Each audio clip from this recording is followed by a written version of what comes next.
Welcome to the NLC. You've heard the talk, watched the scrims and seen the tweets. Streamers, LEC players, MSI champions. Dropping the ultimate onto Yanko. But all that matters is what you do on the Rift. And Hurt is going to be killed by some random bloke from Hungary. MSI champion, welcome to the NLC. There's only one league like this. So what more do you need to know? Brought to you by Arozzi, the NLC is hitting your screen right now.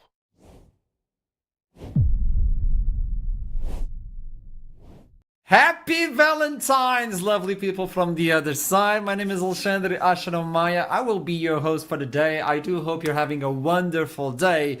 And what better way to spend Valentine's than another best of 5. It's gonna be upper bracket playoffs finals. So this means whoever wins from today will be qualified for finals. It's gonna be live, a live event, you know that, in Nottingham in March 1st and 2nd. But for that, we need to understand what teams are going to be playing today, what are the stakes, and also I'd like to introduce you my date.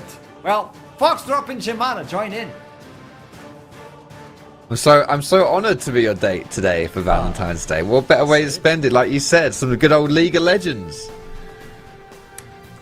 It's Valentine's Day. You're welcome. I'm here for you, Archer. We get our all three of us. We get our bromance date together. I'm excited.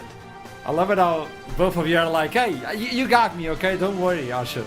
Like I'm a charity case. So with that in mind, thank you so much for joining us. It's gonna be a lovely one. It's gonna be a best of 5, and it's gonna be how we started the league as well. We had both teams starting this one, and we have both teams ending the upper bracket run. With that in mind, let's show you the bracket and where do we stand right now. As you may look into the upper bracket, Los Ratones will be facing off Nord on this February 14th. On the next week, we'll have the lower bracket and the teams that were relegated from yesterday, and whoever loses from today will still have an opportunity to fight back on the 21st. And then we go on to live event. With that in mind though, let's start this show because we have a lot of surprises for you back at home. And in order to do that, a quick word from our sponsors. Don't go anywhere, I'll see you soon. Welcome to the NLC. You've heard the talk, watched the scrims and seen the tweets. Streamers, LEC players, MSI champions. Dropping the ultimate onto Yanko. But all that matters is what you do on the Rift. And Hurt is going.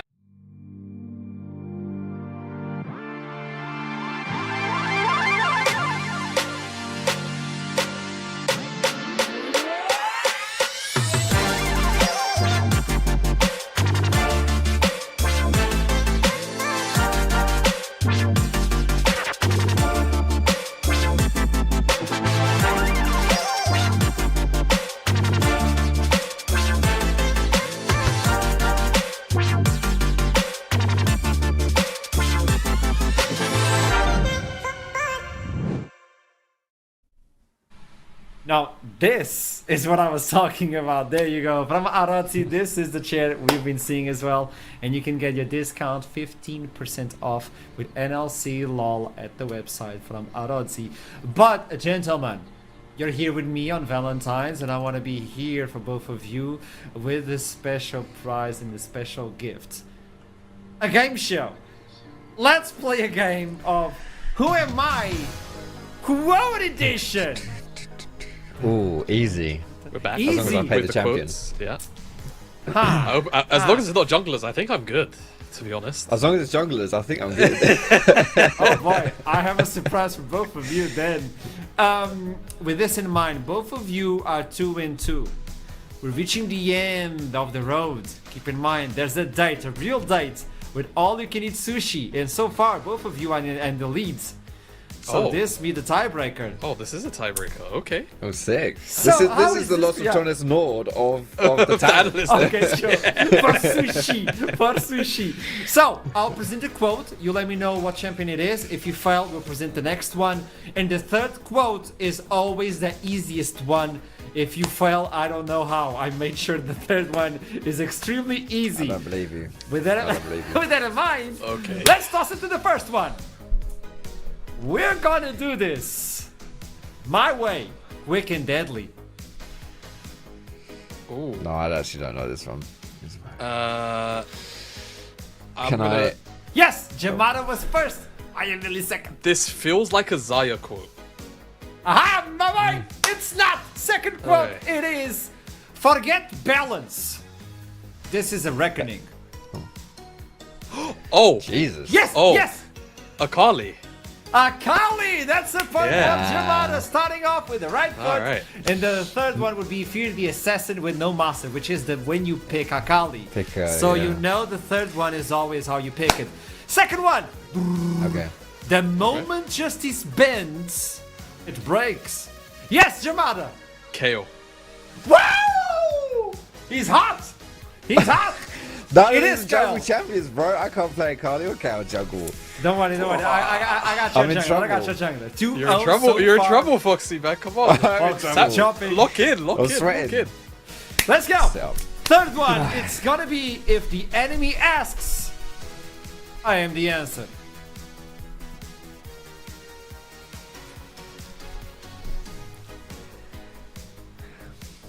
Second quote, good at least the weapons music's good. have many uses. I don't know if you see this chat, but it's a rose, by the way. This is a rose. I'm just letting you. Okay, keep that in mind. Don't worry. Okay? I Good you. weapons have many didn't uses. say. Good weapons have many uses. So I'm gonna throw the third one. Keep in mind the third one is extremely easy. But yes, Jamada. Well, it's, I Better was to I fight was gonna than say to live in fear. Yes. I was gonna say Samira. No. Better to fight and live than to live in fear. Well, no, for No? the other two quotes, it made a lot more No, sense. but for this, better- for this. Nah, It's nah, when you not for pick that. this specific champion, which has been played so many times, Better to many fight times. than to I don't live know, in see. fear. I don't Well, know. nobody gets this one. It's Cassante. Oh, I should. That is I was not gonna guess that is not Casante's lock-in quote. By He the has way. 3 quotes, by the way, on the lock-in. He has 3. 2024 champions. Moving on, Dude, fourth I've never champion. played Cassandra in my life, man. We are not Never. one soul. We are many. Oh. Go on, Fox. Foxy, come on. Fox. He I knows. mean, actually, no, I don't. I mean, I was gonna. No, I've cooked it. I was gonna say Kindred. Is it Kindred? No, it's not. Second one. I want you to hit me as hard as you can. The champion, That I fir- mean. That first quote is actually a really big giveaway, but I can't. I've played that champ so many times. I know. I've seen you stream this champion. Oh! I know what it is. I know what it okay. is. It's Alawi. It's But I've never heard that second quote before. The third I've- one I've would be played I'm this not big champion on for- sermons. I Broken wouldn't- bones yeah. teach better lessons. Dude, I yeah. get none of these. Bro, I don't know. You've Let's actually go. not locked Might us. not be You've there. not locked a single jungle champ for Foxy. This is so unfair. I'm struggling, dude. I'm Final question struggling. of the day is gonna be I'm lost. Won't anybody help me? Oh, it's Fiddlesticks. Wow. Yeah, W guess. He's it's for he's sure. like quoting. He quotes someone like he's Quotes yeah, people that he's yeah. been haunting. It is Fiddlesticks. It is. I didn't even get to do impersonation on the third one. Good job, Foxtrot. That was big. There you go. You put a jungle champion in, bro. I'm He was- I'm there. it's right on top of You it. got Rigged. 1 point. Fuck. Well, Jamada has 3 points. This means Jamada is now currently in the lead for the game show. Bro. I need It's a it. sushi I date. need it. Provided in Nottingham, by the way, I need somebody gives me directions to a good sushi place. I'm from Portugal, I have no idea, so help me. Okay, no kebabs, Yamada. It's sushi. It's sushi. Steak. Good. Moving on with the show. This means it's Valentine's. I was just enjoying this music, by the way. I really okay. like this music. It's a banger. It's Valentine's. And what better way to start Valentine's matchup than with our sponsor, Arozzi? Because you know they have chairs, but do you know they have desks? I got one! And I wanted to showcase what you can do with a table. On Valentine's?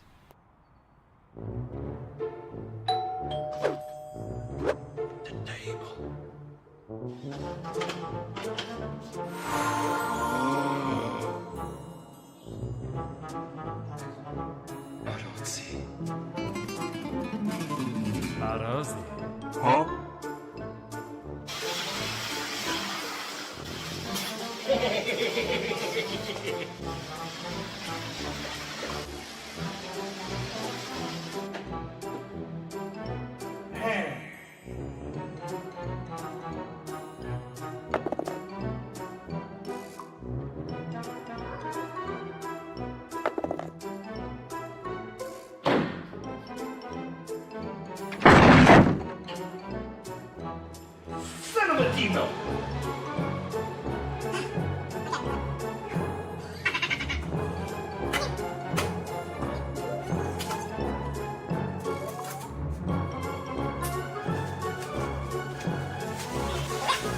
Hello there.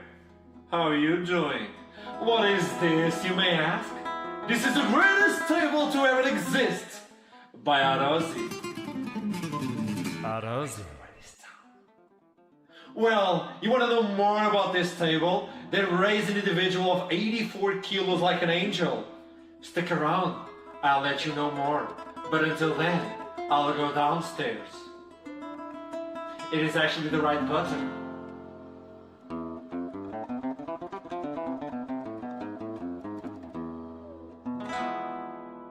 You can use this awesome desk to go on a romantic date with yourself, because you're single. That photo is actually me when I was a kid. Yeah. Play Dungeons and Dragons. I would like to attack. Damn it! Die on Dungeons and Dragons. Work out.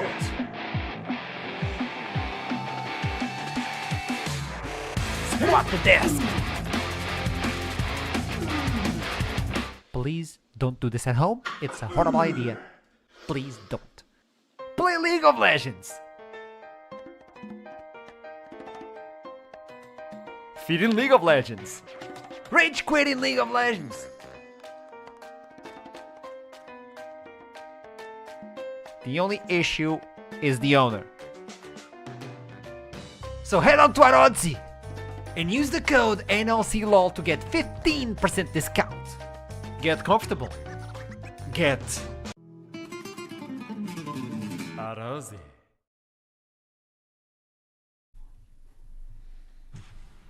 No, I'm not kidding, because I do have the desk. I'm using the desk. Oh, he's not lying. It's actually, I'm not lying. And that was actually me. That photo was me.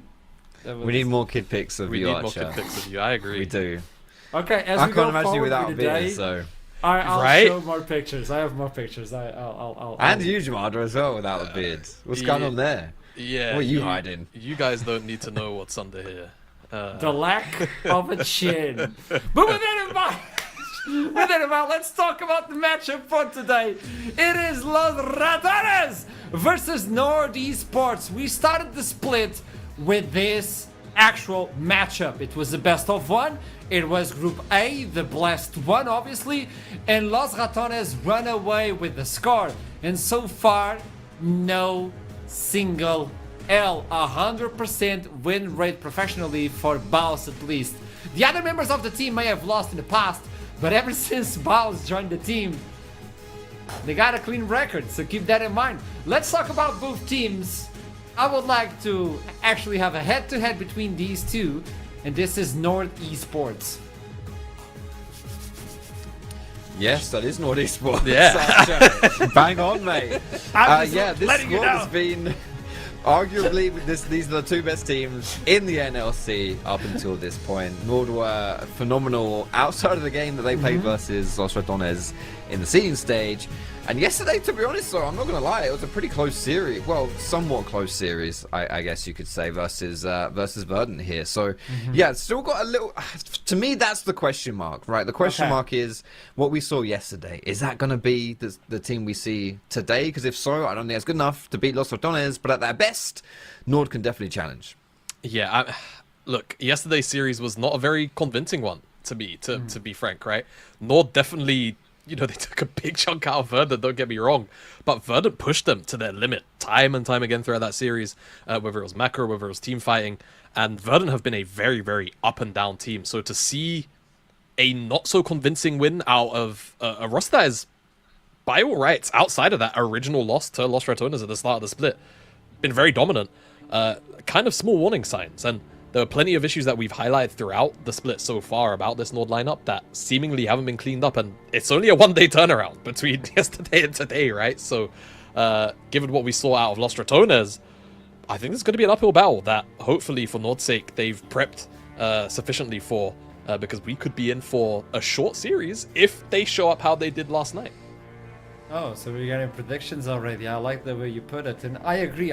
The way Los Ratones have been improving non-stop, even though they are the clean team, while Nord, they're showing some weaknesses. And when we look back into the past and how it started on the first week, day one on Group A as well, there were some... I found some information that we should talk about as soon as we get it up on the screen.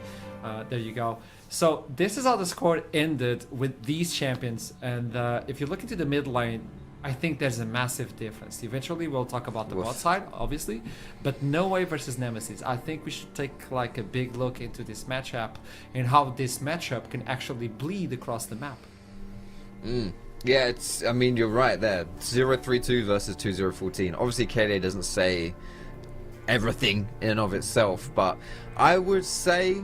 And it pains me to say it a little bit though. So I'm a big fan of his actually, but I think No Way has been a weak link for Nord. I think he has been exploited a few times and found out a bit as well. Whereas Nemesis is almost infallible, to be fair. Especially the intangibles. If you watch their scrims and their streams, like the comms and stuff from Nemesis, he's cool, calm, collected, and really is like the oil that keeps the engine running for Los Ratones. And yeah, just look at these kind of champion pools as well. A lot of facilitating coming through from Nemesis, but still able to put out those big kind of like PvP numbers as well, and be a huge problem for the opposing time.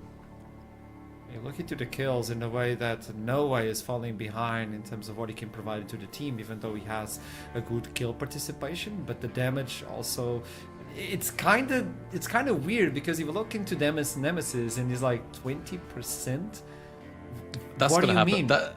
That's gonna happen though when you're on a couple of 10 Galio games, right? Which has been something that Los Ratones have been very reliant on. I mean, we said it. Nemesis has kind of been a I can never get the word right on the first time, but he's been a facilitating piece to this Los Ratones side, and I feel like generally this set of players kind of understand each other's strengths and weaknesses quite well, and they've been covering for them, right? Which is not something I feel like I can necessarily say for Nord, every single game to game. And that's going to be something, again, they're going to have to be on top of their game with when it comes to tonight's prep. And I'm still unsure how far they're going to be able to push them, given yesterday's case study games out of both of these teams. I like how you bring up the idea of you have the tank player, you have the one that tries to control the map with the control mages and all that. When you talk about those sort of picks, I would also like to highlight the way that both supports play. Treats versus Reckless, and how this may affect, because you look into Treats, it's like, I want to go in. And the way he even uses Rakan, that can be used as a disengage facility, he wants to go in. He wants to go in. On the other side, look at this. Alistar, Rakan, Braum, even the Janna, for instance, that it's not there, but it provided so much safety towards this team. I think Reckless is like, you stay away, I provide with the gameplay, and Treats is like, I want to go in. So this is a clash head-on, no? It is. Absolutely.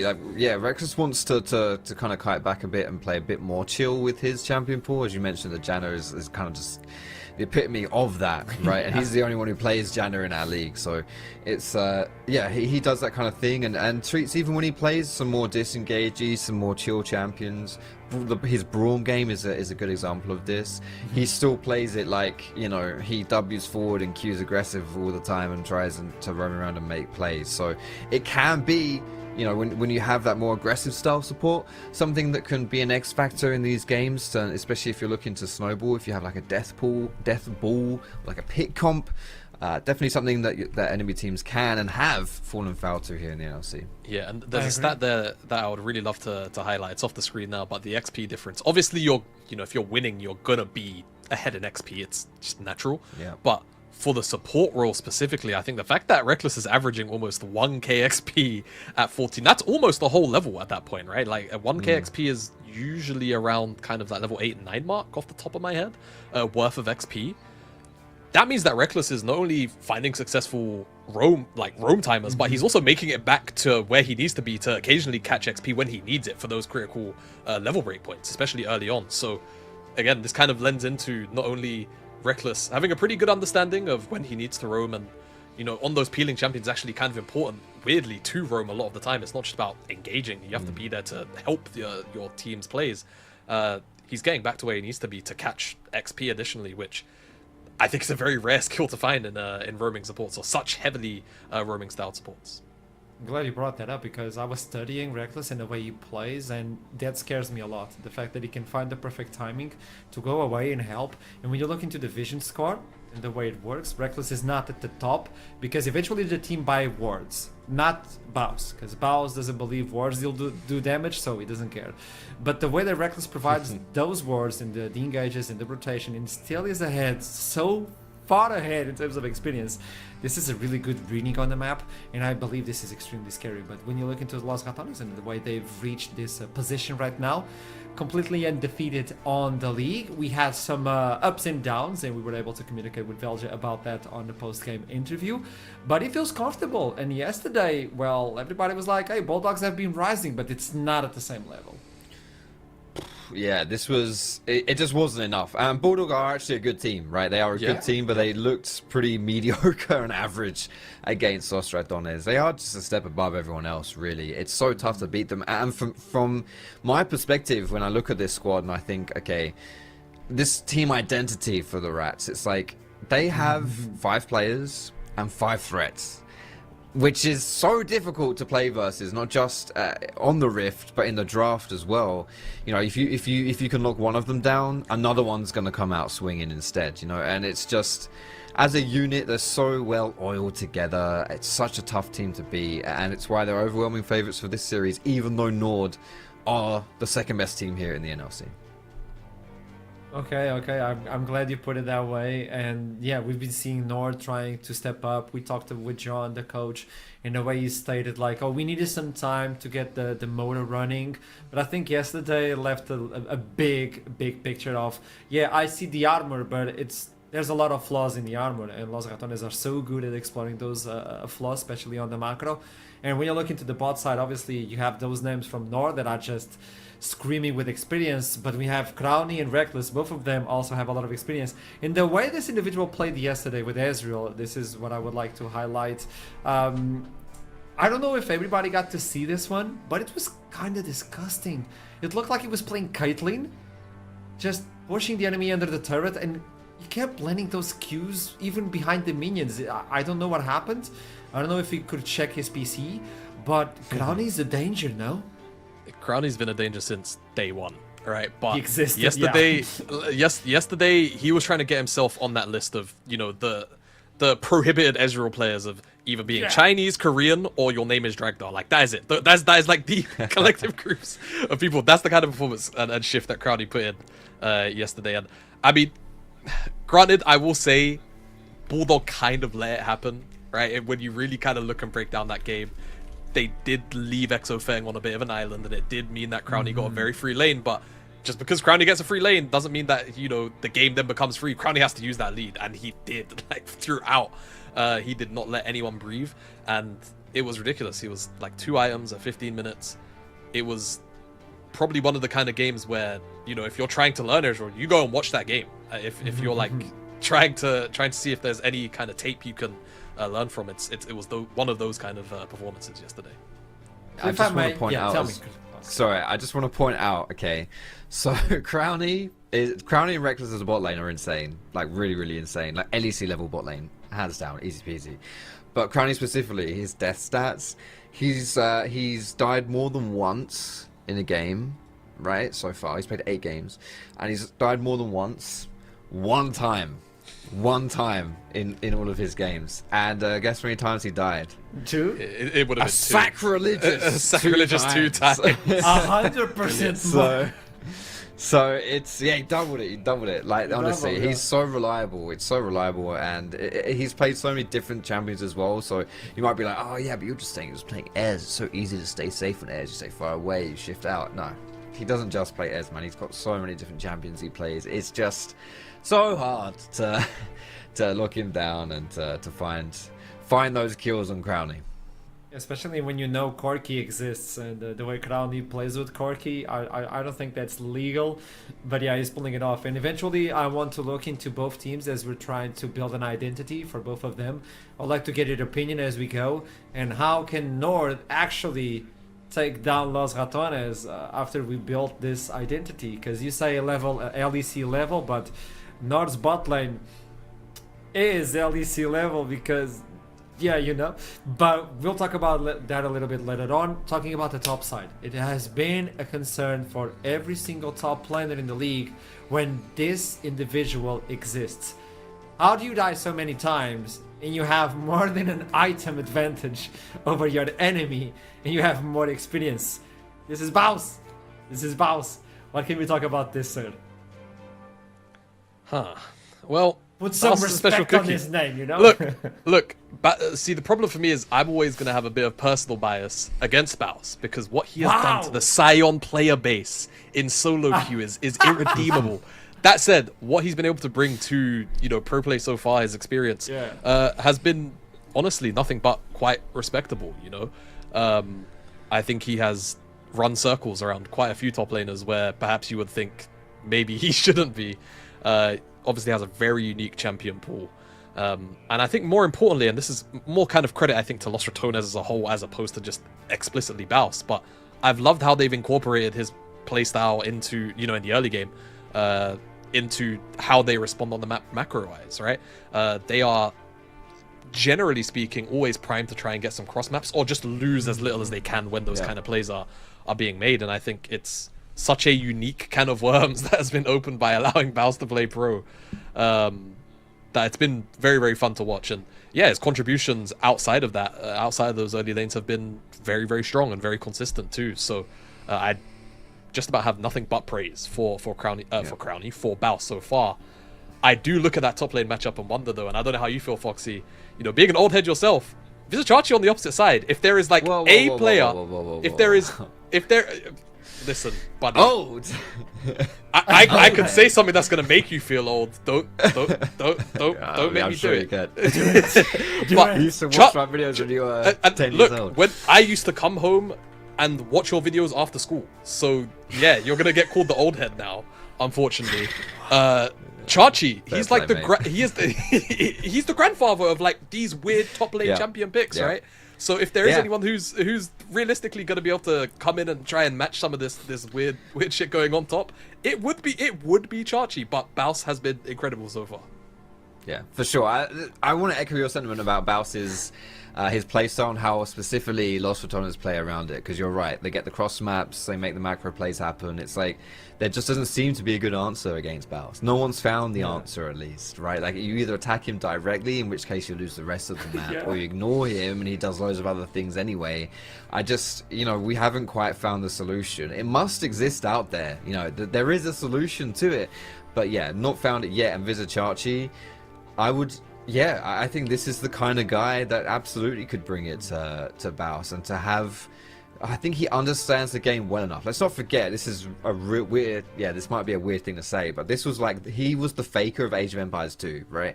Whenever someone can be so good at multiple esports titles, you just know they have a way of thinking about the game that is, that's going to be one of their strong points, right? Obviously, you have those certain transferable skills. So I think he's shown that throughout his whole career. One of the reasons why he has had such a long career and why he's still playing now, and he was on like Unicorns of Love in like 2013 or whatever it was, right? You have to have a good brain for the game to do that with a chart sheet. Definitely. Fox, It's going to be a fun one to watch. I'm sold. So with that in mind, I want to see predictions because it looks like Nord has a shot. And why did you vote against him? 3-0. Well, 3-0. I mean, I did say I said it would be fun to watch. Now, you come wasn't here, bring a TED talk about how Mrs. Chachi can actually change the thing, and he was the faker of Age of Empires, and you put a 3-0. Yeah, well, if we were playing Age of Empires 2, then maybe I'd change my prediction. But we are not. This is League of Legends, baby, and I still don't think Los Ratones have shown us anything for us to say, oh, these guys are, maybe a little bit shaky, and that unfortunately it's the opposite of what I saw yesterday from Nord, right? I think they do have some weaknesses, and Los Ratones, if we saw the Nord we saw yesterday, I don't think it's going to be particularly pretty. That's what I agree. If we see the same team from Nord, I think Nord might not be enough to take a game away from Los Ratones. But maybe if we get to see the Nord, I don't know if you saw it on scrims before the season started. They scrimmed versus Los Ratones, and it was a different story, by the way. Maybe it was that irreverence, or maybe the shot calling in the game was a little bit more aggressive. Los Ratones maybe were not in sync 100%. But obviously scrims and officials are completely different. And meanwhile, on officials, well, Los Ratones are Los Ratones. We are about to jump into Champion Select as soon as we can. We'll let you know. It's not on us. Don't worry. We're trying our best to jump into the first game of this best of 5. Everything is according, and as soon as we can, we jump into that one. So now we may talk about picks. Priority picks, and where are they going to land? Because I know 80 carry pool might be pinched on this series. Yeah, and that's definitely a place where I'm kind of I hate so far that I feel like I've only been negative for Nord, but I think that I kind of have to. I wish I could be. Again, I think there are places where there can be positivity, but you speak about the AD pool. I think for Matty, that could potentially be a problem. Not because I think Matty has a small champion pool, but I think that Crownies and Los Ratones' general draft kind of, what's the word I'm looking for, like inspirations have come very much from, you can tell a lot of the time, like Korea. Like yesterday they were B1ing Ezreal. Like no other region, LPL doesn't do it, none of the Western regions do it. It's only really the LCK where you'll occasionally see a B1 Ezreal. And other things like that. They tend to be a very creative team. We've seen them give freedom to Reckless, we've seen them give freedom to Baus. So I think the AD pool, if we get past a game 3, I worry, because most ADs in the world, unless they have those mages in their back pocket, tend to struggle. They have to dig really deep into their pool to kind of remain consistently valid in a lot of these later game Fearless series. Yeah, and for me, I think, Corki is going to have high priority. Corki, Sun, and Poppy are 3 champions I expect to have, we might just see them banned. I'm not sure if we would. Maybe, yeah. I don't think it's worth trading something like a Poppy or a Sion. I would expect to see that. Galio obviously should have been mentioned too, because where's the Rumble? It's a flex as well, isn't it? But it's been Nemesis's best champion. It's got some kind of standard bans right here coming through. Skarner, no surprise, and this Vi has been Santorin's most played by a wide margin. So just take that away as well. And yeah, a lot of jungle bans so far. Yeah, Alyssa out. But I think Rumble should be a high priority as well. Jamada, hit it. I think so. We've seen a couple of teams start to kind of stop banning Skarner now that we're on 15-3 on red side, and they'll kind of maybe let it go through for game 2, or sometimes teams will still pick it outright if it's up. But it's curious to see Los Ratones ban it now. There's that Corki ban gone. You said the Rumble. Volibear ban makes me wonder if Nord were considering some kind of Ambessa like blind, but Ambessa still has a lot of answers, right? Rumble is kind of one of them. Jace is another. Seems like Nord hovering over the Ezreal, kind of taking a page-ish out of Los Ratones and the Korean draft styles book, and trying to steal that one away from Crownie for the time being. Yeah, and for the rest of the series, it's gone. Yeah. Oh, I love it. All right, we're already digging deep, dude. We're already digging deep. It's game 1 of the Fearless draft, and we've gone into a Tristana, which is unique. I mean, do we expect this to be, is mid-Trist still a thing? It's a flex. It's certainly still playable mid, right? Yeah. It did definitely Crownie get a lot has been weaker. piloting this. Yeah, it definitely got a little bit weaker after the last pass of changes got at the end of Season 14. But I would imagine, given how quickly it was locked in against this Ezreal slam, that it's probably the answer for Crownie. Maokai, of course, is still very flexible. 3 lanes, top jungle and support. There's the Leona for Trees. We've spoke about how he's been very proactive on the map and almost unanimously has been playing engaged champions. Nord, I suppose their next best option is probably to go towards the jungle if I had to wager. I guess something like a Sejuani maybe, or one of those other aggressive skirmishes like a Wukong. I kind of feel like this Maokai is probably just going to go into Velia's hands. Like, I don't think it's a reckless style champion, really. And Baus as well. Does it push waves fast enough for Baus? That is the Ivan lock-in, though. That is an Ivan lock-in now for Santorian. So we've got a lot of setup, a lot of facilitating here coming through. Ivan obviously is a super strong champion, but a lot of teams tend to go away from Ivan because he just plays very differently, and I don't think a lot of junglers vibe with that, to be fair. So yeah, this Braum lock-in is going to signify that the Maokai is not going to be on support, so now it's between top and jungle. Yeah, as we do see, probably now at least, like with there are some flexes available, but just looking towards, I would imagine the top lane champion pools are going to get shut down a little bit. Yeah. Probably Cassante, Poppy from Los Ratones, and then maybe some of the other kind of stranger picks that Baus likes to pilot, right? Sion might even just catch a ban for the love of the game. Though he's obviously got a lot of weird kind of off-meta things. The AP Jacks was something that he pulled out once. Kind of depends on what Nord are feeling. Cho'Gath as well. I think that was the game 1, right? He's done that, Baus yeah. picked that out. So yeah, expect some pretty unorthodox bans here, but expect them to mostly be aimed towards the top side to try and shut down each respective top laner's pools. What else do you take away coming in from Los Ratones? Are you going to take Poppy, another surely. shot? The Poppy would be a good one. Vizicachi with the Poppy. I know Trouble is listening. That Trinity Force is available, but actually, going for the No Way. You haven't picked anything so far. So Xerath says to me that perhaps Nemesis is eyeing up a Victor. It's one of the few like mages that does quite well into the Victor. That or like maybe an Orianna is what Nemesis is kind of thinking here. Those are the two that come to mind. Obviously, like you were saying, it's a bit of a no-way special, so trying to keep him off comfort as much as possible. But I feel like you don't throw out a Xerath ban unless you're picking your mid laner, and like we kind of guesstimated, this Tristana probably ends up in Crownie's hands. Yeah. Yeah, well, this does leave the Poppy open. In and of itself, not a particularly scary champion, but it is Vizicachi's best champion. Baus has played it before, so they could pick it to take it away from Chachi, but then, as you mentioned, that wouldn't be picking the mid on 4. So it's going to be that Azir now for Nemesis, so controlling that mid wave still, that from the middle of the map, pretty much as we've seen throughout the entirety of the NLC now for Nemesis. And now, yeah, we're blinding our top, so we're going to get the counter pick here for Baus, assuming that this Maokai is gonna go into the jungle.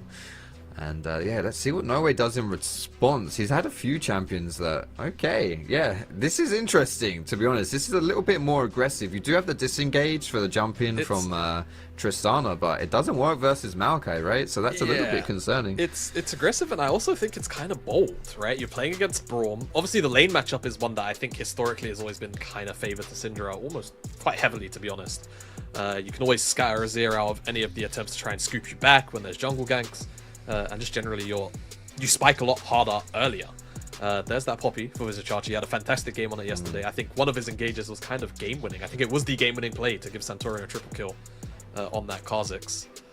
And now it's about what Baus wants, right? Into this kind of composition. I think his pool is probably deep enough. It's just about where he decides to go. And it's going to be Garen, of all things. Yeah, okay. And, I mean, sure, why not, right? I'm sure we're going to see some kind of weird proxy like 3 waves in. If I had to wager a guess into something like a Poppy.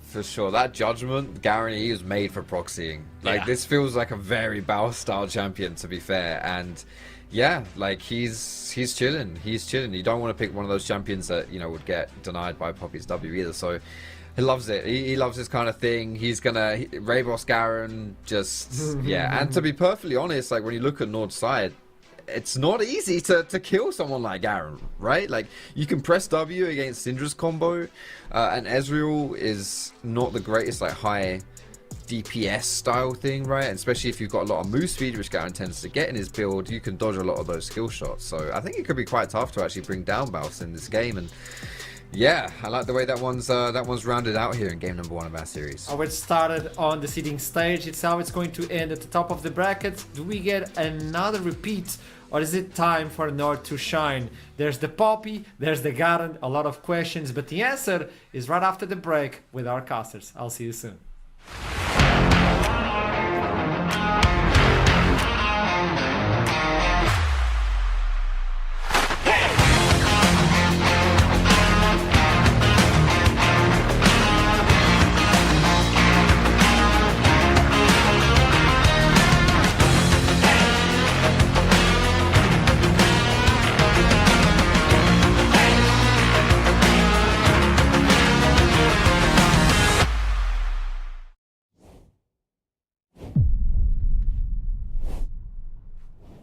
Hello everybody and welcome to the first game of this series between Nord and Los Ratones. I'm HitBrain and I'm joined by Trouble for this first of this best of 5. And this is a very anticipated game, isn't it, Trouble? Absolutely. I feel like in everyone's mind, this is pretty much the grand final, quote unquote. We first off get a glimpse of what it could be at the LAN event. Nord is coming to everyone's papers as the second strongest team, and Los Ratones have come so far without necessarily being challenged. Los Ratones, we haven't seen them play a game from behind yet. This is probably the biggest thing about them is they've been playing incredibly fast and effective games. The desk actually talked about it. It seems like if you go to do something to Los Ratones on one side of the map, they'll take two things on the bottom side or on the other side of the map. Like, they're very good and very effective at using resources around the map well. And I feel like if there is a team who's going to be able to challenge them, if there is a team who's going to be able to go toe-to-toe them, it is going to be Nord. So I'd be interested to see if Nord can put Los Ratones behind this game and how Los Ratones, well, this series in general, how Los Ratones then responds to that pressure being applied to them. I feel like I saw an interview, I think it was from Santorin. I'm really sorry if anyone knows, you can just post it in the chat, guys, in the Twitch chat. But it was Santorin saying, I feel like in terms of skill level, we are even with Los Ratones. It's just who's going to show up on the day. So far, Los Ratones have been showing up every single match day. There's been a few troubles with the team behind the scenes. Some people are actually ill as well.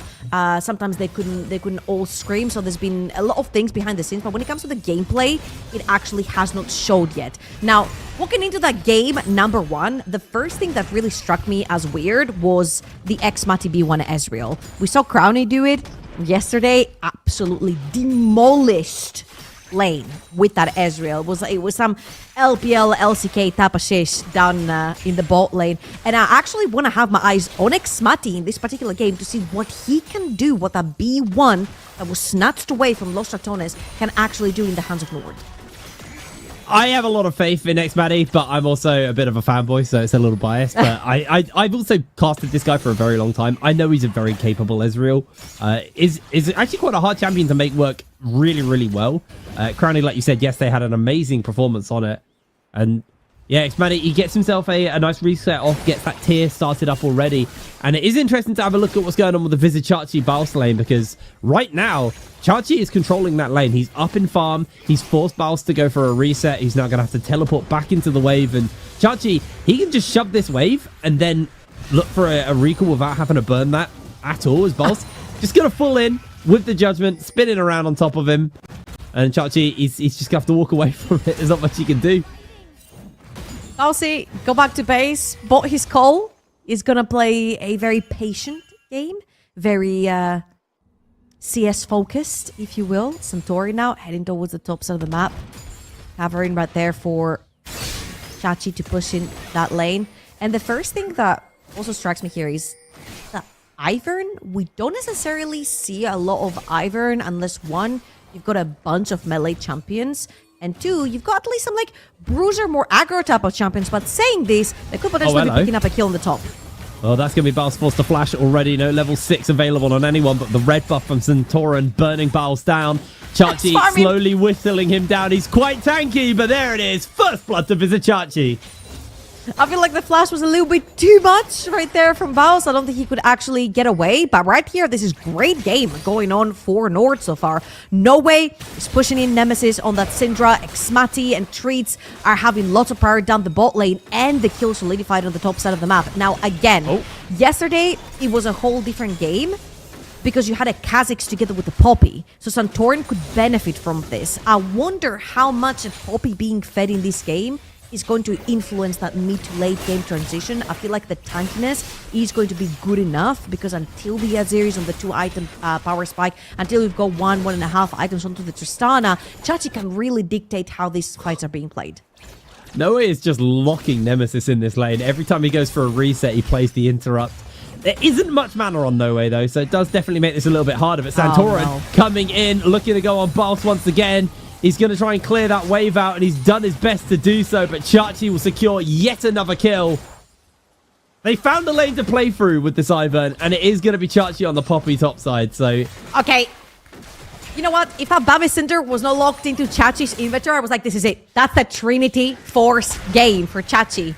Obviously, if you guys weren't watching yesterday, I was on the desk. I'm actually joking. I just feel like Chachi has played great Poppy carries in the past. And when he does get gifted kills early that much, it's kind of cool to reminisce and want to see him back onto these carry days. It's going to be more towards a Sunfire cape from what I'm seeing here for Chachi. And again, I feel like the tankier this Poppy gets before any aggressive items come through for Nemesis and Crowny, the harder it's going to become, not only to sort of contain him on a side lane, because it's not necessarily a split push champion, but with the Bami Cinder, with the Q, you actually clear waves pretty fast, and you can actually force Bowsy to actually, for once, maybe play under his tower.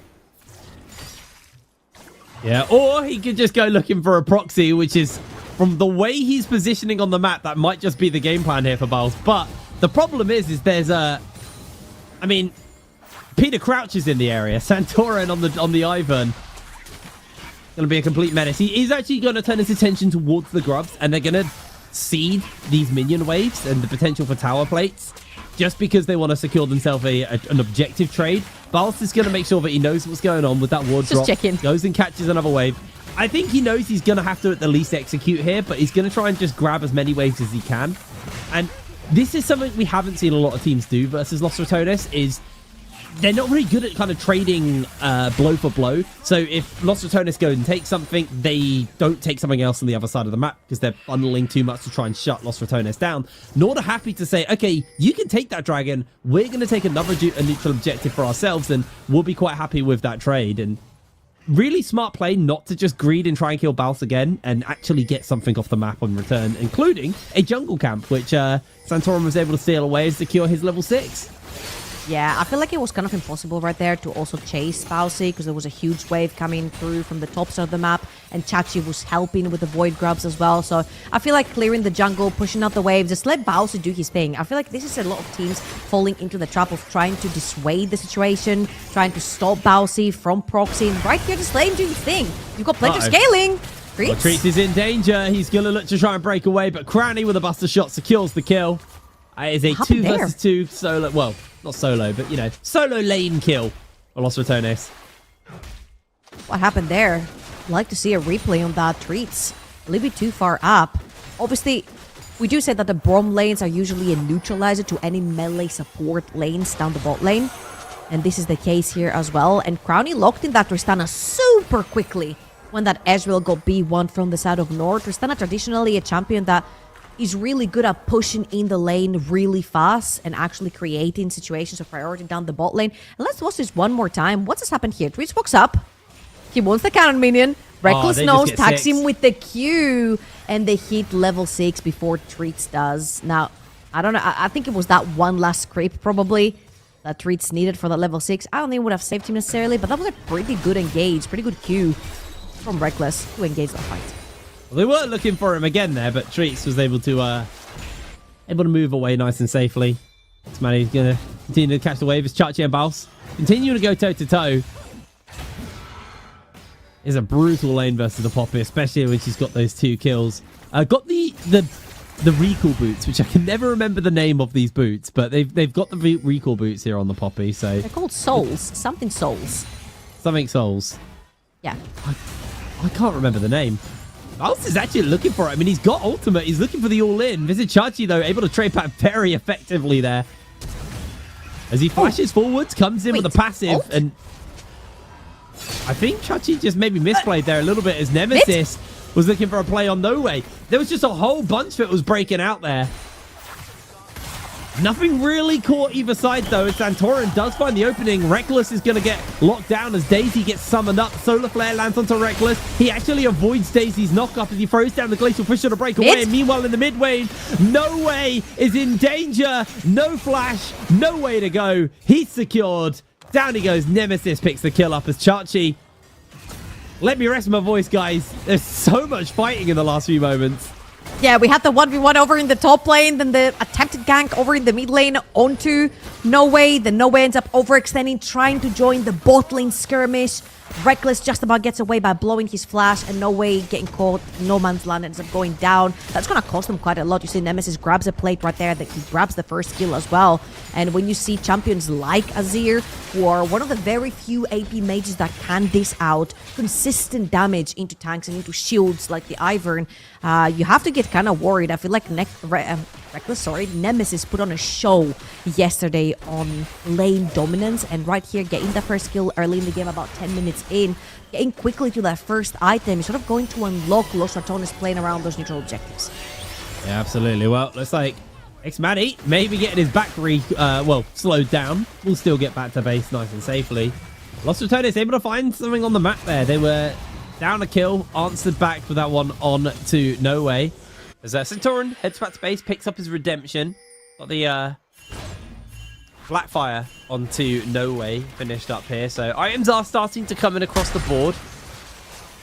As Velia will be looking to secure themselves the grubs. If they can get at least one, they will deny that stack. And honestly, next kill is actually the next major stack as well. So No Way looking for it. They're going in for the Solar Flare in. The lockdown, the redemption. They're throwing everything in, but the wall is big enough as it crumbles, and so does the kill. Chachi jumps into the pocket of Nemesis, but now he's got Reckless to deal with as he gets caught out by the stun. Crowley's going to continue to chase forward. W comes out. The scout of the week is too slow. They don't get it. Baal's spinning around in the middle of everyone as he gets locked down by Santorin. Nemesis is just continuing to fire away on No Way with the Sand Soldiers. And it looks like the heat has died off. 4 grubs were picked up, so Nord were able to deny 1. Don't know if they're going to be able to get more, though. I was a little bit chaotic. I felt like somehow both teams were super late for this. X-Matty was down in the bot lane when Nord were engaging as a 4-man. Bowsy was proxying between tier 1 and tier 2 while his team was trying to approach from river and from jungle. I feel like Crowny was a little bit late on the reset as well. So it was a little bit scrappy and a little bit back and forth. But this is where Ivern shines. And let's see, Bowsy having a little bit of trouble treats across the wall. They might look possibly put some pressure down onto Baus. 1 and 2, he's got his Tiamat, he's got his Phage. I don't think this Garen goes down easily. He's 2 levels up. No, they're still going to attempt it. They get the W on with the Essence Flux, but Baus, he just tanks it. They honestly could have taken a plate instead, and they decided not to. Chachi, though, on the other hand, he's found Crowny. Crowny very susceptible to go down, flashes the wall, but Chachi's got the chase up onto him. W coming up fairly soon. Ease him into the wall. Down with the hammer, and down with Crowny. Great angle right there from Chachi on the Poppy. And again, the kills coming into fruition right here for Nord. All that attention that Santorin put over the top side of the map for Chachi, the Sunfire Cape, has come through. Being able to just threaten Crowny. Just one item to stun a pretty squishy. You cannot kill that Poppy. And that was a little bit my worry in the early game. I'm like, if Poppy starts bundling up all that armor and all these resistances in her kit through items before you have any aggro items or penetration, it's going to become really difficult to sort of contain Chachi, at least in the early to mid stages of the game. And let's have a look at this one more time. Chachi's 2 levels up on this restun. A very clutch E interrupt on the back as well, and caught him on the jump. Crowny, both his jump and cleanse and flash blown, and in the end, Chachi ends up getting the kill too. Kind of a disastrous turn of events for the AD carry of Los Ratones. And Hiprin, we're talking in the early game, when we first got into this game. If Los Ratones are finally going to get skill checked so far, I believe this is one of the closest games we have seen, at least in the early to mid stages. Yeah, they're not massively far ahead in gold. The gold is a 500 gold lead to Los Ratones. That's not a massive one at all. This is definitely the first time we've seen them getting somewhat skill check. The question is, it comes down to the decision making here on Nord. Are they going to make the right moves as they are looking to collapse in onto this fight? X-Maddie, Santorin, everyone's made their way over. Good solar flare lands onto everyone. They bop one back. The numbers advantage is theirs. The redemption to heal everybody up. Los Ratones lose two. They will lose. They don't lose the dragon though. Velia secured it on the way out, but 2 kills going over to Nord. Really, really decisive play coming in from them. That was a super clutch smite from Velia, because had he not gotten that, they would have lost everything. Now Santorin and Chachi are looking for Mouse. Yeah, I don't think Boss is actually going to live this here. He's going to lose a lot of HP. Chachi's going to slowly but surely whittle him down. It's not the Triforce. There's not as much damage. Santorin smites Boss for the kill. Taking him down for the 3rd time this game. Rough showing there. So have a look at that fight again at the Dragon Pit. On me, guys, on me. Let's have a look at this one more time. You have an extra body with the Daisy right there, and very clutch ultimate by Chachi right there, throwing the Brom out, which means no defensives were used by Reckless in this particular fight. And again, it becomes very difficult to navigate around Ivern. You've got an extra body, you've got the redemptions, you've got the heals, the shields coming through the champion. And even though I do question the intention behind the Ivern, when you do not necessarily have a lot of melee champions or a bruiser, kind of like a Yone or a Camille or something along the lines that really likes to use those Ivern utility spells, it feels like using this on Chachi and Trees just for pure brute force power has worked so far for them in the early game. And is this the Bowsy replay? It's not. I think it was going to be, but I think from the collection of people topside, we might be expecting some action. Looks like with 3 about, Velia hanging off out of sight. I believe he's just been spotted by that ward nemesis. Not the ward, the minion nemesis just killed. Looks like the contest is coming in onto the Rift Herald. Are Nord going to fire out here? I mean, boots have already been secured by Nord. Can they secure this objective? Deny it from Los Ratones. It looks like they've just been able to muscle their way forwards. They know that Bals is taking a tower bot lane. So they have the numbers advantage, and actually Reckless is going to eat some of that damage there from Vizichachi. The wall will block that, but there it is. Herald secured for Rift, for the side of Nord. And they will get a tower in response. On the side of Los Ratones, Baus should be able to finish this tower up. He's a little bit slow on it, actually. Maybe not this wave. I know he gets it. I feel like they could potentially go for double tower right here, specifically when they see Crowny over in the mid lane. You could pop Rift Herald right here and potentially try to threaten a dive, but everyone kind of backs off. Everyone resets. Baus does get the tower over in the bot lane, so we'll see where the Rift Herald, or they're going to choose, to pop the Rift Herald from the side of Nord. But so far, it's been a solid game. They've actually given very little to no attention to Baus, apart from those 2 kills over in the early game that got Chachi ahead. They haven't necessarily cared about whether he's proxying or he's ahead of the wave or he's playing between tier 1 and tier 2. And I feel like if you look over the entire map, 1, 0, and 5 for Santorin, he's been all over the place. 6 out of 7 kill participation, 2 and 0 for Xmati on this Ezreal, who's very close to his Muramana as well. So far, so good for Nord. Chachi, he does have speed. Garen has more speed. Does have an execute as well. This is getting quite close, actually. Chachi's able to pick the shield up, gets the wall bang down, slow from the Q. Baus is making the run. The knock-up comes in. Baus flashes. Velia comes in and saves the day. There's a redemption to keep him alive, though. Very clutch from Santorin. But Baus gets away with 200 health. Oh, that was close. I mean, hey, he achieved what he wanted to achieve. However, Chachi did not necessarily have to burn much to chase him down. You kind of stop the tempo from Baus right there, pushing the wave. You take the flash, which is something he's really gonna need if he wants to jump into the backline and kind of create a very tricky situation for No Way and Xmati spinning on them, trying to find the execute with the R as well. Yeah, really so nice, great actually. Stuff. Great stuff from Nord, indeed. Like you said, it slows Baus down. It kind of doesn't, though, because the guy just does one thing, and that is push a lane. He's already down to bot lane, and Chachi's moved up towards top side, expecting maybe some action. They're obviously looking to fight over Vision right now with Atakan spawning up momentarily. So this tower is going to be quite an important take, and I think this is the moment now where Nord are going to look to be using that Rift Herald, maybe to crack mid-tier, tier 1, or maybe to crack top, just to pull pressure and numbers away from Atakan, which is going to be spawning on that top side of the map. Dragon is also an option, and to be fair to Nord, they've already given 2 dragons up, so this next dragon's actually quite important. They don't really want to be forced onto Soul Point, especially when it's an Infernal map. And if you look over in the inventory of Nord, great item breakpoints right before the dragon as well. They've already walked into the river. They've established a little bit of vision, trying to figure out where Los Ratones are going to be coming through. And I'm looking for a TP ward from Bowsy that he could potentially use. But right here, I feel like Los Ratones don't really need to contest with this dragon. You already mentioned it. They already have the thirst to allow Bows to be on the side lane, farm a little bit more. 196 CS in 19 minutes. This guy's on 10 CS per minute so far. He's the only member of Los Ratones on 2 items, and he is going to become extremely problematic if he does find that flank TP later on, if he does find Xmati or No Way in the backline.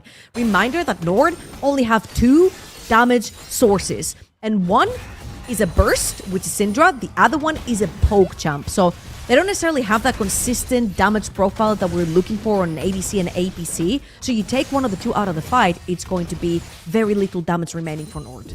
They're kind of getting to that point where Nord, they actually answered Bals really effectively early, but it looks like they're starting to get a little bit worried about him. So they're going to throw down the Herald, crack open this mid tower. I'd like to see them go for another charge, try and commit for this second, but I think the wave was trimmed too much, so they're just going to get the damage done to it. Half health on tier 2. Does mean they open the map up somewhat, but with Atakan up, the pings are going down. Vizicachi swapping out to the bottom side of the map, knowing that he has teleport, while the rest of his team are now going to look to try and move their team around, do a bit of a shuffle for the Atakan buff. And I think Atakan probably blows this game open, to be honest. I think, you know, if Nord get it, they can just full commit for like a tower dive fight and then use the revives effectively off that. I don't think we have seen a full-blown team fight yet. We saw a little bit of a scrap around the Void Grabs, I think it was, or the Herald. Can't remember which one or the other, but it was a 1-for-2. It wasn't necessarily like a full-blown, everyone commits in kind of team fight. And if you look over on the side of Nord, again, the 2-item breakpoint has come through every single one of their champions. You've got the Moonstone as well onto this Ivern. And even though I did mention the sort of lower damage profile, if you will, the survivability allows for more damage to go through. Chachi's found 3, but I don't think he wants to find those 3. Yeah, I don't think this goes quite as well as he wanted. He gets hit by the Glacial Fissure, being absolutely melted. The redemption from Santorin's big. I mean, it got the Glacial Fissure out, but Chachi's having to reset. Sure, he had a teleport, but he has to now reset, move back, and Baus has been able to hard shove this bot side. Someone has to go catch that wave. Los Ratones definitely have the tempo now to put some pressure down onto Atakan, as Xmati not really going to do too much damage to a Garen at this point. A little bit of pain onto Baus right there from Xmati.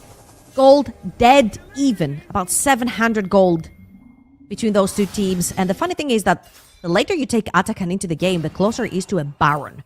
So you can very easily leverage the buff to then take a fight for a Baron as well. That's what a lot of teams are doing. Obviously, the buff, well, the revive has been nerfed. You cannot instantly revive and then TP back in, but it's still faster than if you were to die that late into the game. Yeah. And then spawn back up. Now, Chachi and No Way, they're hovering down the bot lane. They both have TP, so they could potentially pull a play onto Baus. Oh, Baus! Baus flash forwards. He didn't realize Chachi was in the area. He's going to get sent packing. No way. Can they keep the pressure up onto him? I mean, it's a Phantom Dancer Swifties Garen. He's getting away. And with 2 members showing bot side, Los Ratones are going to immediately pull the trigger and start up Atakan. But those 2 members are the ones with teleport. Although I say that, Chachi actually doesn't have teleport. No Way does. The pressure comes in from Nord and Los Ratones have to back off. Yeah, this is why Chachi sort of rotated towards mid lane to push down that wave, and they left No Way all the way down to sort of bounce waves between him and Baus. You'll see, oh, Nemesis tried for the play right here, gets the flash off of Santorin, and I feel like this Atakan fight is not really for Atakan, is to try and find some kills between the 2 teams.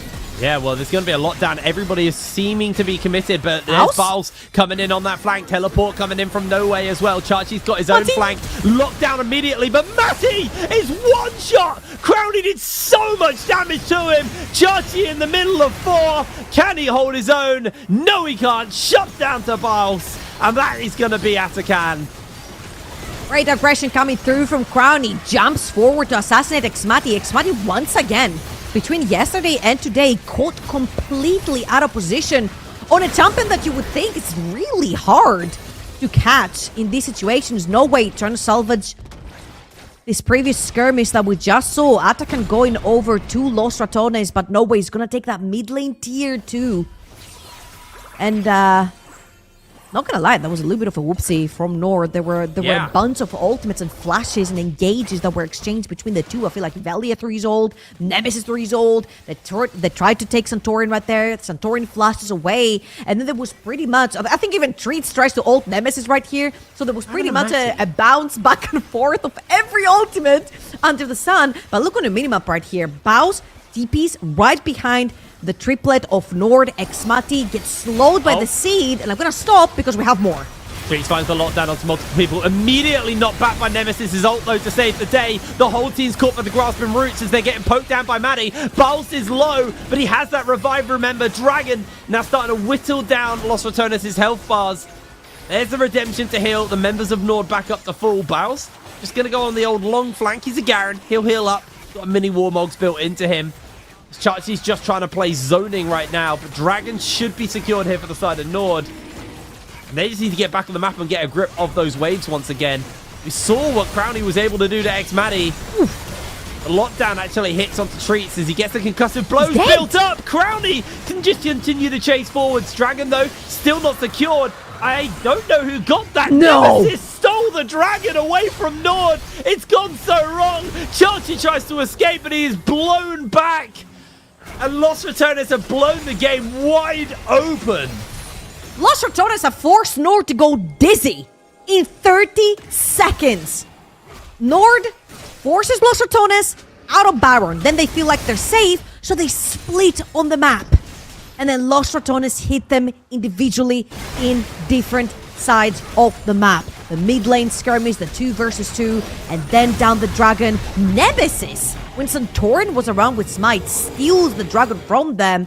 And back to back, the Atakan fight, into the Atakan buff, into the dragon fight, into the dragon taken for Los Ratones, and now the Baron. They have pulled themselves ahead, 3,000 gold lead, which, funnily enough, this is the largest gold lead we've seen the entire game.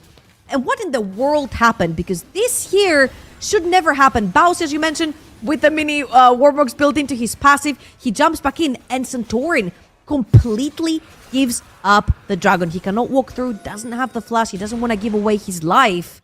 And Nemesis secures that one, whilst Reckless and Crownie take over the 2v2 between Treats and Xmati. I don't know what Santorin was doing. I just don't understand why he wasn't there. Regardless, mistake made, and that now leans Los Ratones onto Soul Point. They've got Baron as well off the back of this, so a very, very effective time during the replay. They're able to take lots off the map, and Nord, they seemed to have a good early game plan, but the problem was as soon as it went wrong, they got lost, they got confused, the script fell apart, and their guide to beating Los Ratones suddenly just crumbled away from them. They are throwing everything onto Baus. He will go down here as the Unleashed Power from No Way secures the kill, but that comes at the cost of a inhibitor tower bot side. Nemesis and Reckless were able to secure that one. The rest of the team are collapsing in to try and make sure they get out nice and safe. Nord definitely looking a little bit lost here, Trouble. I usually back up Baus and his deaths. This one I feel like was a little bit too overeager. You have 5 members, full Barons. I feel like just getting one inhibitor tower with an entire Baron buff is not quite what you were looking for. Right here, Nord are flanking around. Nemesis getting his face interrupted there was absolutely catastrophic for them. Looks like he's going to get away, but everyone else had to protect him on the way out. And Visit Chachi should be able to run him down. Velia gets the blast cone to safety. There's no way he gets away there. Shot? True shot? True shots? No, not even close. Not even close. He's outie. They blew 2 flashes. Leona flash. Chachi on the Poppy flash to kill the tree.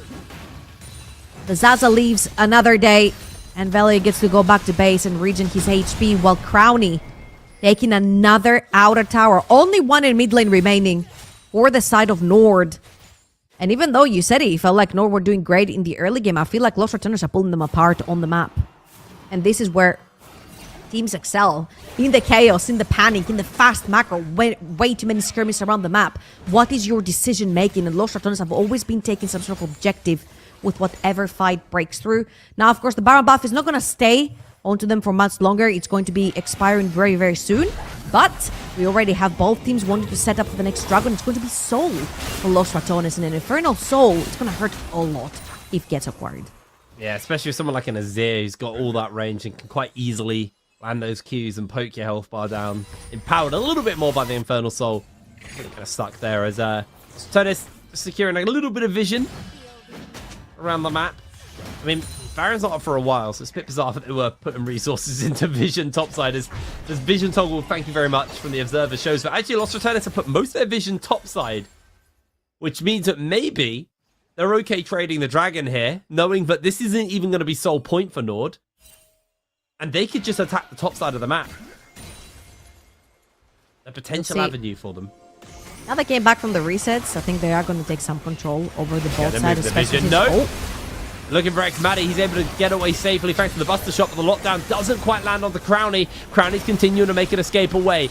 Good ult from Velia will lock down the team and kind of split the fight up on multiple fronts. Crownie flashes forwards into Judge's pocket, secures the kill. Teleport from Bulls comes in. It's only going to be the one who goes down, but Crownie flashing into Chachi's face and securing that kill.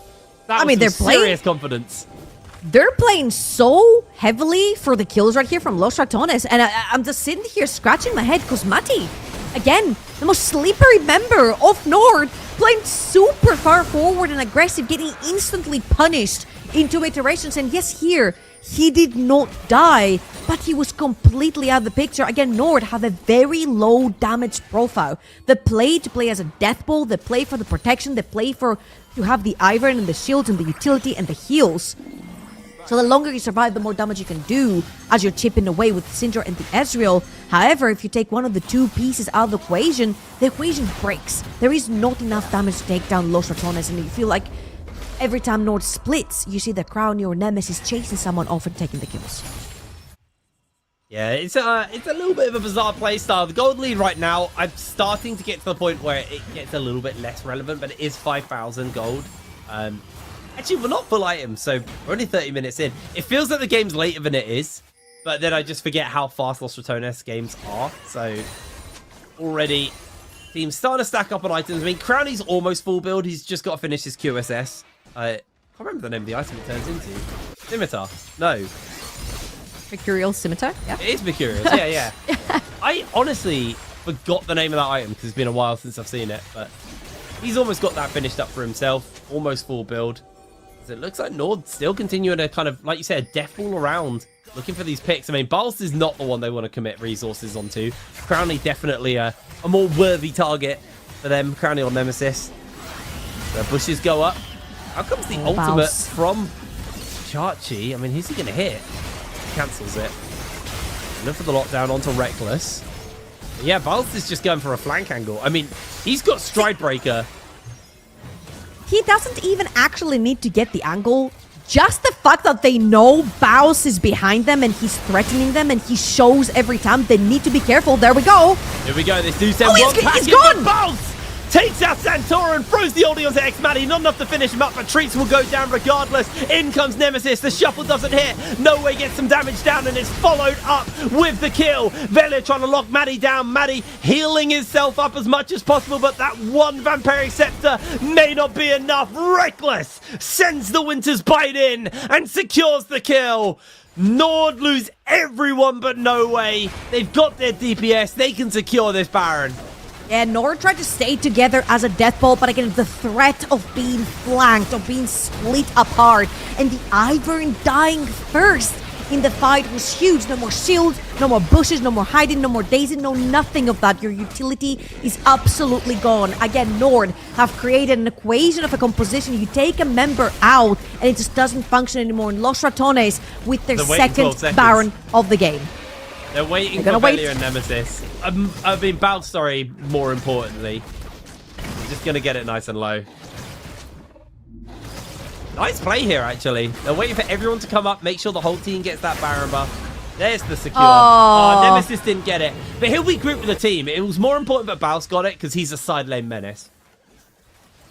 Let's watch this one more time. Here comes Baus from the back, and they straight up go onto Santorin. He melted away. Doesn't matter if Baus gives his life away from this, because now Nord are all over the place. You see Chachi over on the left. Everyone is scattered. They're trying to run away. And there's just so much movement ability on the side of Los Ratones to chase those kind of fights away. And again, Nord want to fight as a one-man unit, a death ball to play around the utility. And it has not been allowed from Los Ratones so far. Not been allowed at all. It's been a wee bit of a rough end of this game, really. Nord, they started so effectively, so well, but Los Ratones, they just needed that one little grip hold, that one little bit that they could slide into the game and take control. They have done so effectively here. Pulling the gold lead into their favor, pulling the map control into their favor, more importantly, is they're just going to look to finish up this final tower outside the base. As Baus actually may just have a solo kill onto Chachi. He just pops him! What? He's gone. Chachi is gone. Same as the inhibitor in the mid lane. They're heading towards the inhibitor on the bot side. Baus still pressuring. And it's a 4 versus 5 without your frontliner or Nord. The only frontliner they have remaining is Daisy. And there she is. She's coming in. For that last fight, that last defense for Nord. I think this is it here. Los Ratones, we wanted to see what they're like from behind. They didn't get massively behind, but they were still able to pull this game back from Nord control. Crowny just securing himself a couple of extra kills. A triple kill onto the Tristana is finished up by No Way on the way out, but the Nexus goes down. 35 minutes on the clock.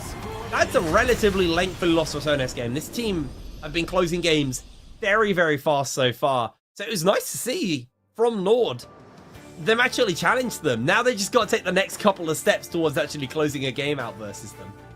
I feel like, okay, the experience coming through from Los Ratones, they sort of figured out how to break the code. And again, the Ivern that doesn't necessarily have the key pieces to use that utility, you know, the Yones, the Yasuo, something a little bit more bruisery and aggressive that does damage in melee form. There was none of that. And the damage that Nord had was more for chipping damage than consistent damage that would benefit a lot from all the stalling that Ivern does. And I feel like Los Ratones, every single fight, they were just pulling them apart. They were making them scatter, not play as a death ball, and they were just picking them apart one by one.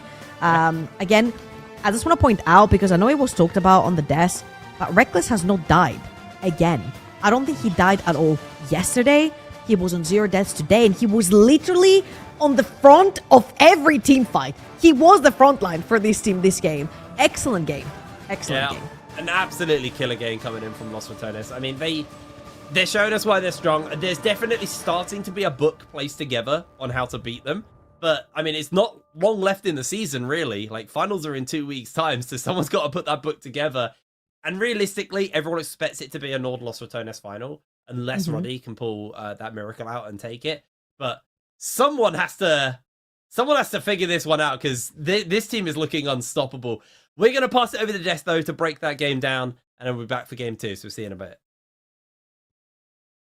Nobody knows. Nobody knows. I went to chat GPT. He doesn't know, so keep that in mind. Also, before you start talking, Jamada, I would like to give a good shout out to the legendary Star Guardian Triple Link skin. I never saw that one. Like, looking good, by the way.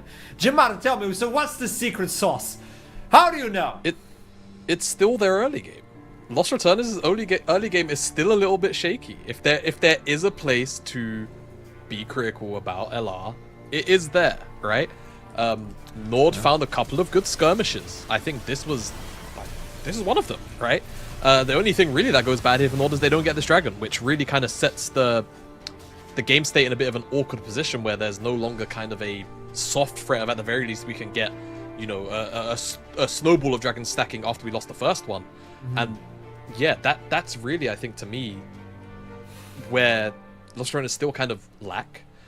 Some of their early game objective setup isn't always fantastic, but yeah, Nord had a lead in the early game. I'm not going to say 3,000, but it was around 2,000 gold for our majority of the first 15-ish minutes.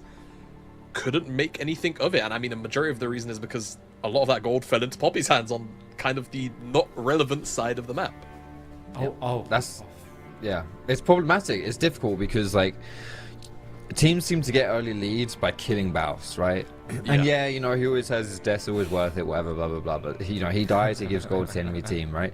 And so and teams do get a lead that way, and then they kind of use it to like you saw in that replay, to set up good team fights. But the thing is, it just never seems to matter, right? We don't get enough from this early game to then push it into anything sizable in the mid game.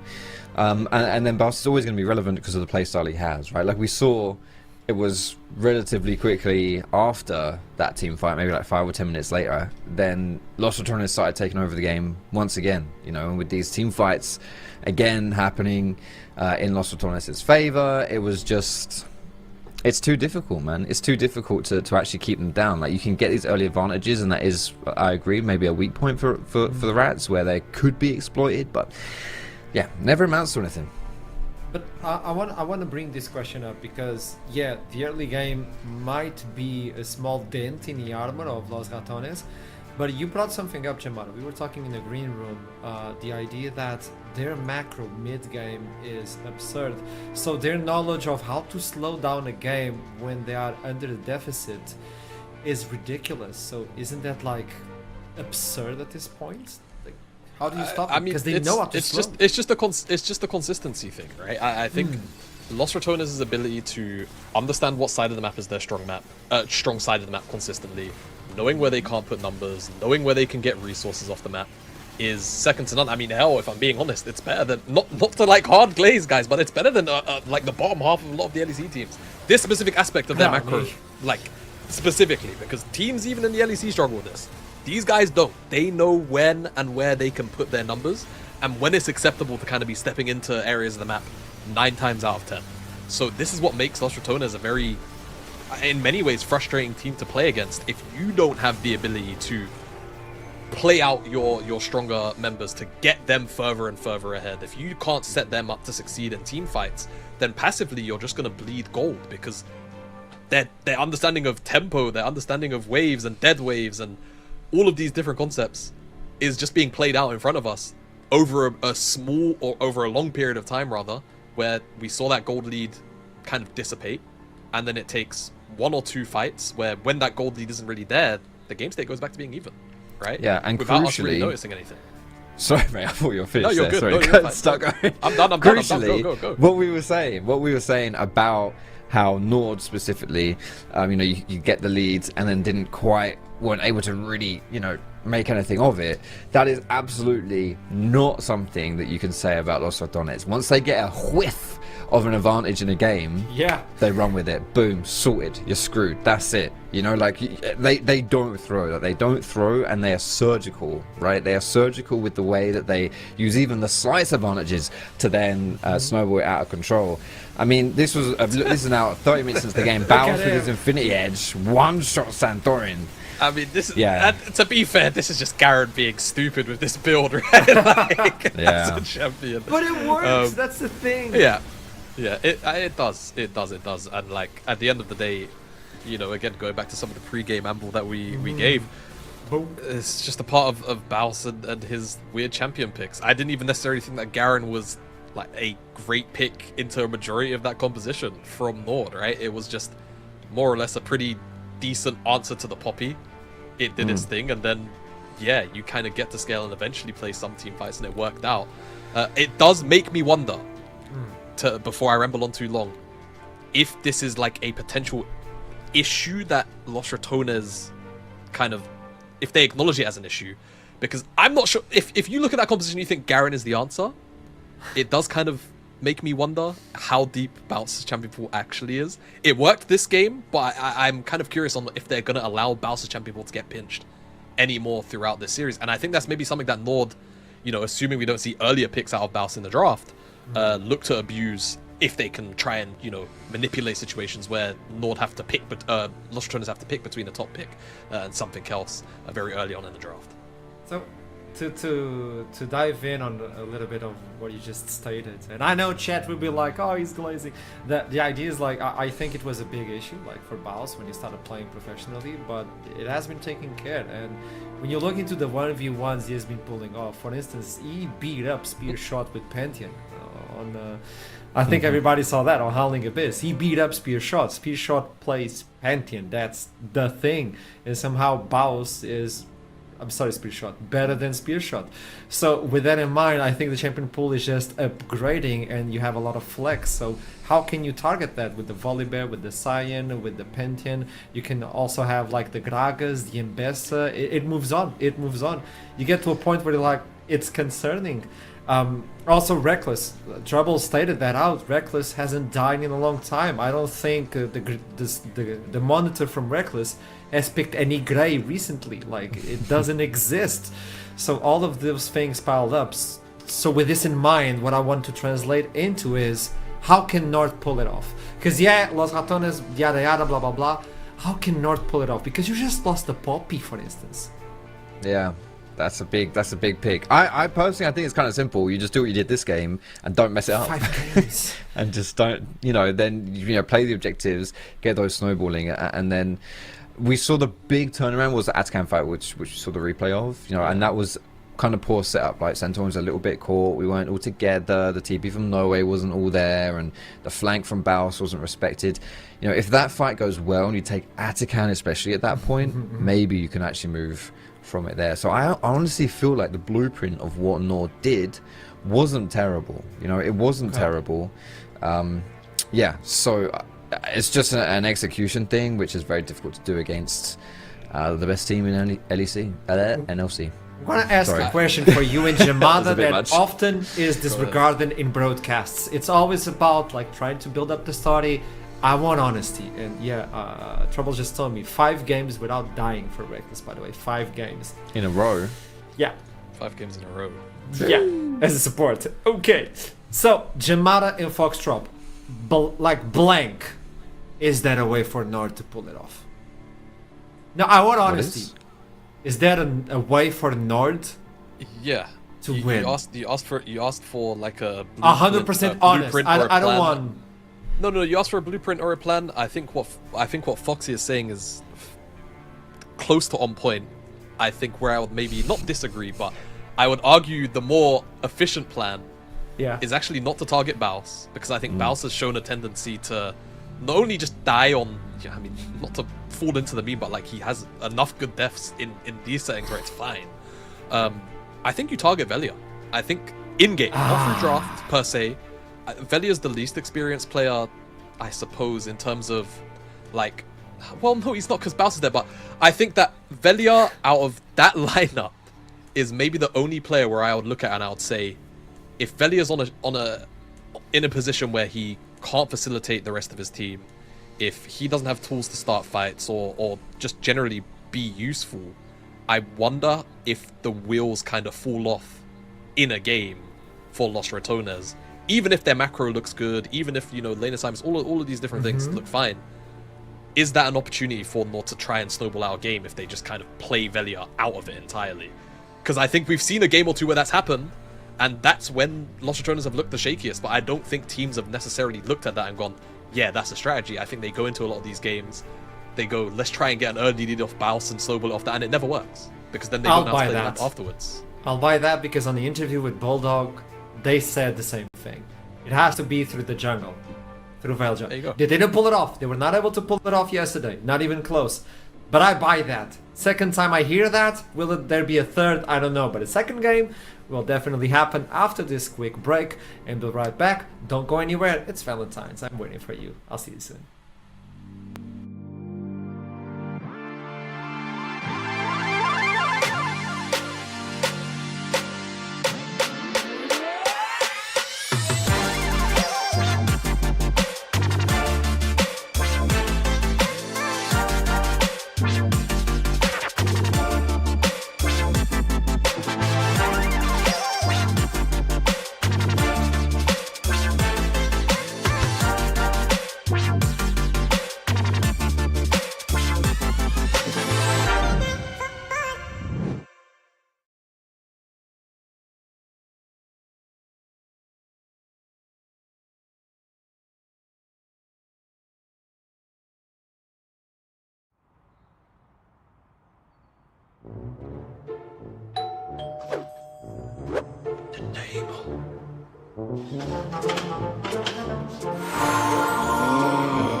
Arozzi.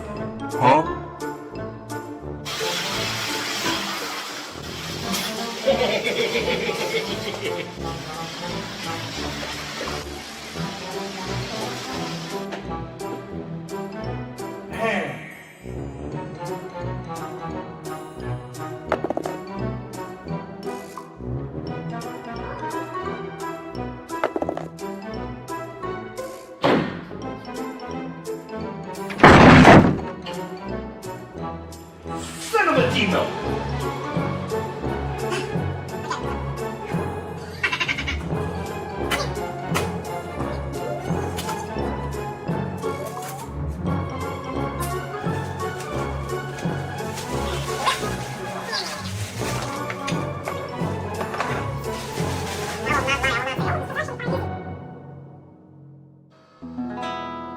Hello there. How are you doing? What is this, you may ask? This is the greatest table to ever exist by Arozzi. Arozzi. Well, you want to know more about this table? Then raise an individual of 84 kilos like an angel. Stick around, I'll let you know more. But until then, I'll go downstairs. It is actually the right button.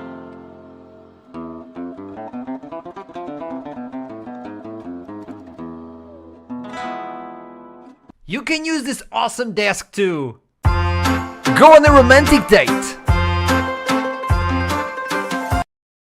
with yourself, because you're single. That photo is actually me when I was a kid. Yeah. Play Dungeons and Dragons. I would like to attack. Damn it! Die on Dungeons and Dragons. Work out.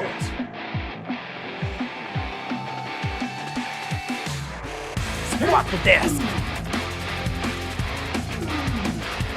Please don't do this at home. It's a horrible idea. Please don't. Play League of Legends. Feed in League of Legends. Rage quit in League of Legends. The only issue is the owner. So head on to Arozzi and use the code NLCLOL to get 15% discount. Get comfortable. Get Arozzi.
Welcome back. We're about to jump into the second game of the day on this best of 5.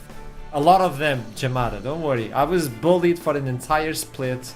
I don't know what it is today. Webcam. I don't know what it is today. I don't know if it's connection. I don't know if it's the focus. Don't worry This one about looks it. more focus related. I got you, Jamada. Hey, Brian, if you don't bully Jamada, I'm disappointed in you. Before we jump into the second game, what do we talk about? Because we talked about how North can come back into this one, attacking the jungle, for instance. So what can they bring into the jungle? Because we're on to Fearless Draft, and there you go, there's the draft. Those on the top, like over there, are no longer allowed to be picked. You know the drill. And also, North are going for the blue side as Los Ratones. We'll take the red side. North want to play blue, they want to play first pick. What's the priority though? Yeah, we're getting away some of the power picks already, plus that Galio Vi, which are very powerful in their respective, Nemesis and Santorin for their respective teams. Let's see what else is going to round off here. I wouldn't be too surprised if we still saw some like ADC pinching a little bit here. If you've already got rid of Callista as well, you could just handshake something too, but that might be the angle you go for. It's going to be that Jarvan ban for Velia. So that is Velia's most played. And Joanna was saying, like if you can get Velia uncomfortable, then that could be a recipe for success. It seems like Nord is listening into the stream because they agree with you, mate. They banned away the Jarvan. Yeah, they do. It does leave open the Volibear. The Volibear was the third ban, or the third ban of the 3 that they did last time out. Corki. So the bans remain the same for Los Ratones. Varus is now the priority. Obviously, Ezreal's gone. Varus is kind of seen as the other big AD. Now, what do LR decide to do in response? Because game 1, it was the Tristana answer. Do they have an answer to the Varus, right? If they had an answer for Ezreal, my expectation would be that they have something that they'd like to pick into the Varus stat. Normally, it would actually be the Ezreal in response to for a lot of draft priority lists. So, curious to see where they go. Pantheon's going to get an early lock in here, and we'll see whether or not that ends up in Velia's hands. Again, it was yesterday his pick. And it just doesn't really feel like a reckless champion. And of course, maybe Baus could highlight if the matchup, kind of dictates it being pretty one-sided. Fair. Oh. Jinx over. You're kind of surprised. I feel like Varus normally does pretty well into it one-to-one. At the very least, early on in the lane. Zeri, I like a little bit more. A little bit more flexibility in how it can actually carry. And it forces Nord into requiring point-and-click CCs to consistently lock her down too. Yeah, this is it. I'm feeling a bit of a dogpile, coming through here from Los Ratones. A lot of wanting to jump forward, or the potential to jump forward. You think of maybe like a Kai'Sa style champion being quite good at that. But Zeri can do it too, right? She zips around, she jumps forward, all these kind of things. And with a champion like Pantheon wanting to jump forward as well. Obviously, it's early days to talk about a team identity right now, or draft identity, but that's what we're kind of got the rumblings of from the beginning right now. Nord going for a Zyra, which seems to be a bit of an answer in a similar way, right? This is it. You take away one dogpile champion Rel, and you get a good disengage, a good anti-engage champion in that Zyra. We'll see if Los Ratones adjust their draft here or continue down that road. Yeah, I imagine that if anything, maybe Reckless is eyeing up something along the lines of an Alistar, if he's gonna go anything kind of remotely aggro. We get a Mel. Of course. All right, this yeah, champion sure. exists. It is up and available. We've been seeing it slide through, and sometimes we've been seeing it just straight up B1. Teams are just kind of still adjusting to whether or not they feel like this champion is good. I think in this spot here, it's not too bad though, right? You've got 3 very, very strong skill shots that you can reflect between Chains of Corruption and then obviously some of Zyra's kit too. We'll see if it ends up in Nemesis' hands or if we get some kind of weird Mel support kind of lockdown, which we saw. I think it was in the LCK, and it was an answer into Varus, right? You can kind of just stand on top of your AD and block those arrows from being fired at you. Okay, Zedaf now, again, targeting the No Way. I like this, because from Pantheon blocking a poke, and Nemesis being able to just bounce it back, that Vados has to go attack speed, so you're kind of pulling him into, hey, if you go poke, there might be 30 seconds of a team fight where you don't do anything at all. Reckless is also getting removed from that Rakan, but we've seen other champions. This is a bait of what? So what? I think this is a bait. I don't know why. In my gut, I think this is going to end up being Reckless piloting Mel. I don't think there's a reason otherwise to why would you pick it here? Otherwise, right? Mel is not a blind pick champion. In my head right now, everything that I know about Mel, I don't think she's so strong that you blind pick. I think there's probably still answers into that champion, even though no You're way fighting Rel, specifically. Rel is not a projectile. Sure, Rel's not a projectile, but one of the most important and potent parts of the lane on the opposite side for Nord is Varus poke, right? So again, I think if you get to just stand on top of Crowny as Reckless and press W on the very telegraph CC, it ends up working. I guess we'll get our answer on this R4, regardless, because bans are flowing through quite quickly. And yeah, more targeting towards No Way from Los Ratones, it makes sense. Contextual Yone ban too, and then Cho'Gath, it just seems like something that Nord don't want to play again. Yeah, no surprise really. It is frustrating, but I mean, what isn't frustrating when piloted by Baus? You know, we've still got that Sion available if he wants to go into that, but we are lacking some magic damage in that case. Yeah, so most likely gonna be Nemesis piloting the Mel himself in that mid lane, so it is gonna be a blind Mel. At least you're not too vulnerable to getting camped by the jungler. I don't think you have to be, you know, those Zyra ganks not gonna be too scary for you, so you should be relatively safe. And you know, No Way's champion pool, more control magey, maybe like a, you know, sort of potentially like that Victor kind of thing could be coming through here. Obviously you can reflect it, but at the same time, yeah, it just feels like it's always going to be No Way's answer here, right? Yeah, exactly. So pretty sad. Like, this feels like a very nice, well-rounded kind of standard League of Legends tutorial team comp, to be honest, from the side of Nord. Maybe Zyra jungle would be something like a bruiser or something, but apart from that, if this Gnar is locked in, we're nice and well-rounded here. Yeah, so this does leave last pick now to Bowls like again, like we saw. Yeah, I mean, why not, to be honest? Feels like a tank Sion game. If anything, our Baus. Yeah. You say tank, but I mean, I guess I don't know what the criteria is for him to go lethality again, right? But right now, Los Ratones don't really have a true and through frontliner, and there's not a real tank buster on Nord unless Matty decides to go on hit, which into this composition, I think there's merits for both. So it's really just going to depend on Matty's decision making. I think for Nord, they don't necessarily have a true DPS champion, so it could definitely push him towards on hit, but I feel like Oak is also going to be kind of potent. But with Mel sitting there, it also makes it very hard to want to make that happen. So both teams locked in order to jump into the second game of the series on the final of the upper bracket. Whoever wins the series will move on into the live final in England, Nottingham. With that in mind, you say tank Sion, I say cowards. It's gonna be Axiom Arc Sion. Without further ado, let's toss it to the end.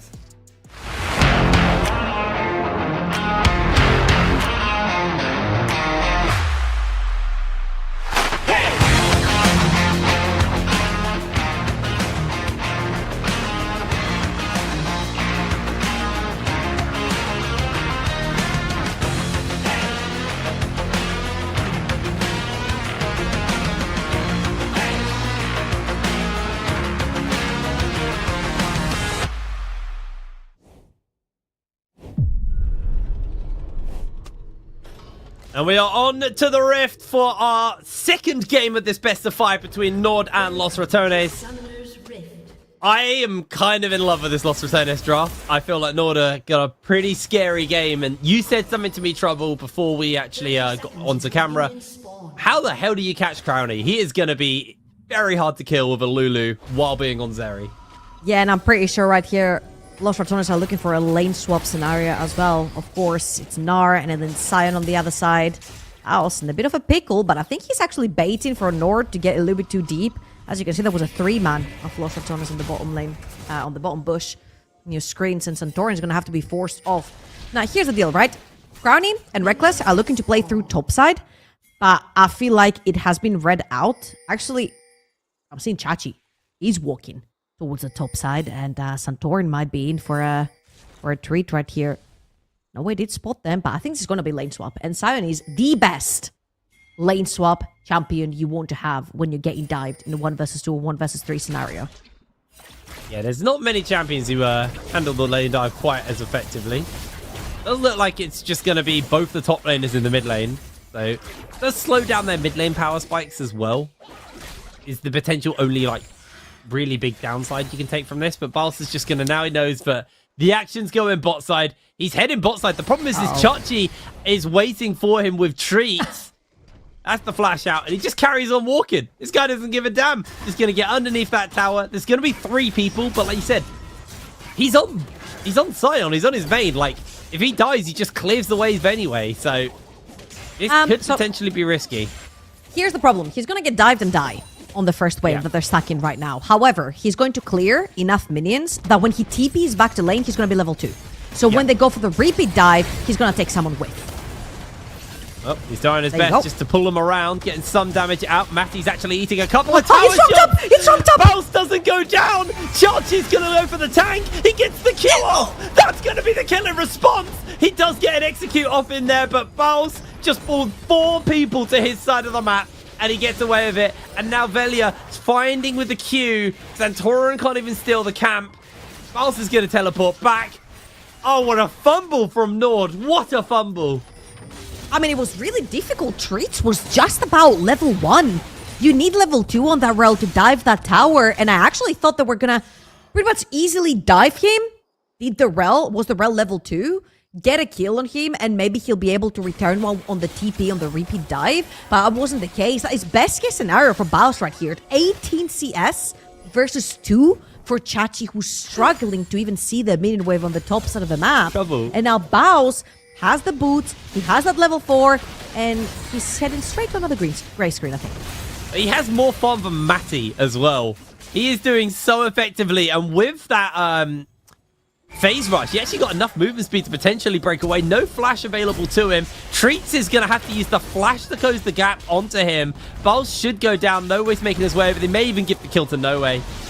But now Treats, who's level 1, has to get away from a level 4 zombie Scion. Wait. Oh, that was close. Timed out just in time. MB from Baus right there. Doing what he does best. 2 deaths in less than 4 minutes. That's pretty good. He's keeping up with the Kardashians for sure. Yeah. He's doing what he needs to do. I feel like Chachi needs to figure out other ways to get experience right there. Whether he needs Treats to head towards the top side with him, to help him walk up to his tower. Usually this is what we would see over in the LPL. The top laner would lane with the support. But right here, Nord are putting a lot more emphasis in punishing Baus on a side lane, especially since they took his flash and his teleport and tried to get some kills onto Matty. Unfortunately, not the case. 1 kill went over to Treats and the other one went over to No Way. So Matty's just chilling with 2 assists, and now Nord is going to rotate their bot lane over the top of the map to Mutscrown and Reckless, who are now actually backing. So they can actually do the switcheroo over again and try to go for Dragons. Because Los Ratones are so confident in the way that they're team fighting that stacking Dragons is pretty much a no-brainer for them. Nemesis is slowly whittling No Way down. Oh, got the level 6 yet, so doesn't have that ultimate available to them. But for now, No Way gonna have to go back to base. Spend that gold from that kill that they got from the roam earlier. Does want to quickly catch this wave first, though. They decide to cancel that reset. Nemesis hasn't got teleport, but with this recall advantage on the tempo, he's back into lane anyway, so not gonna lose anything off the back of that one. And Nord, they swapped again.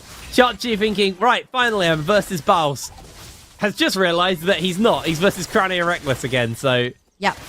that's going to slow him down even more on the farm front. I mean, it's a 42 level 6 farm Scion versus a level 4 Vizichachi with 14 CS. Baus is going to be able to take this plate as well.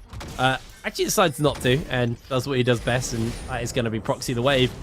And it's just another wave that Chachi's losing because there's a wave crashing topside right now.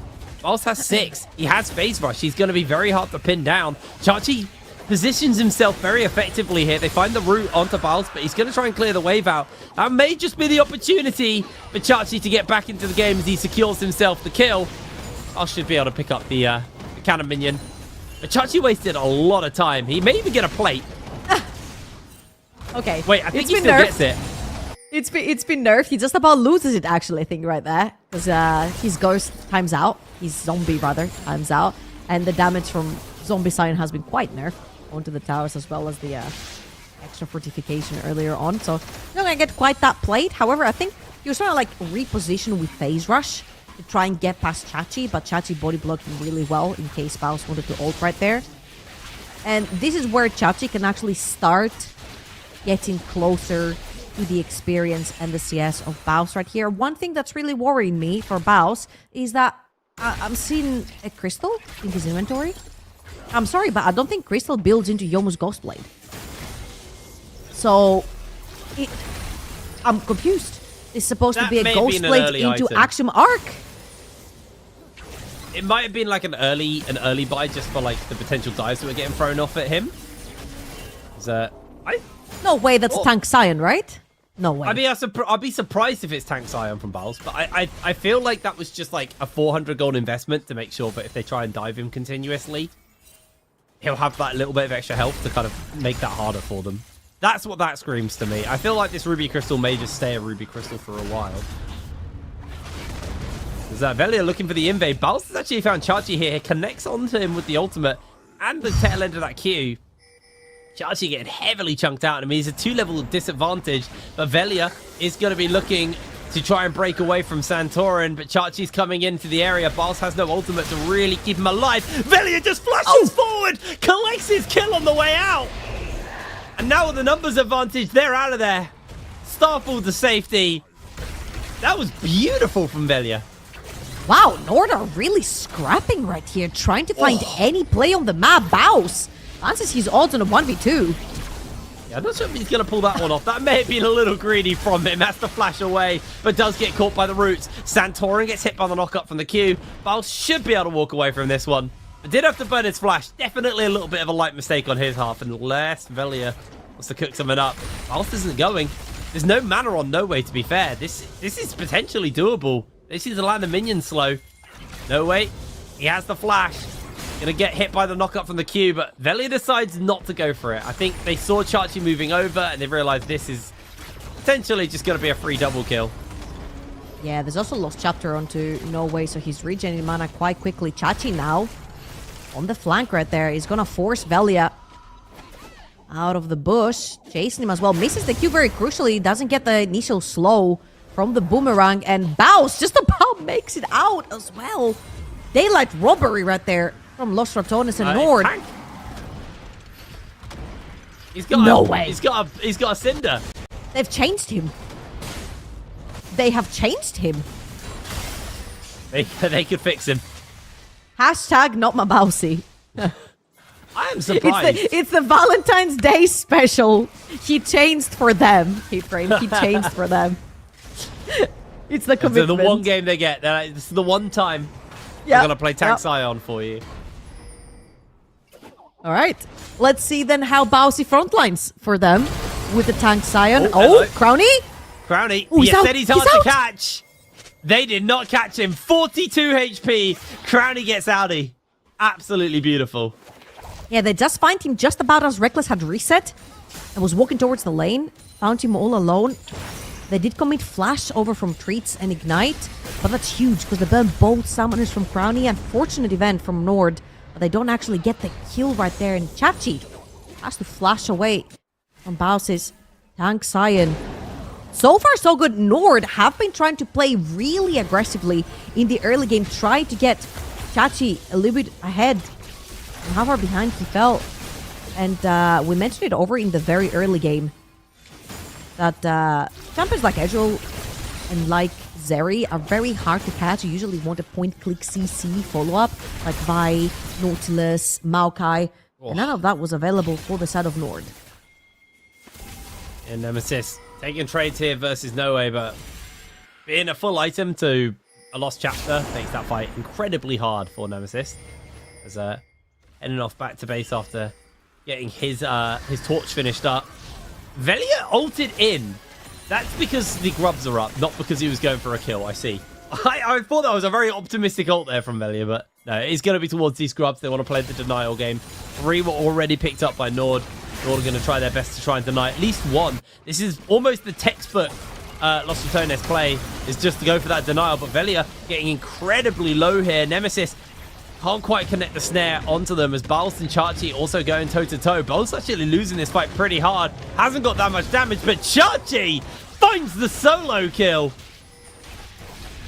Great news. If you're a Nord fan right here, good solo kill from Chachi zoning Baus. from entering the pit. And honestly, Santorin and No Way doing a fantastic job. Those two champions, the Zyra plus the Victor, are known for creating zoning control and controlling areas around the map. And that's exactly what they did. Didn't allow Velia and Nemesis to walk up. Velia had to bail. They did still go one Void Grab, if I'm not wrong. So they did deny the +1 on the feats of strength and neutral objectives. And Los Ratones are going to trade that neutral oval with the Dragon, which is what they have consistently been doing. I feel like when you are on paper the better team, and you do believe that you're the better team in terms of team fighting as well, which I feel like no one can actually say the opposite about Los Ratones with what they have showed in the NLC. I feel like it's pretty confident to just take the Dragons and expect a team fight later on when your opponents are coming in to contest you for the soul. Yeah, I think that's probably going to be the plan on that front, but you see that Nemesis heading back to base after just clearing through that wave. Bal's been able to do a fair amount of damage to that tower. I believe the first two plays were Crowny and Reckless. We were able to secure that. And while there's been a lot of action on the top side of the map, these two down here in the bot lane have actually had a relatively quiet one. There was that attempt on Crowny, which didn't result in anything, but with Crowny and Reckless 0-0-0, just quietly farming up, getting themselves ready for this game. I think they're probably going to have to wait till anyone shows up. I don't think they're just going to go and look for a 2v2. So, no, wait. Trying to fight here versus Nemesis. Nemesis throws down the rebuttal. There's the flash into the solar snare. Goes a little bit wide. Nemesis just needs to get a bit more damage. Can't fully connect with the ultimate. Doesn't do enough to finish him up. But hold on, Bounce. He just flashed auto to tower. Wow. Okay. We have so much happening around the map, and now Santorin chooses to join. Velia is in the area, has ultimate available. Will potentially be flying in. They're looking for that knockup. They're going to find this ultimate from the Zyra. Santorin gets the lockdown. Chachi's going low. That's going to be one secure, but Velia may be in danger. Valve has to run through all of the plants. Santorin should just be able to break away from this one. And Velia getting zoned out of that. Santorin, I don't think he knows. Velia, I think he's quite low here. This could be very risky for him. He does have that wall to block the damage, and he's going to have to throw it down here. Santorin continues to fire the damage out. The Leandri's tick. Santorin flashes forwards. Shut down in the pocket of Nord's jungler. I'm not sure what Velia was attempting to do right there. With Zyra full HP, full mana, Leandris in the pocket. Big poke down, and now No Way is looking for some poke down onto Nemesis. 50% for both of them in the mid lane. And it has been a case, this whole series so far, both games have been a case of a back and forth. Both trying to pick up kills over on the map. We have 5 Void Grabs on the side of Nord when it comes to neutral objectives, and 2 Dragons for Los Ratones. So we are looking for a lot of cheap damage on the towers. However, this time around, it's going to be Baus grabbing the first tower in the game. And that makes it a very close feats of strength completion right here. 1 more neutral objective is all it takes. Baus? Baus? He's gonna hold. I mean, he's gonna try and clear the wave out, but yeah, like you said, no ultimate available. Does somewhat trim the wave as Vizichachi trying to run him down. Flashes for the ultimate. Baus just continues waddling away, but down he goes. He did clear the wave at least, I guess. I mean, hey, that's why he does best, right? Clear another wave. He has nothing else to do. He has nothing else to do. When he's dead, when he's in zombie form, he has nothing else to do but clear the wave. Now, what can Nord get with this skill? Because Chachi gets a lot of free time over on the top side, again, to try and keep up with the gold lead that Baus is creating. He's about 1,000 gold up. That is the biggest gold lead that we have on the map right now. 4 kills and 1 assist is what Chachi has been able to pick up. And slowly but surely, he's creeping up on the CS difference as well. We'll see that the Herald has spawned just now on the map. And let's see the priorities that lie here for Nord as well. Because so far, we have Mati. Ghostblade completed on the poke virus. He's going to push in another wave. You can get to reset and head towards the top side of the map to fight for the Herald. An assist, almost getting himself caught there by Santorin and Treats, but was able to evade that one. Had the rebuttal available to knock back the E from the Zyra. It's just very much a chill moment in this game. I mean, all the actions top side. All the actions top side. That is not some chill, guys. That is Baus. I don't know what's going on, but he's actually ulting away from Vizichachi. But meanwhile, in the jungle. Nemesis Treats going toe-to-toe. That's going to be a lot of damage thrown onto Treats. Nemesis did throw out his rebuttal, but Velia goes down. Matty's able to secure the kill. Crowley just didn't join. His eyes were set well and truly on picking up that tower. Does grab that one for the side of Los Ratones, and they're now one jungle objective off securing this this boots upgrade for the side of Los Ratones. So not the end of the world for them. They've done relatively well on that front. Oh yeah, I feel like trading 1 kill for that tower down bot lane is huge. Because anyone who's going to pressure that wave down bot, whether it's the AD carry or the mid lane, they're extremely mobile and they have to overextend on a very long lane. And if you look at all the wards and all the control that Los Ratones have behind the pit for that dragon, it's actually pretty safe for them to take that neutral objective. I was just passing by, I guess. I mean, I guess. I am a little flabbergasted, but we may have to hold our thoughts here. Dragon is secured by the side of Los Ratones. That's the boots upgraded for them off the back of that one. Nemesis just trying to fire out as many Qs as possible. Throws out the rebuttal. Misses the solar snare onto No Way. Does he a whole heap of damage from X-Maddie. And I mean, if he chases a bit further forwards, he could go for it. Flash comes out from Nemesis. Okay. What were Nord doing sending 3 to deal with a 0-6 Scion mid lane when the dragon was being taken? I feel like we saw yesterday that teams were not getting mind control by Baus. They were not trying to kill him. And I feel like Nord has done good so far, trying to not pay too much attention. But this is feat strength that just went over to Los Ratones. You had an extra man on the map. They had just killed Velia. They could use the bodies available to them to actually scout and move further into the jungle to try and get into that river, stop the feats of strength, stop the soul point for Los Ratones. I feel like they've been getting to soul point pretty consistently and very uncontested throughout seeding stage, but also during their playoff series. Yeah. And I feel like just letting them uncontested keep on stacking the dragons when they've got such excellent team fighting. And mind you, we talked about the Zeri early on and not being able to be pinned down very easily. This is just going to be the case when it comes to those team fights. You've got excellent control with Zara and Victor. Talking about Victor right here, Nobody's going to try his chances. Velia.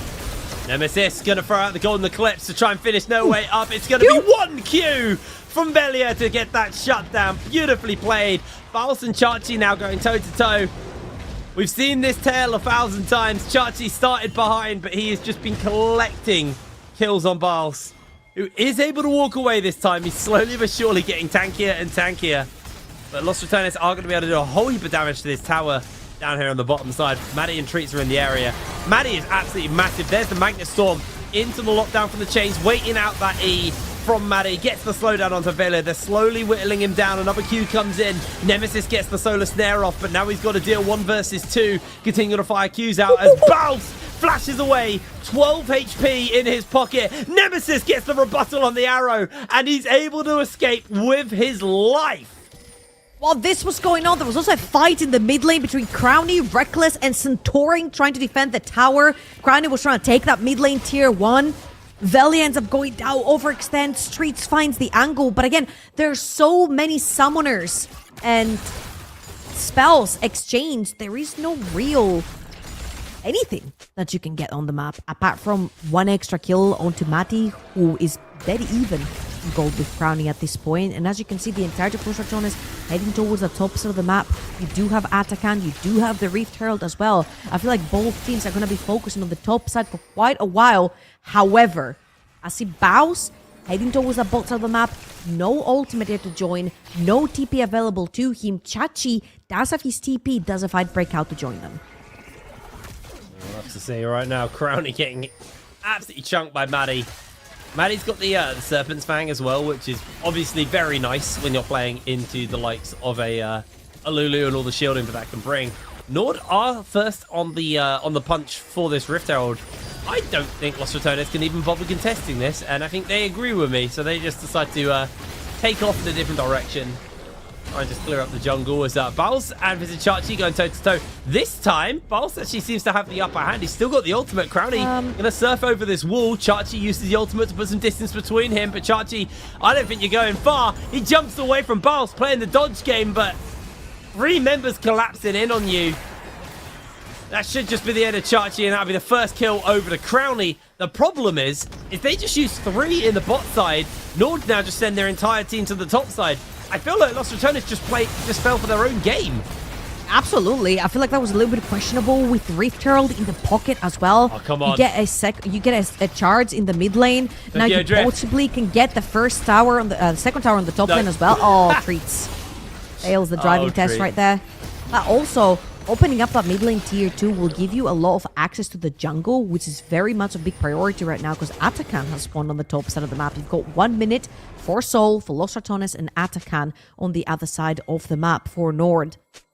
That was a little bit questionable. That was the whole bounce bait, if you will, but in reverse. And also they sent down members who cannot necessarily teleport back. So like Velia holding back or Nemesis with teleport up who could join. So this is going to be 1 kill for 1 tower. So Nord 1 up on this one. And again, this game pretty even so far. It's about 2,000 gold lead. But majority of that gold lead is literally sitting on Baus, who's a tank. Treats. Goes with the lockdown on the Treats. Arrows going out. Treats, he's eating a lot of this damage pretty effectively. Nemesis does have that ultimate if he needs to finish him up, but Crowley's actually the one to collect the kill now. Teleport's coming in. Chachi comes from behind. Doesn't connect onto Crowley. Crowley's putting some serious damage into No Way. Can't quite finish him up though. Crowley burning down to the laser. Can the dots do it? Will they finish him up? No! He heals for the triumph. Baus now dealing with Crowley and X-Maddie. Can he do it? Nemesis just going to throw a little bit of extra damage out in the meanwhile. I think Crowley needs to be careful. He has got a Victor shutting him down. Yeah, really bizarre positioning from him to go for that one. Now Solar Snare from Nemesis goes a little bit wide. He's slowly building it up. Gets that rebuttal on the Q. No Way coming in on the flank though as Valve is just going to walk forwards. No Way. I don't think you're going to have the damage to kill him. Throws out the W for the slow. Nemesis just waiting this one out slowly but surely. No Way's going down. There's the Starfall from Velia into the arrow. Valve, he wants to be worth money again. He's given up too many kills. That is 2 deaths on the side of Nord right here, which will give a pretty easy dragon over to Los Ratones. Chachi does have the ultimate available, and there are quite a few 50% HP bars. Nemesis Velia on that 50% mark. Chachi, though, no Gnar bar. Charged up. Santorin in the area. Does have the flash or potential still. Is he going to go for it? Just throws out some roots, but...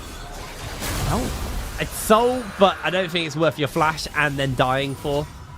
Especially when it would only be your first dragon of the game. So Los Ratones going to take that one as we get ourselves a little replay. All right. Engage from Treats onto Reckless. Great flash right there from Reckless. And the Treats kind of too deep. Doesn't really have backup. Only had X-Maddie. Crowley coming in from the mid lane. Kind of pushed X-Maddie out. You don't want to be overextended. Really great flank by Chachi right here. They do catch Reckless. And Crowley on the other hand side. But No Way could not actually finish up this kill. And it has been a case with Nord where they just get split up by Los Ratones in a lot of those fights, and they cannot finish off kills to actually try and get some advantages in these fights. You'll see that, I think Crowley was trying to lifesteal actually from starting the dragon, and he had forgotten that they hadn't seen No Way. He disappeared in their jungle, but they don't know if he backed or TP'd back, or if he was still there. He was still there was the case. Takes Crowley down with that shutdown.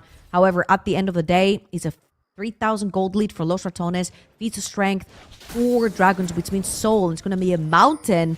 And the problem right here is you have 2 AP damage dealers that do pretty consistent good damage in the terms of the Victor and the Zyra. But you've got a Poke Varus. I don't think a Poke Varus can even scratch Baus at this point, especially with Mountain Soul on top. I think you're absolutely right on that one. As Nord right now just going to be setting up for a potential Atakan. There we go. I almost said Close enough. Atakan buff. If I was X-Maddie, I'd be very happy with the Serpent's Fang purchase as well. He's already had that for a bit, but now that the soul comes in and there's extra shields are there, it does give him a little more value on that item. Definitely needed here, so he's going to land nothing onto Nemesis, as Nemesis lands X-Maddie's Q onto X-Maddie. Baus doing Baus things over in the bot lane, pressuring out the wave. Someone has to reply. That's always Chachi. Black Cleaver also completed on the Gnar. Pretty huge right there. Penetration is really going to help. We've got a bunch of lethality items sitting onto X-Maddie on this Varus as well. And honestly, Nord is making it pretty hard for Los Ratones to walk into those neutral objectives, especially if they do not have priority in lanes to actually get some vision, due to the fact that Victor and Zara are really hard to just walk into, and Chachi has been caught as Mininar. Yeah, I don't know if Chachi's going to go far There's here. no flash. Baus finds himself There's to no knock flash. up. Chachi's burning low. And the Hollow Radiance, just area of effect, ends his existence. Nemesis once again rebuttals Maddie's Q into him and finally takes down that tier 1. No Way has to come in and try and play defense. Throws out the W. Will be able to clear the wave through. Baus is just going to have to give up the siege. Or is he?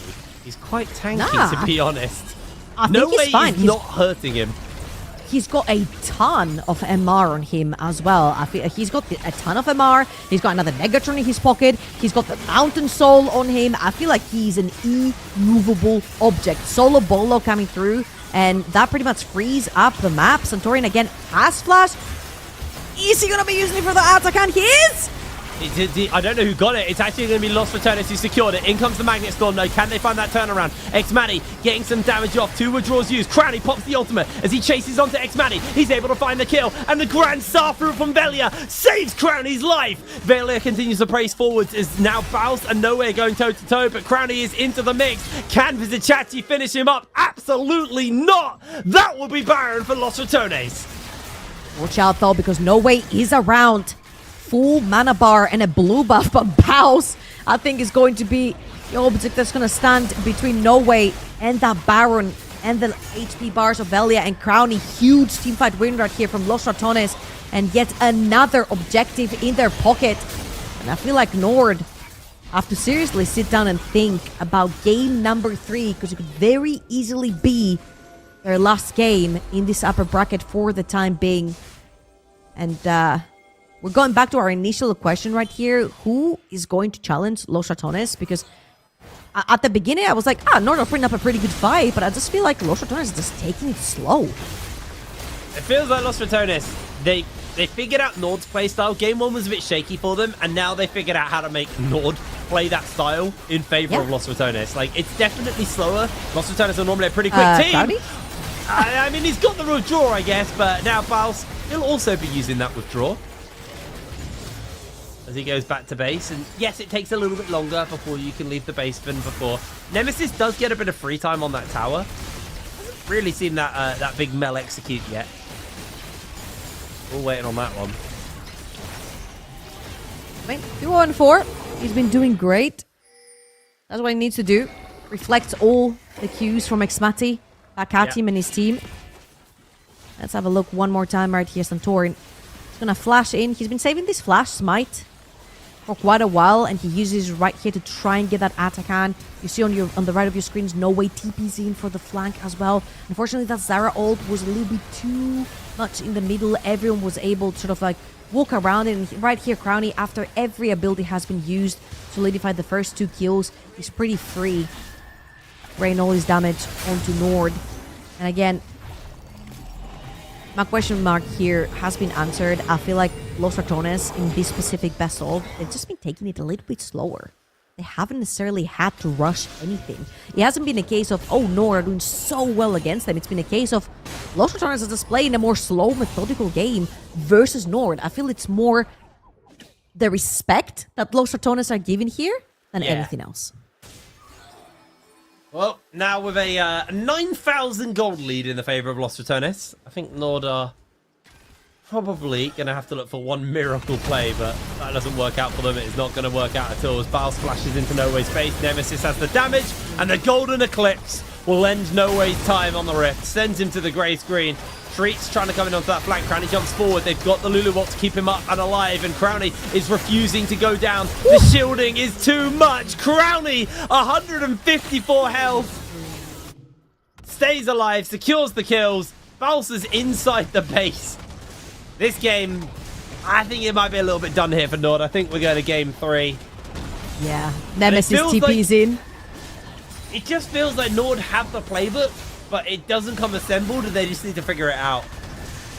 Well, they're going to have at least one more game. Keep praying, because Los Ratones, 5 man strong in the base, taking down the Nexus turrets, hopefully taking down Chachi for them as well. Baus, one more for the road. One more for the road. Did Nemesis rebuttal the Nara? I've never seen that interaction, but I swear that's what that looked like happened there. But anyway, huge game there for the side of Los Ratones. They continue their undefeated streak. They're looking very strong. I think the big thing to take away from this game is Los Ratones definitely look more in control. Game 1, I actually think Nord stood a really solid chance, and then the game plan fell apart and they just got a little bit lost in what to do. But this time, it was like Los Ratones had realized Nord's game plan, adapted to it, and just played it out really well. That was a dominating performance from Los Ratones. I just feel like a lot of it is kind of like a shot in the wind. You're trying to throw a bait and see if the fish will actually bite from the side of Nord. And that's not necessarily like a dig at Nord. I just feel teams have not necessarily encrypted the code that will beat Los Ratones, because I feel like individually they're just good at pulling you apart on the map. The way they pulled apart Chachi in the early game on those lane swaps, the way they were able to figure out every single wave got touched, got taken, and Nord were trying to scramble about to figure out who's taking which wave. Don't put the Nari into the 1v2. Reckless and Crowny were too fast, so they had already swapped. So then Chachi had to back and reset and head top lane, but that wave was already pushed. So I feel like there was so much precious time that was missed by Nord, and I feel like they just have to be quicker on the map if they want to be competitive in this series. No, absolutely. I think it was definitely a rough game 2 here for Nord, but they've still got another game to go, so we'll see if they can bring it back. But for now, we're going to pass it over to Desk to break that game number 2 down. So over to you, Archer. With this in mind, Reckless finally fell on a match after 5 unbeatable games, and I think that is a win. At this point, you have to celebrate everything. Los Ratones are 1 game away from LAN finals, and we have to talk about the early game. I think it was mandatory, since we were talking about how you could actually pinch Los Ratones at the beginning of the game. I see your face, German. I see your face. Yeah. It seems I mean, yeah. Los Ratones' early game was entirely based around putting Centaur behind. Comically, we made the call. Hey, maybe if there's one potential space you can look to maybe exploit, it's try and see if you can make Velia a little bit uncomfortable in the early game and see what that does to, you know, a mid-game transition for Los Ratones. LR get the late invade off in the top side.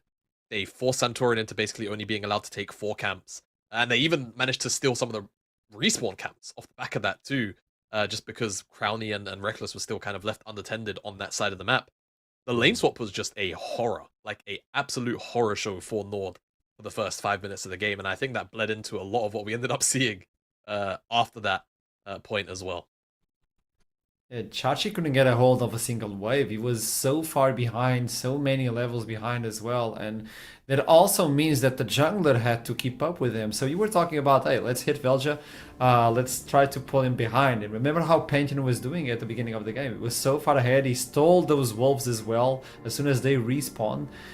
So slowly, but they were bleeding. If you don't get them behind the beginning of the game, it's like all hope is gone. Foxtrot, when you look into this game, what do you say? Yeah, I think like Jamar was saying, from right from the get-go, it was pretty tragic, to be honest. And the thing is, like, Nord were able to get some kills and were able to attack Los Ratones, but this is why I think it's just so hard to bring them down, and why I predicted 3-0, because they never stay down. Like, they were down like 7 kills to 2 or something and up almost 2,000 gold, you know? It was tough, and the map plays from Los Ratones were simply superior. Yeah, and I think this is kind of like a big part of it, right? The lane swap is already going horribly. Great, we're killing Baus, we're losing Dragon on the opposite side of the map, right? Even if we could maybe get to a point where we're looking to team fight later on, we're now going to be down Dragons, and this was a consistent thing throughout a lot of this, you know, first 20 minutes of play. Because Nord were so far behind, they're forced into being a little bit more reactive, looking for picks, looking for plays, and they did find them every now and again. This is another example of them finding a pick. They managed to collapse a little bit quicker than Los Ratones do. They locked down Velia. Awesome. We pan down to the bottom side. Crown is getting a tower, right? There's always an opportunity cost to what Nord are looking for, and a lot of this comes from good wave management mostly, and just set up timings from Los Ratones. Even when we saw them, you know, finding a little bit of gold, a little bit of reprieve, LR were picking something back up, right? I think we have one more example as well, where it was like tier 2 in this case for Crowny, on top of everything else, whilst they were looking for a mid play with the Herald that they picked up. So time and time again, off the back of that very positive game state that they'd gotten themselves from the lane swap, Los Ratones, even if they made mistakes in positioning, they're still trading gold, right? They're always trying to make the most of bad situations, and I think that's what made it so hard for Nord to even begin to try and get a foothold back into this game. This is the example I was talking about. Nord are making a play, which is actually a response to Los Ratones picking up Chachi on the side lane. They just leave Crowny down there, shove out this wave. He's got a couple of grubs and a bunch of free time, and he knows he's just not going to get answered. So 700 gold into the carry, crazy. whilst it's just gold split across 2 or 3 members of Nord. The trade, it's a pretty bad trade deal if we're going by any metric of measurement, unfortunately, for Nord. Yeah, at the end of the game, you could see like Crowley is just jumping into the midst of the fight by himself. Like, hey, I have a BT, I have the critical strike that I need, and I'm just gonna use all the gold that I got a hold of. It looks like if the macro is this good for Los Gatones, the only way you could actually pull it off would be micro, but there's not a big difference, to be honest. And look at how the gold just bleeds out, folks. Yeah, this is a stark difference to what we saw from game 1, actually, where Nemesis had like the same damage as his Maokai jungle, which was a bit unfortunate to see. Like now, for Mel to have that much damage, like with how much utility she has in her kit, that's just gross. Really gross stuff. But yeah, I mean, you're right. It's the thing is, Los Ratones just seem inevitable. It doesn't matter in the game. Like, it doesn't matter how many kills Nord get, how many times they pick up the bad guys. It's seriously, it just does not matter. It really feels like it never matters against Los Ratones, and that's the difficulty of it, right? Like, if you can't find your way back into the game because the Rats just always have such superior macro, then how do you win these games? How do you take this series to them? We've already seen Nord with a superior early game, or with a good early game in game 1, but again, the map movements and macro from Los Ratones were just too good. The setup for objectives were too good, and they found their way back in, and the margin for error is like minuscule against Los Ratones as well. They get a whiff of that advantage and you never get back into it. Jamal, I saw your hand raised. Is there anything to add on to what Foxtrot is saying? I mean, What has been said? no, I think Foxy's just kind of hit the hammer on the head, right? We've now seen two games of what we kind of expected, right? Strengths of Los Ratones on display, even arguably the weaknesses of Los Ratones in game 1 through the early game, and Nord have not been able to exploit anything efficiently, right? And I think too much stock is being put into killing the Baus too many times, right? I think that this game, you can definitely say the lane swap was the bigger attributing factor to why they ended up in the position they did. But yeah, it feels like Nord have not necessarily come into these early games with clear, coherent plans that are being executed well. Whereas I feel like game 1 and game 2 with Los Ratones, you could talk about the draft for game 1. For game 2, it was very clear that they wanted to just put Velio in a position where he could have a very high level of impact, which then bleeds into the rest of the map, right? If Pantheon is strong, you can't really out-skirmish Pantheon regardless of where he is. So Pantheon getting ahead means that he can, just by existing, get someone else ahead, right? And that was what was executed by Los Ratones, both games. And the draft is night and day for the LR at this point. And what can Nord pull it off right now with blue side yet again? They lost the game, so they're going to pick blue side for game 3, which could be the decisive game right now, because Nord needs to reverse sweep this best out of 5, or else Los Ratones are getting their ticket for finals, LAN finals, and March 2nd. Yeah, it's going to be March 1st, the semifinals, and then the finals will be on the 2nd. With that in mind, we're going to jump into a quick break, and when we are back, we'll have our 3rd game. That could be it. I'll see you soon.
Up around, and this is game 2 in favor of Los Ratones. 1 game away from getting their ticket for finals.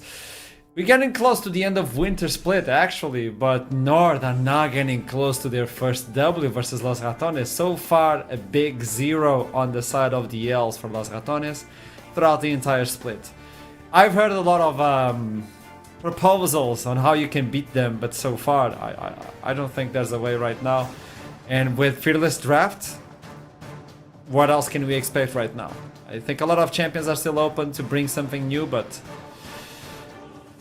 you have to cook, even if it burns, you have to cook. Yeah. We often see this, right? In an elimination game, teams bring out comfort, you know. And if we're going to see a wacky draft, I would say this might be it for Nord. Unfortunately, we've already seen quite a few comfort champions come out for Nord, right? The Poppy for Vizichachi is one of them. We've seen Rel and Leona on the side of Treats, and the Ezreal for Xmati. So, yeah, I don't know, dude. I don't know. It's going to be tough. Yeah, you're really digging deep here. Jamad, you're fighting the voices. I saw you, like, you were scratching your head like, I'm fighting the voices. There's nothing.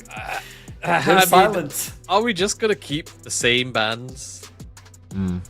If we're Nord, we're not going to try and shake anything up. I like, to me, I don't know. Yeah. I don't know what they could necessarily even do in draft. I think that a lot of their final products have been very lacking, right? I think that game 1 was maybe the only game that had a little bit of merit to it, but game 2, I think they really put themselves in a hard position. I think going towards Rel instead of Nautilus was probably a bit of a mistake in terms of having an answer to try and kill Crowny at any point in that game.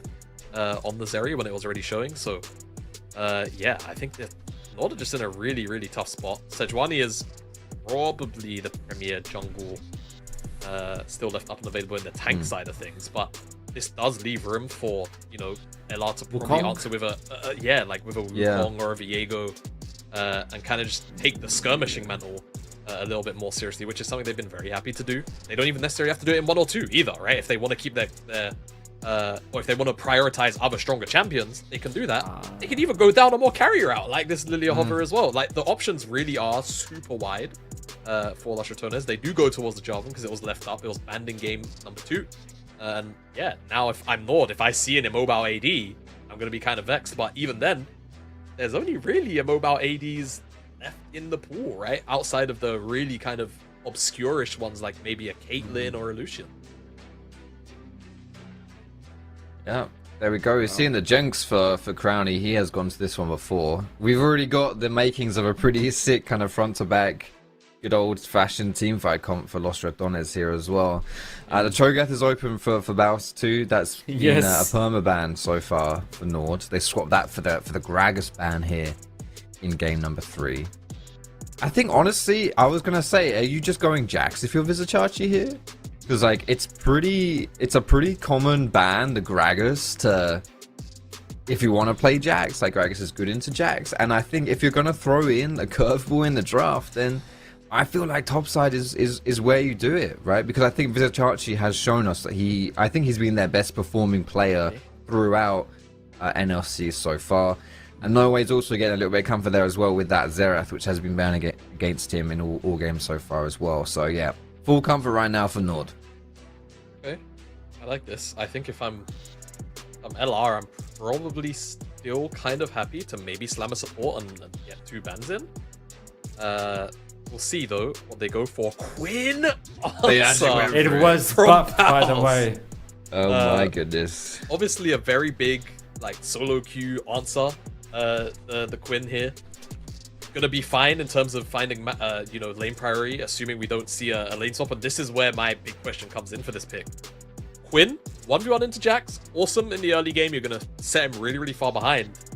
Lane swap Quinn though, how much, economy does she end up landing? You're not gonna really see a shenanigan dive like what we got out of that last game where Baus is able to effectively trade a kill and then some. So we'll see how that plays out as we hit ban phase number 2. You gotta believe. This is the Queen from Baus. This is the famous one. Now pinching on the support one. Coming in from Los Ratones, taking away the Nautilus, and those supports, you can actually save the Alistar, for instance, and try to protect. You have 2 carries that you can protect moving on. with the Jinx and the Queen if she doesn't fall that far behind, as you told us. Nobody is comfortable. This is the thing that I'm looking into Nord. I'm like, hey, you got your comfort pick, so you have to shine on it. For the mid lane, though, for Nemesis, do you go for something like the Orianna, so you have the Jarvan, another protection tool if you need to? Like, Yeah, Wei is I sort of think they're as looking well. at Wei. Yeah, Yeah. if I had to wager big. a guess, if there's anything they're looking to pick up here, Wei is like the one thing that can definitely kind of go range for range. We've seen Xerath as an answer to Wei occasionally. I think normally, if you're a skilled Wei player, you can still play the matchup out, right? And I think of all the mages left up and available, it's probably best case. Maybe they still want Orianna, despite the matchup in the lane being a little bit rough. Zilean, wow, okay, I mean, bro. that Queen is gonna be fast! It's not only is Quinn going to be fast, it now puts a lot of pressure on Nord because a lot of their engage is front-loaded into Sejuani. If it's all single target burst, Zilean just completely negates that. And what's pretty nice about this is it remains a flex, right? This really puts Treats in a bit of an awkward position because he can't necessarily go a lot of enchanters into this one-to-one. Even something like a Rakan is going to kind of struggle here. And then we could still end up seeing Nemesis on a different mage, right? So I love this Zilean pick. It really puts a spanner in the works of what Nord wants to do. Yeah, and if you don't have gap closers on champions like Jinx, you may as well make them really fast and try and keep them safe that way, right? With the speed ups from Zilean. Yeah, this is a Quinn Zilean pick here for 3 and 4 is not something I was expecting to see. And yeah, now we're getting the answer to the flex here. Is it support? I think it's. I would put my money on being support. I actually think it's Nemesis's. Okay. This don't is know why. Nemesis, I think yeah. Okay. I think Milio. Now, the one concern with this is that there's not really a real front line. You know, Jarvan. Yeah. Jarvan's going to be a bruiser. He's not going to be a full tank, unless Velia does something really, really special here. But they've again, Los Ratones is very standard, responding to what the enemy team's draft plan is. What's come out. They might lack a little bit of damage later on at most because of how powerful the front line might be from Nord. But otherwise, I think the lanes are going to suck if we end up seeing standard lanes. So lane swap shenanigans is going to be really important. Hey, we got the draft. This could be it for Los Ratones. The 3-0 versus Nord on the upper bracket. Not a single L before finals. I want to know, Jamada Foxtrot, where your hope resides for this one. I mean, look at these champions, dude. What can I say? I actually, yeah, I kind of like what Nord's done here. I feel, yeah, I do. I prefer Nord's draft for sure. Okay. It's just the caliber of Los Ratones is. It's been so hard to beat, but we've not really seen a draft quite like this one out of them yet so far. They've won 10 games in a row in the NLC here, right? So, is this going to be 11 or?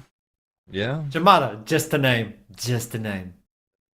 Just a name. Nameplates on. I just have a feeling Los Ratones are going to win, even though this draft is technically pretty goofy. North There you side. go. There's my Yeah. answer. Nord should win, but Los Ratones' answer is really good. One game away from perfect run towards finals. Will Nord finally be able to put a dent on the armor of Los Ratones? We don't know. But after the break, we'll surely get the answer. I'll see you soon.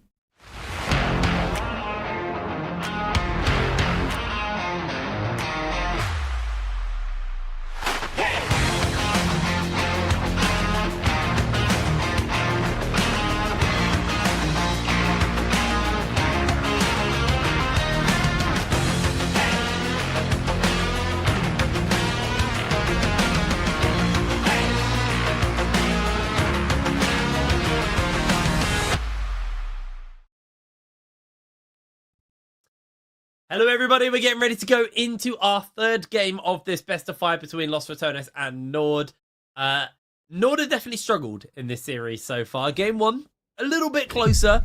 Game 2, not so tight for them. Now, Nord are playing into a very explosive Los Ratones team this time around. It's a team with a lot of damage, not a lot of front line.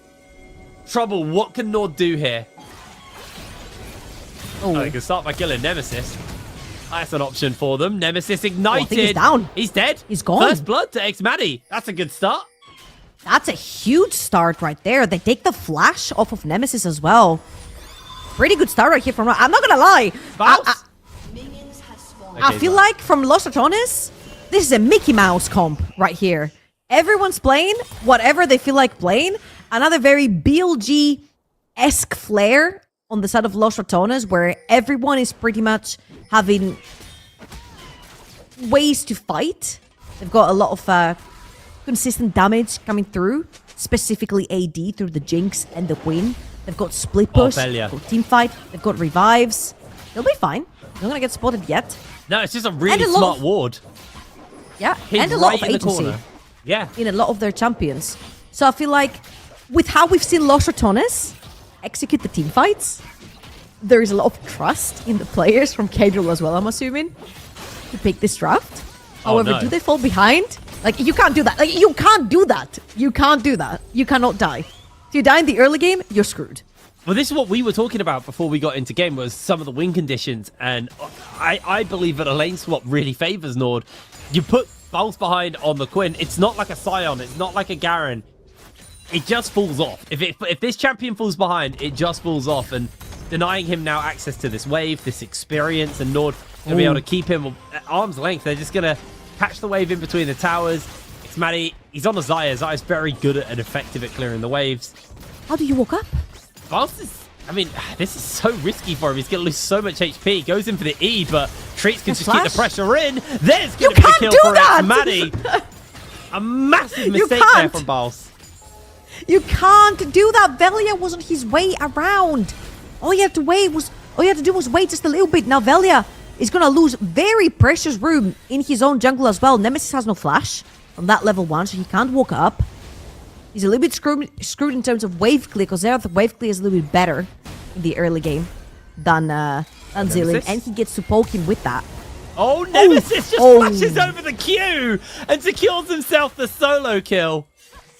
Really, really nice. And yes, Chachi obviously only has 4 farm, but, you know, he's got a Doran shield. He's on that Jax. He can just kind of catch the wave with his E when it comes in. And Pulse, he has a Jarvan, but I don't know if he's going to survive long enough. They find the knockup. They find the kill. Velia's trying to put some damage in, but Santorin doesn't tank the tower till the very last moment. A perfectly executed dive from Nord. And Velia's just left scratching the head. They don't know what to do. Oh boy, this is absolutely disastrous. 3-0 on Xmati's Xayah right here. And it's not going to get better. Again, teams that are extremely squishy and they've got a lot of damage to offer, falling behind is really difficult. Because the biggest problem that you face with that is that you lose access to your jungle very easily. You can basically just pivot around the Xayah wherever you want to invade on the map and pin down Velia everywhere. The Jarvan will eventually fall off. And the only thing you're going to have to pretty much rely on is that Jinx from the utility from the Zillion and the Milio. If you fall behind enough that the Jarvan will not even survive an initial engage, this will become actually very problematic. Yeah, it's going to be very hard there. By the way, Pulse just died for the 3rd time. We're 4.5 minutes in. He's having a bad go on the old Quinn this time around. Okay, Hiprin. Yes. I'm not gonna lie to you. I am not familiar with the Quinta. I'm familiar with the Sion dying 3 times in 4 minutes. We saw it in the previous game. But I'm not familiar with the Quinta. I'm not familiar with how well it does at proxying. I'm not familiar with, hey, you die a lot, but you're still so strong in the late game because the champion needs to farm. Quite frankly, you need to have access to experience. You need to have access to gold. And, oh, let's see that mid lane one. 1E onto no way, but the range. He's range level is 2. brutal. He's not going to do anything. He hasn't even got all his spells yet. I mean, like, his W's only vision, but still. Okay, you don't need the W, it's fine. Where's he They're having going? to go for the old long swap walk down to lane. But the He problem just is run! Visit Chachi is level 5. Like, he has They're been swapping collecting again. farm, and he's now resetting. They will see look. him on this wave. Pulse will get a couple of minions here, maybe some time on the tower. Chachi actually just decides to teleport down. I don't think Pulse wins a 1v1 here. This is not going to be nice. Yeah, that's a level 5 Jax with boots, longsword, Doran shield. He'll be more than 5. And grasp, of course. Oh boy. That was a blinded Q. The grasp damage just did that to Pulse. Pulse is in Struggleville right now, and he just walked all the way down to lane and had to reset. Now, it does look like Nord are potentially setting up a little something onto Reckless and the rest of the team. Brownie goes for the flash. Reckless able to break away, puts the ult down on... So the W down onto one, but the Arcane Barrage gonna rain down on them, and Crowley falls. Another kill over to next Maddie, who's 5-0 on the Xayah. I feel like this game is soon as over when it comes to the early game, and later on it goes. How do you kill a Xayah that's accelerated into the game? Gonna get a full item pretty much. Maybe even now. He's going to base. He's gonna be very, very close to that first item completion.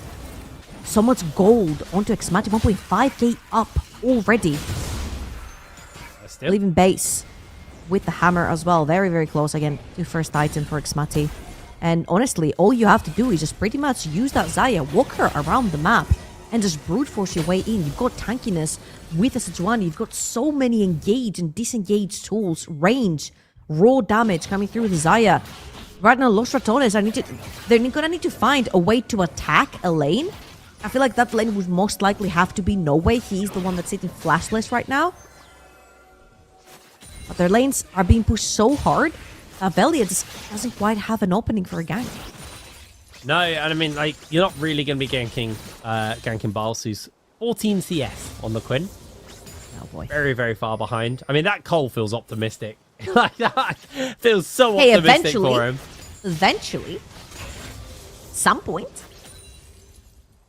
I mean, Velia's here to stop the dive. Santorin has 6, though. This is going to be a risky one. They spot out Velia. He just jumps away. The quickness is used. That's going to be the charm onto Bals, and he is popped. Maddie dominating. Absolutely beautiful performance here from Nord, and they've recognized the weakness in Los Ratones' comp, and they've been able to shut them down.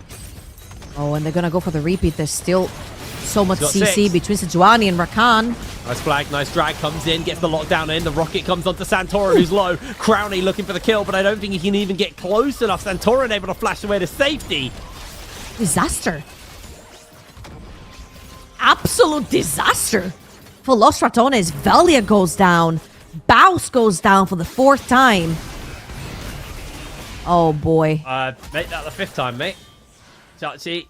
I don't think you can kill him, actually. That's Baus flash. got enough off. There's the flash, the Q. Baus able to break away from Chachi. Honestly, Chachi's not worth that much gold. It might not even be worth it. 2,000 gold up on the Jinx for Xmati. This is a redemption game. 7-0.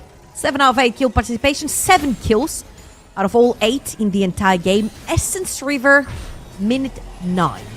Pretty sure he purchased it before even minute 9. They've already got boots upgrade as well. That is so fast. They've got feats of strength. Yeah, They've got feats of strength. They got the tower, topside. They are in a very, very dominant position right now. Bals finally getting to play the matchup as he wanted to, but it feels like it's too late. Like, the damage should have been done the other way around just from him laning into Vizichachi, but he was just such a victim to the lane swap from Nord, and Nord played it really, really well. I don't feel like this Quinn's ever going to be relevant. You're 3 levels down on your lane opponent. You struggle to catch the waves. You know, it's not like Quinn is famed for lots of wave clear, like a Garen is, or a Sion. Like, you're not that quick on the old wave clear game, so Chachi's going to be able to consistently keep him shoved underneath the tower. Bolt is just going to be left scratching his head. I'm going to flip the coin to the other side right here. I feel like this is Nord's game to lose, pretty much. Yeah. And they have been given an opportunity. They had a fantastic level 1, which they managed to snowball. They have been pinning down every single lane. They have very successfully shut down Baus on that Quinn. They have very successfully fed every kill onto Xmati, and now it's their chance to close out the first game versus Los Ratones. Let's not forget the interview that Baus had yesterday with Astrom, where he said, when we go undefeated all the way to finals and win? If, he said, it's a when. We're not losing a single game. And this is looking like a roughie. Let's see if they can play that, because at the beginning of the day, we did ask, you know, what do Los Ratones look like when they're behind? They are 5k down at 10 minutes. This is about as behind as it gets. Crowley's getting jumped onto. He's able to dodge with the move speed, though, to break away from Treats engaged with that grand entrance. And another plate shall fall to Nord. X-Maddie has been gifted so much. He's 2,000 gold up over Crowley right now. Yeah, and this is only going to get worse with every single tower plate that keeps falling. Again, X-Maddie is pretty much the artillery right now. He's the cannon. Keep moving him around the map, wherever they want to contest, wherever they want to push. X-Maddie has to be there very, very early. Essence River, only 8 and something minutes into the game. I'm going to take that tower, pivot over to the top side, I'm assuming, where Rift Trail has already been started, I believe, by Santorin over in the top side. He has pushed with the Jax. I don't even need the Zaya at this point. I feel like every lane is pretty much thriving. 1,000 gold up in the mid lane, 1.2, sorry, K up on the Jax. Very, very close. That Trinity Force, the Zaya. I'm not even going to mention that. Georgia. And, honestly, Los Ratones, you're going to need a miracle, keep praying. X-Maddie's had 10 plates. They've had so much money.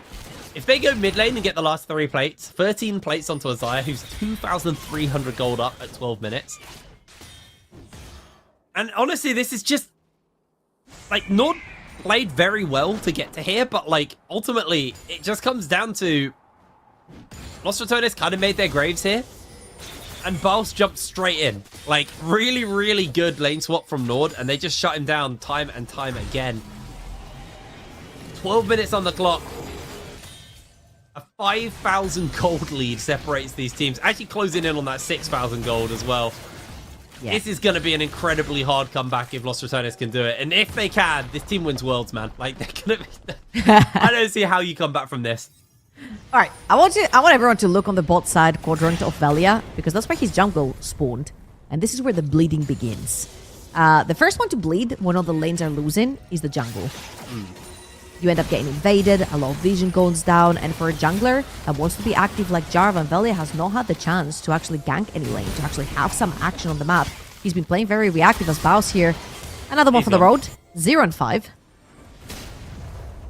Actually, maybe looking for nowhere. I don't think he's going to be able to close that gap. Did have the ultimate. He's just going to go get some jungle camps. So this is the alternative. When you're the one getting invaded and they're stealing your jungle camps, it means they're not doing their own jungle camps at that moment. So you can run in and just grab a couple of theirs. So finding a way to stay relevant. But the problem is he's a long way away from where the action is about to go down. Crowley. Oh no, Crowley. About to get caught by Santorin. Instantly gets freed out by Reckless there. Beautiful catch. Keep him alive. But there's another plate. It's another heap of pressure. And this time, Crowley flashless.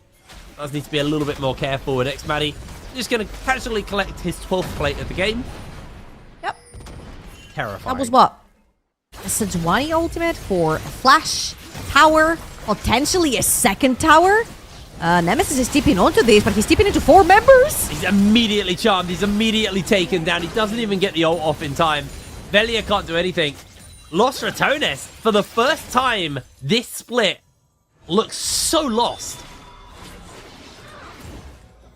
Wow, and Nord will be looking to do what no other team has actually done. And again, this is props to Nord. It's not like Los Ratones are giving them the game away for fun.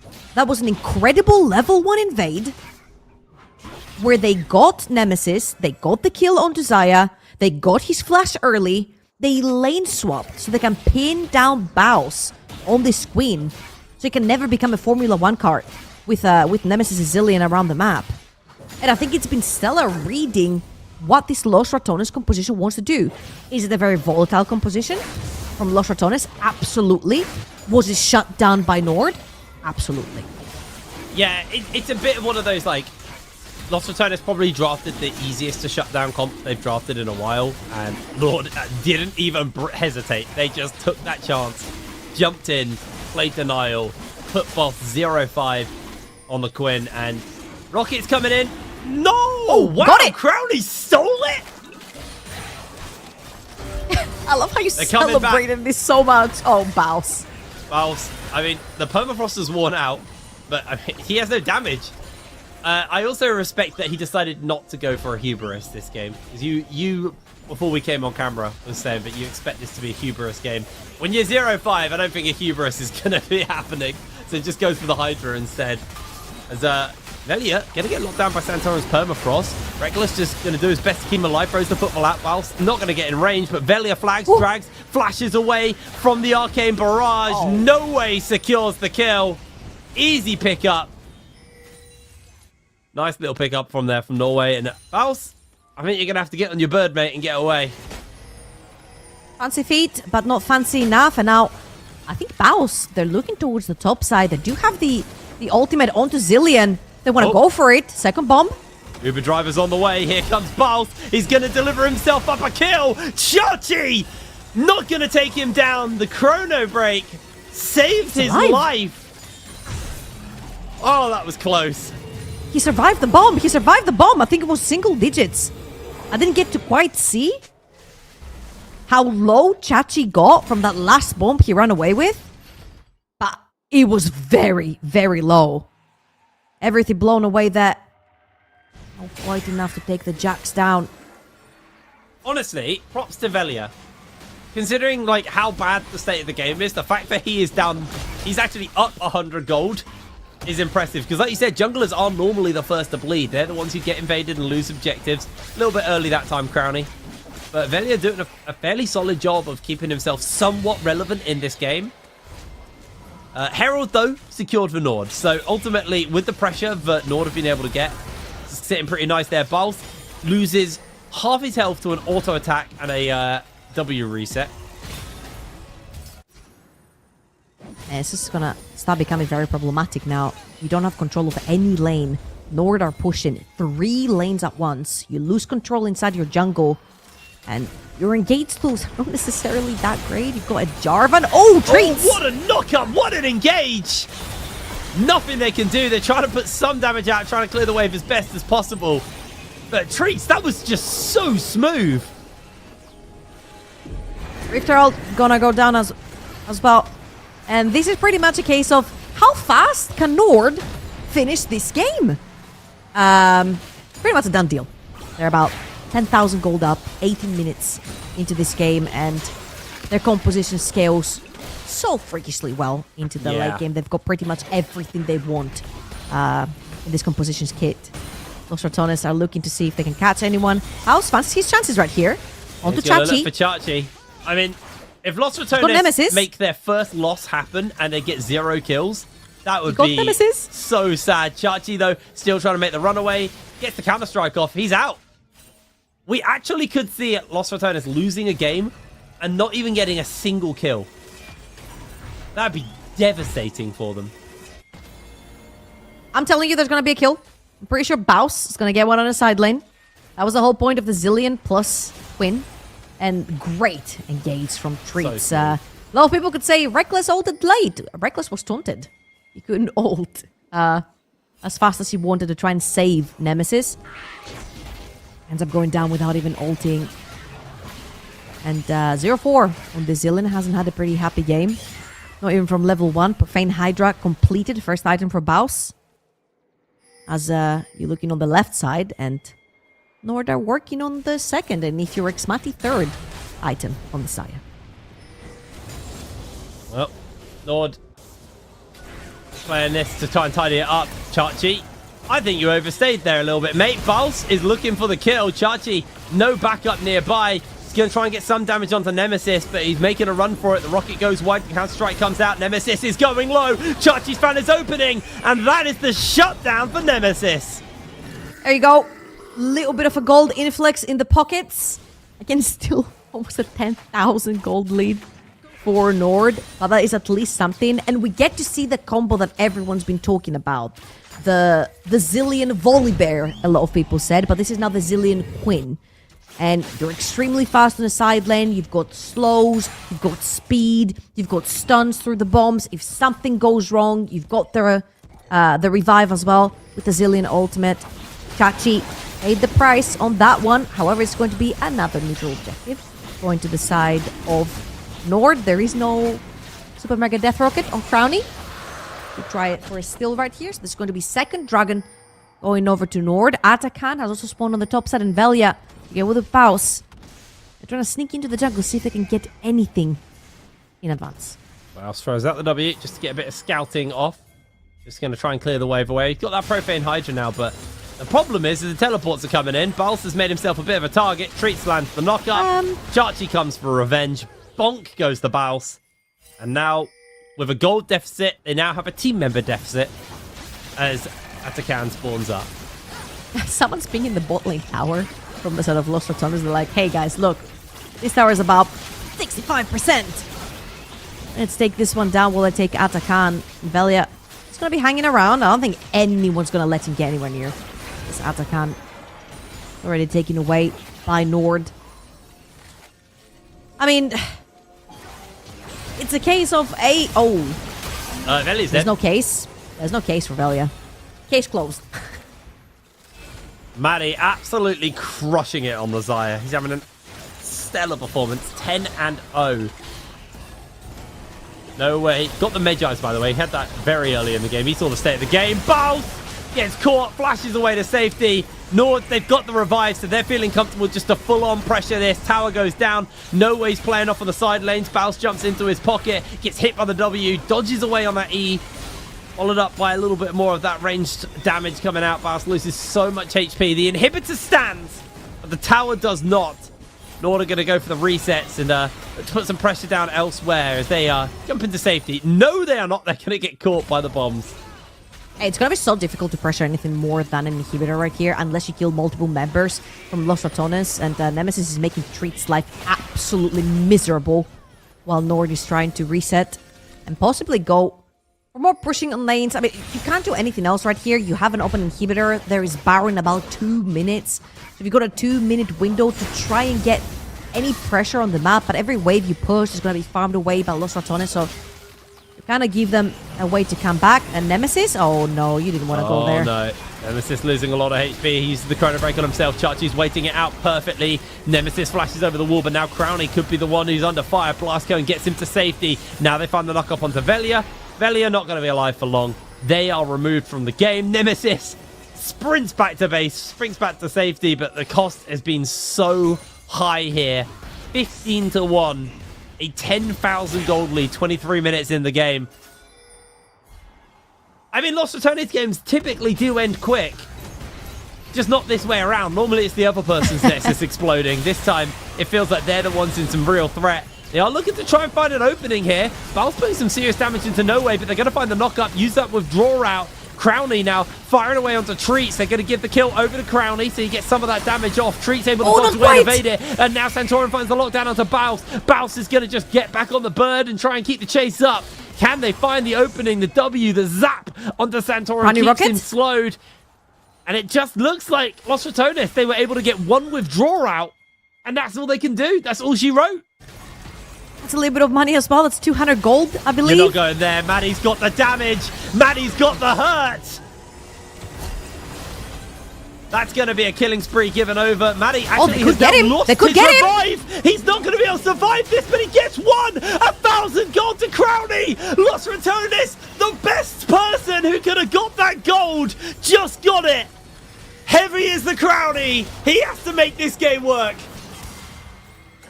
Still a 10,000 gold lead in favor of Nord. And I know that for all Los Ratones fans, this is very exciting, seeing all the shutdowns, but Nord is so damn strong. Look at Chachi. They are down, but they are never out. Nord is going to finish them up.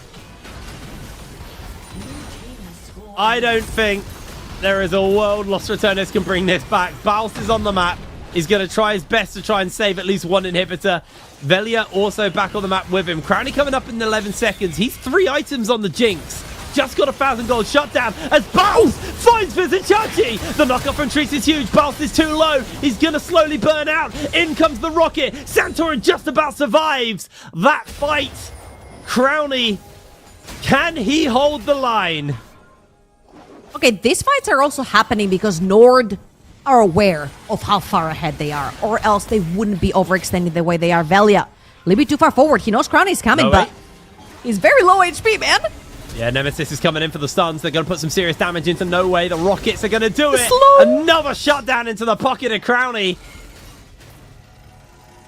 That Jinx could be scary. Hey, I don't know, man. The only 2 towers remaining are the Nexus ones, and another respawn if they go down.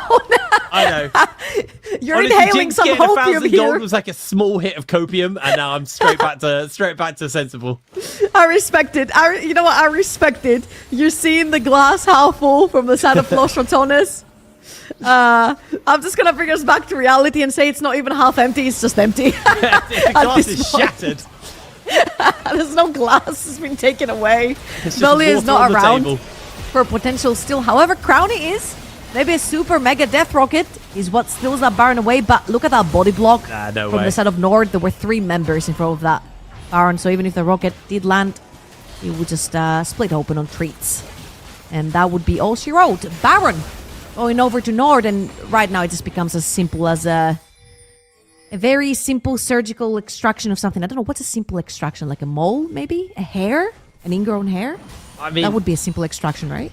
yes. I guess you could just say so. I mean, I don't know where you're going with this, Trouble. I didn't want to if I'm say a honest with you. tooth. I wanted a simple kind of like quote unquote surgery. Nah, teeth, Well, it'd be teeth, like- teeth, you got to get down there. You got to get the nerve before you take the tooth out. Yeah. So no It's not teeth. So simple. ingrown hair. Ingrown hair is Ingrown not hair. that bad. Yeah. This is how simple it is to finish this game. Like, it's as simple as pulling out ingrown hair. Might be the most deranged way I've heard a League of Legends game ever described in my life. Come on, man. This is not a normal game, you know. I can't give it a normal description. It's far from normal. Los Ratones staring down the barrel here. Crowny, 3.5 items on the Jinx. Still 2 levels down on X-Maddie, who is almost full build. That is a terrifying Xayah. I was she did a fair keeping amount of away damage to Chachi Chachi. here. Yeah, I was keeping away Chachi. He's managed to equalize the levels. However, right here, Santorin, all eyes on him. He's looking for the engage. Everyone is super squishy, so wherever the R lands, I feel like this is a go button for Nord, as they're getting poked Damage, quite though. heavily. Crowny able to evade away on that rocket. He's on the ultimate even, sorry. Chasing forward Bounce. I don't think you're going to achieve much there, buddy. Treats did lose a lot of damage, a lot of health to Crowny. But all inhibitors down. Bounce just disappears. Performs a quick magic trick. What? What was he doing? He just And for my next walked trick, up, blinked, I will appear in done. game 4. All right, one last try without Baus. 4 versus 5. 4 Can they items do on it? Crowny. Can he make the difference? Crowny doesn't have flash. He only has that barrier. They're going to find the lockdown onto Velia. Velia alone. Oh, he's Next dead. Maddie dunks him and finishes him up. Tower number 1 already down. Tower number 2 we next to follow. Treat starts to find his opening. Crowny, he can't even get the damage to kill the support. Nexus will fall. Gods can bleed. Nord demolished Los Ratones in game number 3. Pretty clean game from Nord. Again, I don't want this to go down as in Los Ratones were trolling. Los Ratones draft was weird. were, Los but Ratones just gave them the game for free. Nord read how volatile this composition was. The level 1 invade into taking the flash from Nemesis, killing him.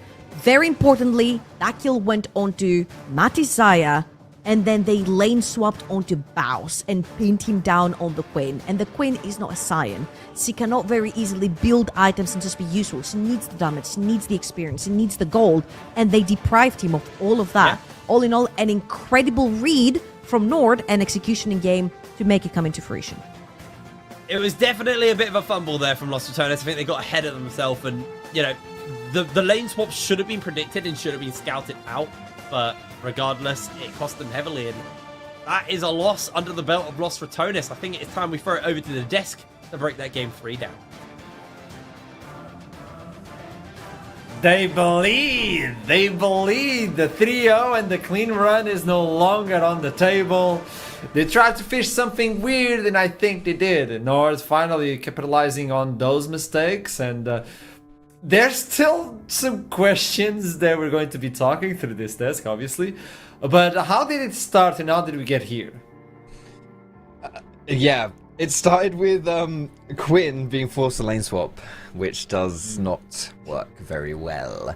And Balsi was just, well, he was like level 1, while he was getting dove while he was level 1, and the rest of the map was like level 3, level 4. He was level 2, having to do a peasant's TP from top lane to bot to match Jax. Like, just not, yeah, it wasn't good. It wasn't good from top to finish. And I mean, look, we had a Triforce Jarvan in that game. we had some very unique things happening in that game, and yeah, it was. I'm just gonna leave it at that. I think I'll just leave it at that. It was certainly one of the games of League of Legends of all time, for sure. Yeah, for me, I think Nord did everything that they should be doing when they see that kind of draft on the opposite side of the rift, right? Lane swapping should always just be what happens. They go for the lane swap. I'm actually more surprised by Lost Returner's lack of response, almost, right? We've seen a lot of adaptations in lane swaps throughout the last sort of 8-ish months, where we've gone from the lane swap that we kind of saw here, where you just kind of let your top laner kind of suffer. But we've also seen the ones where you transition, you know, your top laner towards mid, let them get level 2. Yes, Quinn's not exactly the kind of champion that is going to survive a dive at level 2 still, but at least it kind of feeds them a bit of XP, so they don't fall as far behind as what we ended up seeing in this game, where I think Chachi was level 6 and Mouse is still level 3, right? That kind of mismatch is something that's going to set you behind for the entirety of the game. So I was a little bit more surprised at the kind of response to the game state in the early stages by Lost Retoners, as little as I was on the opposite side from Nord, because again, I think when you're handed that one on a silver platter, when you're handed that kind of, lane swap scenario, you're just going to be sat there, grin ear to ear. You're just fed kill after kill on the Quinn, right? So, yeah, I think there's a lot of things you can point to. I think that's what I'm more surprised about than anything here. So you get that early, Nord tried to finish it off, but I think we still need to raise the question of there was so much gold in bounties, and slowly Crowny was getting access to them. Maybe just a little change on the draft or something of the sort could have... Hey, that's 20,000 damage on the Quinn. No, I was not expecting this. I heard the statement. No. I heard the statement. Caster minion bounce. I heard this during game. Because he was a bloody cannon minion. But that's not a normal cannon minion. He was still allowed to hit Jax Jax on the side lane for a fair portion of this game, man. Like, I don't know what to tell you. Top laners, their damage is going to be inflated a little bit, especially when it's range versus melee. I don't know. I think the big... But still, yeah, I like this. Yeah, no, I think for me, just a lot of strange decisions from Lost Retoners, and Nord punish and capitalize well. I also think the Zilean pick was smart, but I think not sliding it down to the bottom lane, whilst I understand all of the theory of the Milio lane makes perfect sense, right? Milio is going to do really well at disengaging the 2v2. Milio is going to negate the Sejuani engage as long as he's not the one eating the ultimate. But we live in a lane swap world. I don't know what else to say. If this is, early 2024 or basically any time after 2016, I get it. This is going to be an awesome draft, and you've got counter lanes pretty much across the board. But lane swaps throw such a spanner in the works to just giving you a stable mid game if you have what is theoretically a very weak draft. And again, all of the gold and kills that ended up happening for Nord is just kind of the cherry on top of the cake to snowball this one way beyond Lost Retoners' capabilities of mid game that we've praised a lot. So what we've been talking about a lot, the idea that Velja could be that link that you need to find in order to get those objectives, in order to get Nord ahead. We kind of got a glimpse of it, but I also got that reply from you like, hey, there's no lane he could play for at the moment. So obviously he's lost because he is lost. There's no way out. I think it's a little unfair to... No, 100% I agree. I think you see a shade of this, where it's more like the better way, I think, to phrase it is, if Velia doesn't have someone that he can play off of, then I think maybe Lost Retoners' general kind of structure feels a little bit harder to navigate game to game, right? I feel like you look at all of the games, the Pantheon game, he at the very least always... He is the strong point, so he gets to pick, who kind of gets the resources. Game 1, he's on Maokai, so he's dictating a lot of the engage/re-engage, and he gets to play off Reckless, right? He gets to play off Reckless on the Braum. So, yeah, there's definitely an air of that, but again, I think this is one of those weird games that we kind of just have to sit there and go, well, game's kind of over at level 1, right? It's something where if this is a scrim, it probably gets remade after the second Valve death, and you save yourself the trouble of the extra game in the set.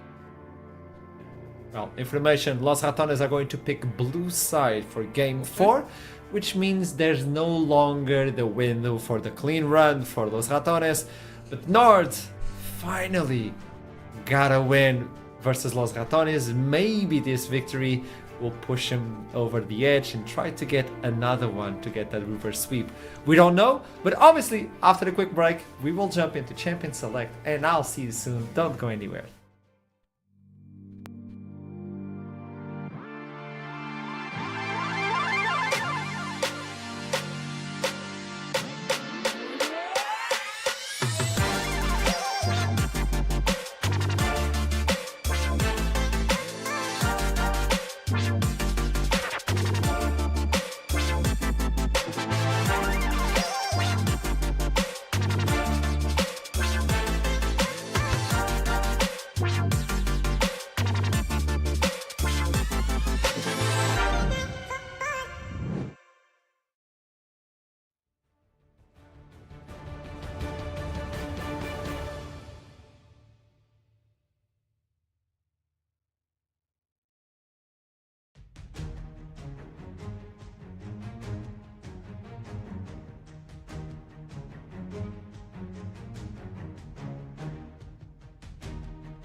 Welcome to game 4 champion select straight out of the pause. Rumble is out. Los Ratones know about this. Kalista as well. Galio not allowed to be played.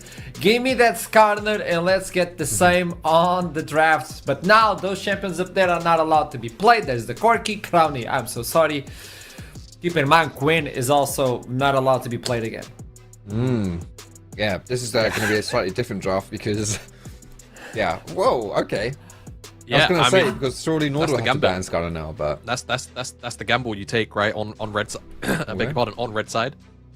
You see if Los Ratones are going to feel pressured to ban out this Skarner. Now, the other thing that's on my mind is the Cassante, right? Hasn't been picked so far this series. There's the Vi. So Vi's gone. Rumble's out. Ambessa, Jace also completely untouched so far. Wukong's still there. We get the Orianna first pick. A lot of the mages already have kind of fallen to the wayside in mid lane, so I do also kind of understand this priority here from Los Ratones. So I wonder if No Way's gonna default now to the Hui. We spoke about it in the last draft as potentially being an option.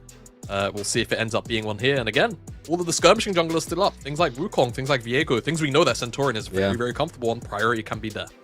It's a shame as well for Adonis that they wasted Jarvan on a content game. Because that is Velia's best champion, you know. So, yeah, we're having to dig deep in those champion pools. Obviously, with Zilean not available, we're having to first pick an Orianna instead. So that might hurt Nemesis in the long run. Can't pick his classy OTP there. And yeah, we're getting something a little different here with the Ashe. Got some. Okay, we're getting some engage coming through. We're getting some engage. This Nocturne pick is probably more to deny Velia than it is necessarily for Santorini himself. My big concern is Velia can answer this with a Xin Zhao, and it's one of those champions that 1-to-1 in the early phase, if we don't get, you know, the game 3 of Doom, game state repeat, something they could do. Seen a couple of other very abusive lane matchups or jungle matchups hovered there too, like the Viego and like the like Kindred. Of course, for Velia, it's all about comfort. I think you kind of brought up a very good point. This is the first time we've seen Los Ratones come off the back of a loss, right? Yeah. How do you tend to answer that? You tend to lean into more comfort things. I agree with your sentiment of the face you made. Out of all the picks that Velia hovered, I think Viego is kind of the one that I would have maybe not gone for. But there's also the Gragas, so expect that to be Bowser's nullifying pick into Vijachachi, and we will see where Chachi decides to go in terms of his answer in the 1v1. Yeah, okay. I think. All right, we're reversing the roles a little bit. Revenge. Yeah, okay. It's gonna be Vijachachi on that Cho'Gath. I'm not really sure how the matchup goes, but to be honest, Cho'Gath kind of nullifies a lot of matchups anyway, so this would just be kind of chill from the top side. Still looking for some more like engage and people to jump in. I would imagine you want to pinch like the ADC pool here if you're Nord. The one downside is though, like Kai'Sa as a pick, I feel like loses a lot of value when you've got double AP solo laners, right? It's you're pretty heavy on the magic damage. So for Crowny, he's probably going to look at something a little bit different. I mean, what do we still have open here? Like we've got a lot of. I'd be thinking about something like Misfortune or maybe Caitlyn. I think those are the picks that kind of make the most sense. Unless you go into the mages, but obviously you're not going to do that with Gragas or Orianna. Yeah, with double AP solos, I think it's pretty low chance. I kind of like the Ziggs call out towards the way. I think the other one should still here be the Hui. If it's something that No Way plays to a confident level where he's willing to pull it out here, I think they should definitely go for it. It's also kind of one of the few mages that can half help with the dive, right? Because things like the Q, W, and even the ult have so much range on cast. It's worth actually throwing that one out there. The Twitch ban is another like, hey, don't do this. And maybe just trying to push Crowny towards ADs. They're a little bit more comfortable with killing here. Final ban for Los Ratones is going to be the Vel'Koz taking another one. Sure. No way, but no way. I mean, you got to go with the way. You gotta go with the way. It makes sense unless he's got an unorthodox champion pool. To be fair, yeah, right. He's played Anivia before. We've seen him hop onto the Anivia. Cassio in certain matchups. It won't be Cassio this game, but I like this. He's got a lot of mages in his back pocket. So yeah. All right. This one is what we were expecting, a little more of, kind of standard here as well. Saving last pick for support for Nord as well here for Treats to really get a powerful bot lane, which makes sense in from the aspect like Ashe can be a lane bully, or pretty much is a lane bully as far as ADCs go. So if you see this bot lane matchup, you can pick that support to make sure that Ashe can have as much pressure as possible in the lane phase. Sivir. Reckless knows how to play alongside this one. He was a king on that Sivir. I don't know, when you look into the front line, are you comfortable, or do you bring something in the lines of an Alistar to try and peel and protect, or do you go crazy and bring... Okay, wouldn't be too bad. Reckless feels a Bard game, and you know what? I see the angle for it. It's 4 dashless champions. Nocturne's the only champ that can technically spell shield it, so I don't mind it. And when you think about some of the answers that you would maybe see into a Bard, it's like you'd go something like Blitzcrank or something like really like trying to break the game. Alistar is just a very standard, champ, but he's going to struggle to follow up on the dive with, Nocturne, depending on how far Centurion goes time and time again. Yeah. I feel like this is potentially the kind of pick where if I'm Reckless, I could be looking to have a bit of an all-timer game on the Bard. We'll see how he navigates it though. Yeah, I kind of like the group up strat from the Rats, to be honest. Like, I'm just worried if Crowny's going to get yelled at by Reckless if he right clicks a champion before he's got 400 CS. Like, what are you doing? Stop doing that. And but I also honestly, from the side of Nord, I think this is super disjointed for a draft. Like, you got go triggers and like diving in from Nocturne, but what's the follow up? I don't think it's that bad. I don't think it's that bad. They've got enough pick where I feel like they can kind of leverage the Ashe Arrow and they can play off vision. As long as Centurion doesn't go too far in. I think what we're going to see Nocturne function as is kind of more of a follow-up to pick starting, right? Yeah. At the very least. That's my hope. If they don't do that and the Centurion's diving in, then I think there's big worries for how the composition is going to work out.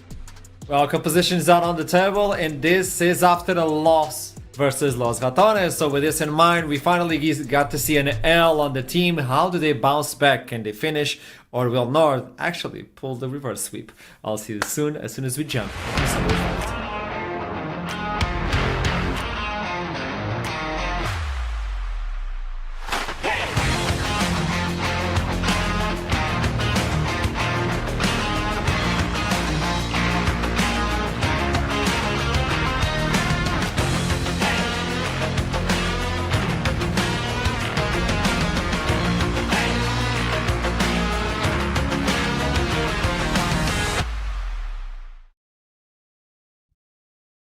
Hello everybody and welcome back. We're getting ready to go into game number 4 between Los Ratones and Nord. Nord finally have showed us a loss for Los Ratones. I do think Los Ratones have got themselves a more comfortable comp this time around.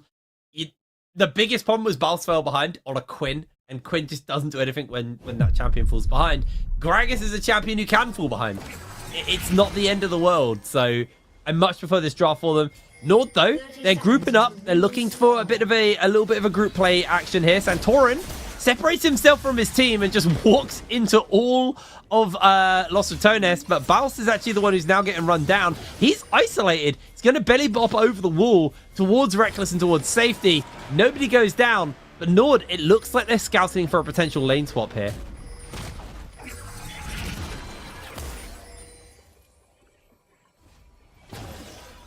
Minions have spawned.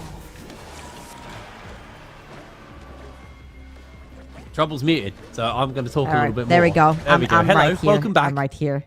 I feel like Nord got kind of sweetened up by getting that level 1 kill in game number 3, which kind of sort of snowballed later on into the game that we saw. However, here, not going to be the case, and I have a few thoughts about both compositions, but I'm going to start with Nord right here, because Nocturne is one of my favorite champions to watch in pro play. It enables a lot of side lane pressure. It enables a lot of fun combos with your Rihanna ult, with the Wombo combos and all that. However, I feel like champions like Vi and Nocturne, when they're the only ones diving into the backline, they're only useful for one thing, and that's the function of their ult. Right here, this Nocturne is just switching the lights off, and I think that's about it. Santorin's gonna have to find some creative ways to sort of, not necessarily quote-unquote be useful in the fights, but just not die by over-diving in the backline when there's no follow-up. Yeah, absolutely. Well, now, that is when level 6 comes in. So, early, what is going to be the game plan? I mean, like, Nocturne's not particularly famed for his 3-6 ganks. And lane swap has broken out. This time, Bal's on the Gragas. Definitely going to be able to handle those lane swaps a little bit better. Actually, took the refillable pot as well, so it's a little bit more sustained in the lane, while Brownie and Reckless able to get an early shove in. Vizichachi's already eaten a fair amount of poke, but I don't think they're going to go for a tower dive, especially with the fact that Velia is on the other side of the map. Santorin is making his way up towards top side, clearing upwards, so there is an angle available to potentially look for something, but the reset's coming in. Doesn't look like that's going to be the game plan. Chachi's going to be hard to poke and kill out just due to the passive on the Cho'Gath, meaning that he's going to have that sustain, he's going to have that healing. Noah eating a serious amount of poke here versus Nemesis. Nemesis handling this early phase very well on the Orianna. And already the reset coming through for both of these bot lanes. They're going to swap back to, well, I was going to say original lanes, but technically the Los Ratones bot lane is original lane was top lane, so that's where they're headed to right now. Chachi just about TP'd into this lane, and he's about to be... Oh, hold up. Flash comes over from Santorin, looking for Baus. Baus has that flash if he can get to the wall in time, but the flash! The silence from Vizichachi secures first blood. Very well played. I actually think it was a bit of an overstep right there from Baus, because he had done a fantastic job getting Chachi super low, and the rotation was already coming through from Crowny and Reckless, so there was a pretty low Cho'Gath that would have to be, unfortunately, in a 1 versus 2, but now dying, you kind of give a little bit of the edge over, because you know Santorin's going to stay towards top side. There was a Scuttle Crab over on the top side as well, so you can't necessarily be as aggressive as you want to on Chachi. Now that Santorin is out of the picture, we're going to see a little bit more pressure towards the top, but again, a little bit of an overstep. My bad, guys. On me. And he's going to head towards that bot side of the map. Oh, clean. No, he just goes down. Nice little tower dive there from Velia, who's actually going to be able to make his way into the jungle and break away. I don't think Santorin's going to catch him. Treats may stop the recall on Nemesis, but not really going to achieve much. Just going to lose a chunk of health.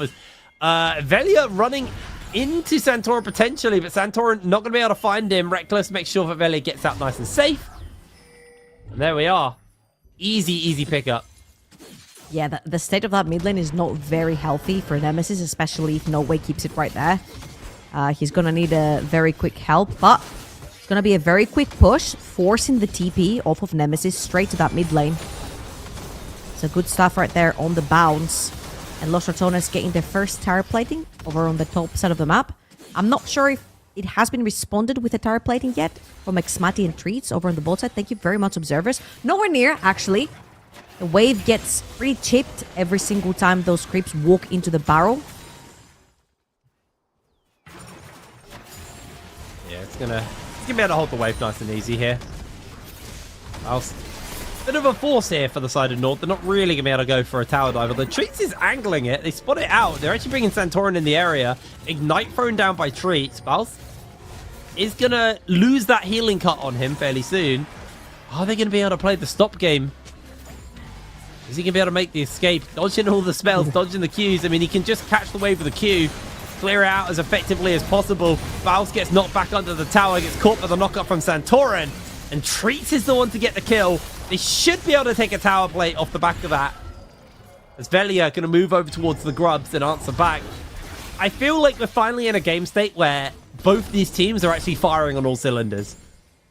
Yeah, I'm a little bit scared though, because this sort of mirrors Game 1 and Game 2, where Los Ratones are like, listen, we're respecting Baus. Oh, TP's no. back into a 3-man again. He might find himself in some serious danger, gets the knock up. Treats is going to go down. Baus finds the turnaround. Cast comes out, sends them back in. Fool him once. You're not going to get him twice. Absolutely insane right there from Baus and Treats. Ends up going down, trading right there, and doesn't even end up going down. Lost chapter, this is going to be the infamous rocket belt into Cosmic. From Baus, full glass cannon. And let's watch this one more time, as the top lane tower, I think, has only one tower plating remaining from Reckless and Crowny. And let's watch this one more time. The engage from Treats right here. Straight into the belly bop, sorry. The flash came through too late from Treats. He ends up going down to the ramped up tower. Oh, Velia getting a little bit of bullied thrown in from Treats, but the problem is Chachi losing a fair amount of HP. Tower's getting turned onto. The Paranoia is thrown out on the bottom side of the map as they are looking for the gank onto Baus. Baus will be going down off the back of that, but ultimately, this could just come at the cost of that first tower. Crowny's been whittling away at that one slowly and surely. And Nord, they've now used that Paranoia. They've now used that close onto them, and Velia's still in the area. He's still got level 6. This could be very dicey for Nord. They're looking to push with the next wave. They do have cannon as well. And there's nowhere near to defend. No teleports to come in to defend. Velia pushing them off over to tier 2. Oh, good lockdown. That could be the opportunity. Velia has that ultimate still, but doesn't get enough damage off. And to blade the Ruin King. Tower number 1 goes over to Crowny. And that's already 1 feat stack charged. Nord do have the kills, though. So they've denied the kill opportunity. It's going to have to be for objectives for Los Ratones. That's an entire tower, though. Has gone down 8 minutes into the game. We were chatting to each other during the draft, and you're like, oh, this has to be like some sort of Caitlyn lane. Well, it looks like a sort of Caitlyn lane. This is what usually a Caitlyn lane would do to towers. Right here, you're going to swap Crowny over to bot lane and start chipping over that tower as well. Very close to the Dragon Stew, which is something that Los Ratones really like to stack. And nothing to see here, boys. Nothing to see here. Yeah, I mean, Thumbs up. He does take a lot of heat from the enemy team, so... Like you said, he's glass cannon, so he's going to do a lot of damage, but he's also going to take a lot of damage and be very easy to pick up. Nemesis has honestly played really well here versus No Way. Handled this lane very effectively on the Orianna. No Way kind of struggling a little bit in this one. Actually got a pretty significant CS lead over the Nemesis, over No Way. 90 to 73 in 9 minutes. Yeah. I mean, it's a 10 CS per minute so far. Or Nemesis. A little bit redemption arc for Nemesis for game number 3. Wasn't a great Zillion showing. I don't think the Zillion was the problem in game number 3 trouble. I think Nemesis did as well as he could with what he was given. And what he was given was a 0-8 Quinn top lane. Hey man, he initiated the dying, okay? Level 1, come on. Yeah, sure. My bad. Can't always blame Baus. I mean, we can for that last game, but Baus has played very well outside of that. Go.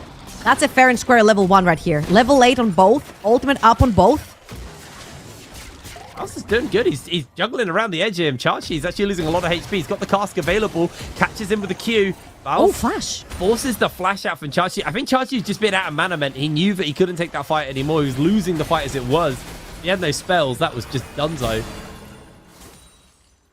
20 seconds for the next void grabs on the top side of the map. I reckon this could turn the tower off, or you could just put No Way in a terrible position. They're going to line everything up. He's going down. No Way is picked up by Nemesis. Velia steals the form as well, just for a bit of extra health. And with Grubs up, that's probably where the attention's going to be going here for Los Ratones. They got 3 already. They're looking to make it 6. Yeah, great jungle support synergy right there. Both Reckless and Velia focus on that mid lane. That might be one dead robot. There he goes. Shut down for Santorin. That could deny any more grubs going over. Velia was able to get 1, so he denies the feet stack, but not getting 5 and 6 is going to sting a little bit just because Nemesis greeted for a tower plate. Oh, he got great sniper here from Mati. Okay, he wasn't from that far away, so it was a snipe. It was an insane snipe, but still, it hits Nemesis. Nemesis greeting for the tower plate in mid. It's very easy to sort of forget champions like Nocturne. I mentioned it yesterday. Champions that can dive you from super far away, that can gank you in the heat of the moment, like Pantheon with semi-globals, TF, Nocturne, or things that have invisibility. Sometimes you tend to forget they do exist. And Nemesis got punished right there, whether he forgot or not. In respect, the ultimate on that Nocturne being up and available. And I think this is a very great start for Santorin as well.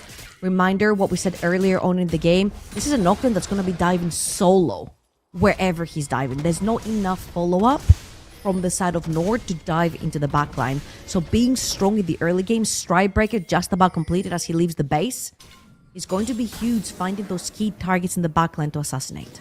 Yeah, absolutely. Well, Los Ratones have now rotated all their attention towards this bottom side of the map. Gonna grab himself that Scuttle Crab as a denial pick here.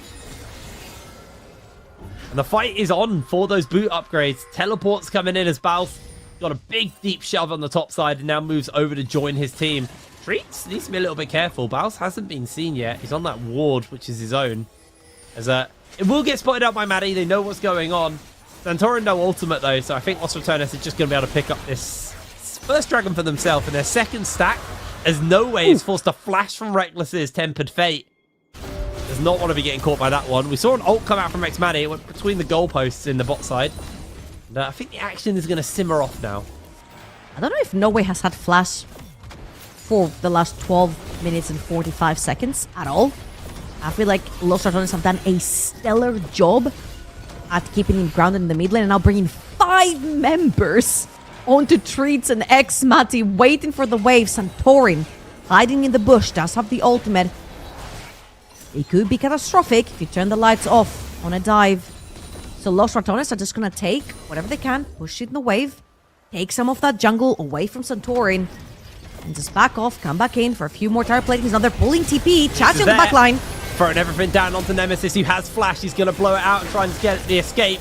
There's going to be the portal to safety, but X-Maddie's able to secure the kill. They get the lockdown onto Maddie. Velia dives in forwards, gets that Blade the Ruined King off, but doesn't go in with the Heartbreaker. Just calls it off. They lose Nemesis. Fantastic lockdown, fantastic flank from Chachi. Really, really well played by Nord. Yeah, but now what? I feel like this is what I've been seeing in games 1 and 2. Nord claps back, and that's great. However, there's nothing to take on the map right here. You're just pushing in that bot lane wave, which is going to get caught one way or another. Baus is pushing over in the top lane. You see the TP coming through from Nemesis, so not much is going to be lost here. That wasn't even tire plating, I don't think, because it just disappeared. No, it disappeared in time. We'll see the fight just again, disappeared, though. so yeah, the ultimate coming through from Nocturne. The safety tunnel, as you called it, wasn't very safe after all. Straight into the gums of Chachi on that Choga. But I feel like Nemesis was pretty much dead anyway in this iteration, and there wasn't much to be earned on the map. That was a TP that was committed for that. That was many ultimates that were committed on that. A kill is a kill. However, again, reminder again in game number 1 and 2, meaningless kills doesn't necessarily mean progress on the map, and Nord have not necessarily progressed much on the map. Yeah, they got a little bit of tower damage. They didn't even get that plate, like we said, because it fell off. So they got a like the most copium win possible off the back of that one. Velia just stole the red buff from Santorin, I believe. I believe he did. They both have red buffs though, so I don't know. That's weird. Anyway, I think that Velia was able to steal that one away. No, he doesn't. Thank you, Observer, for making me look silly, but I appreciate it. Nice steal there from Velia. Honestly, I've been really impressed with Velia this series. Because I feel like when you look at Los Ratones, you look at Baus, you look at Reckless, you look at Granny, you look at Nemesis, like some big names. And Velia kind of maybe slips down that kind of high priority. But even in that last game, when Baus made life as hard as possible for his jungler by dying on loop, Velia was still able to go into the enemy jungle, take objectives. He's able to steal objectives in game 1. He's been a really consistently good player. Reckless takes the love tunnel to safety. It's Valentine's Day. Nemesis maybe coming in on the flank. Cranny's actually popped the ultimate here. Santorin does have the paranoia to turn the lights off. Doesn't hit onto the tower. And immediately they just follow up onto the Orianna. Caught by the fear. Nemesis goes down. Maddie gets another kill. Now Crowley's the one being locked down. Can they get him away? Tunnel to safety. Velia gets caught out a little bit, but he's able to make his way out to safety as well. As it looks like the Herald is going to be the attention here for Nord. I don't know if Los Ratones can stop this. I feel like that was a great engagement. That was 4 ultimates committed by Nord just to kill Nemesis, but it was worth. They knew he had no flash. They pinned him down. They threw everything at him, and this time around, it results into something. They send No Way down bot lane to stop Baus. They take the Rift Herald for themselves, and they have pressure over on the top side of the map. No Way. I've been in a little bit of trouble here. I think he's in some serious danger. No flash. Baus goes forwards, gets the E off onto him. No cask available though, so No Way should be able to get the escape off. Reckless tunnels the way. And Velia actually may just be stopping the recall here from Visit Chachi. I mean, he's got a Kraken Slayer. Chachi hasn't actually got any resistances. He's just got a lot of health, and that's exactly what a Kraken Slayer wants to be doing. Nemesis comes in with the shields, with the lockdown. They're going to secure this kill. Chachi goes down. Shutdown picked up for Velia. Tower does fall in the mid lane. The Cranny should be able to stop a second charge from breaking out here on the Sivir while dealing with that wave. There it is. Los Ratones. They do lose something, but they're able to fire back. Now, with the Dragon spawning up, I do want to see Nord actually not put too much attention onto this gank here. Unless they can kill Velia, they're actually just going to turn their attention once again towards Nemesis, who has that shockwave if he can get it off, but he's just caught by the CC chain. Shockwave only lands onto Treats. Baus is teleported in, but Maddie's got the slows. Flashed away from the arrow here from Baus. And Los Ratones, they've still got their jungler, so they can still contest for this feat of strength. No, this is great stuff from both teams right here. I take back what I said from Nord, because I feel like they have been focusing a lot more, at least in this mid game, on objectives. When the kill happened over in the top lane on Chachi, they took that mid lane tier 1. In response, Los Ratones, when that skirmish happened right after it on the top side of the map, they took mid lane tier 1, and now there's going to be a fight on who's going to be taking that next dragon. One apiece for both Los Ratones and Nord. And that next dragon would be the second one for both these teams. If Noe can actually stop Baus here, which he actually does. You know that Baus does not have teleport to join the fight. On the other hand, Noe doesn't have his ultimate to join. It's one of the bigger tools on this champion, especially when we're talking about area of effect. Reckless now on the top side. Noe has sniffed it. Oh, He's sniffing it out. Nice fear. This is a mistake from Los Ratones, though, because now they don't have their support to stop this dragon. I mean, Velia can try to jump over the wall, that blast cone, and then flash out to safety, but it's going to be a hard one, and I think they're just going to have to give it up. So the feat of strength should go over to the side of Nord. Los Ratones just going to have to forfeit that one. And honestly, I think it was a bit of a mistake from Reckless to make his way out to that top side. Yes, Baus was not getting the reset off because Noe stopped him, but ultimately, sending too many people to the wrong side of the map. Nord kind of making Los Ratones fall for their own playbook here. Sending multiple people away from where they really should be. As now Reckless gets himself caught out. Maybe able to get a love tunnel over the wall to break the fear. Gets the Q in. Flashes the ultimate from Maddie. Gets away to safety. All right, a bit of a few moment from Reckless right there. No more Deathless. Died plenty, I think, in the last game and in the Lulu game before that. However, everything quite even on the map. With just one more tower going over to the side of Los Ratones, and Baus is waiting. He's waiting for the bomba. He's looking to see how much damage he can do to Noe. Not that much. Yeah, not a lot at all. First. Looking for his rocket belt second. Closing in the distance as well. And so far, so good for Nord. And the reason why I'm seeing this game a little bit more from Nord's eyes is because it's very similar, again, to the first two games that we saw, where Nord were fighting back, but with no real context behind the fights. And right here, they've been pinning down a lot of these objectives. They've got 2 dragons for themselves. They stopped the stacking of the Void Grubs. They've got feats of strength. They have managed to take down towers. And every single time a skirmish breaks out on the map, it has intent behind it. So this is a game that, as Santorin said, he sees the two teams as even. This could be anyone's game. Yeah, it really does feel like it's still anyone's game. Gold lead barely in the favor of Los Ratones. 1,000 up. Looks like Reckless once again is looking for a potential gank angle, but Visichachi, he smelt the rat. He's got the extra move speed as well. Does get caught here. However, they get the slow down. The cask is beautifully placed. The lights get turned off, but where are they going to attack? Chachi goes down. Noe's teleported in, and Santorin's ultimate, it just was a deterrent more than anything. That was a 5-man top committed just to kill Chachi from Los Ratones right there. And Santorin pretty much turned the lights off to try and dissuade the situation. Wasn't quite the case. Velia just about getting blast going to safety. If anything, that didn't feel like a dodge. Oh, hold on. Treats has been caught, has to flash the wall and pop the ultimate. Yeah, it felt like that wasn't a dodge from Velia. He just, like, happened to hit the blast cone as everything got thrown at him. Atakan has spawned on the bot side of the map. And Nord are going to somehow try to make their way through that jungle. Getting the push out on bot lane and mid lane is usually key, because you get some pretty easy avenues to the river instead of having to pinch yourself through the jungle. But Crowny might get caught here. Crowny has flash and that barrier available to him. He's able to make a break away. The flash over the wall. X-Man is keeping the pressure up onto him. There's going to be the barrier, but it's not going to do anything. Oh, that's Shut huge. down for Santorin. Why was Crowley so far up? He may just have lost his team that objective there. Baus is here in the area. About to get that flashback up. Velia also just skulking about within the shadows. But Nord, this unit is going to be very hard to push for, especially without Crowley. Crowley may have just thrown this one away. This is where the series gets interesting. Because if anyone just tuned in for a super simple 3-0, isn't this more fun? This is supposedly the second best team of the NLC, taking it up towards Los Ratones. And it looks good, and it looks competitive. 1,000 gold about is the difference between the two teams, with the tower going down now from Vizichachi.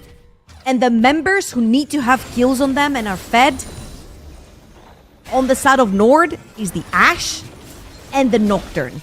Great early game bridge with the Nocturne. Santorin doing a fantastic job at getting the picks. And now it's Xmati's turn.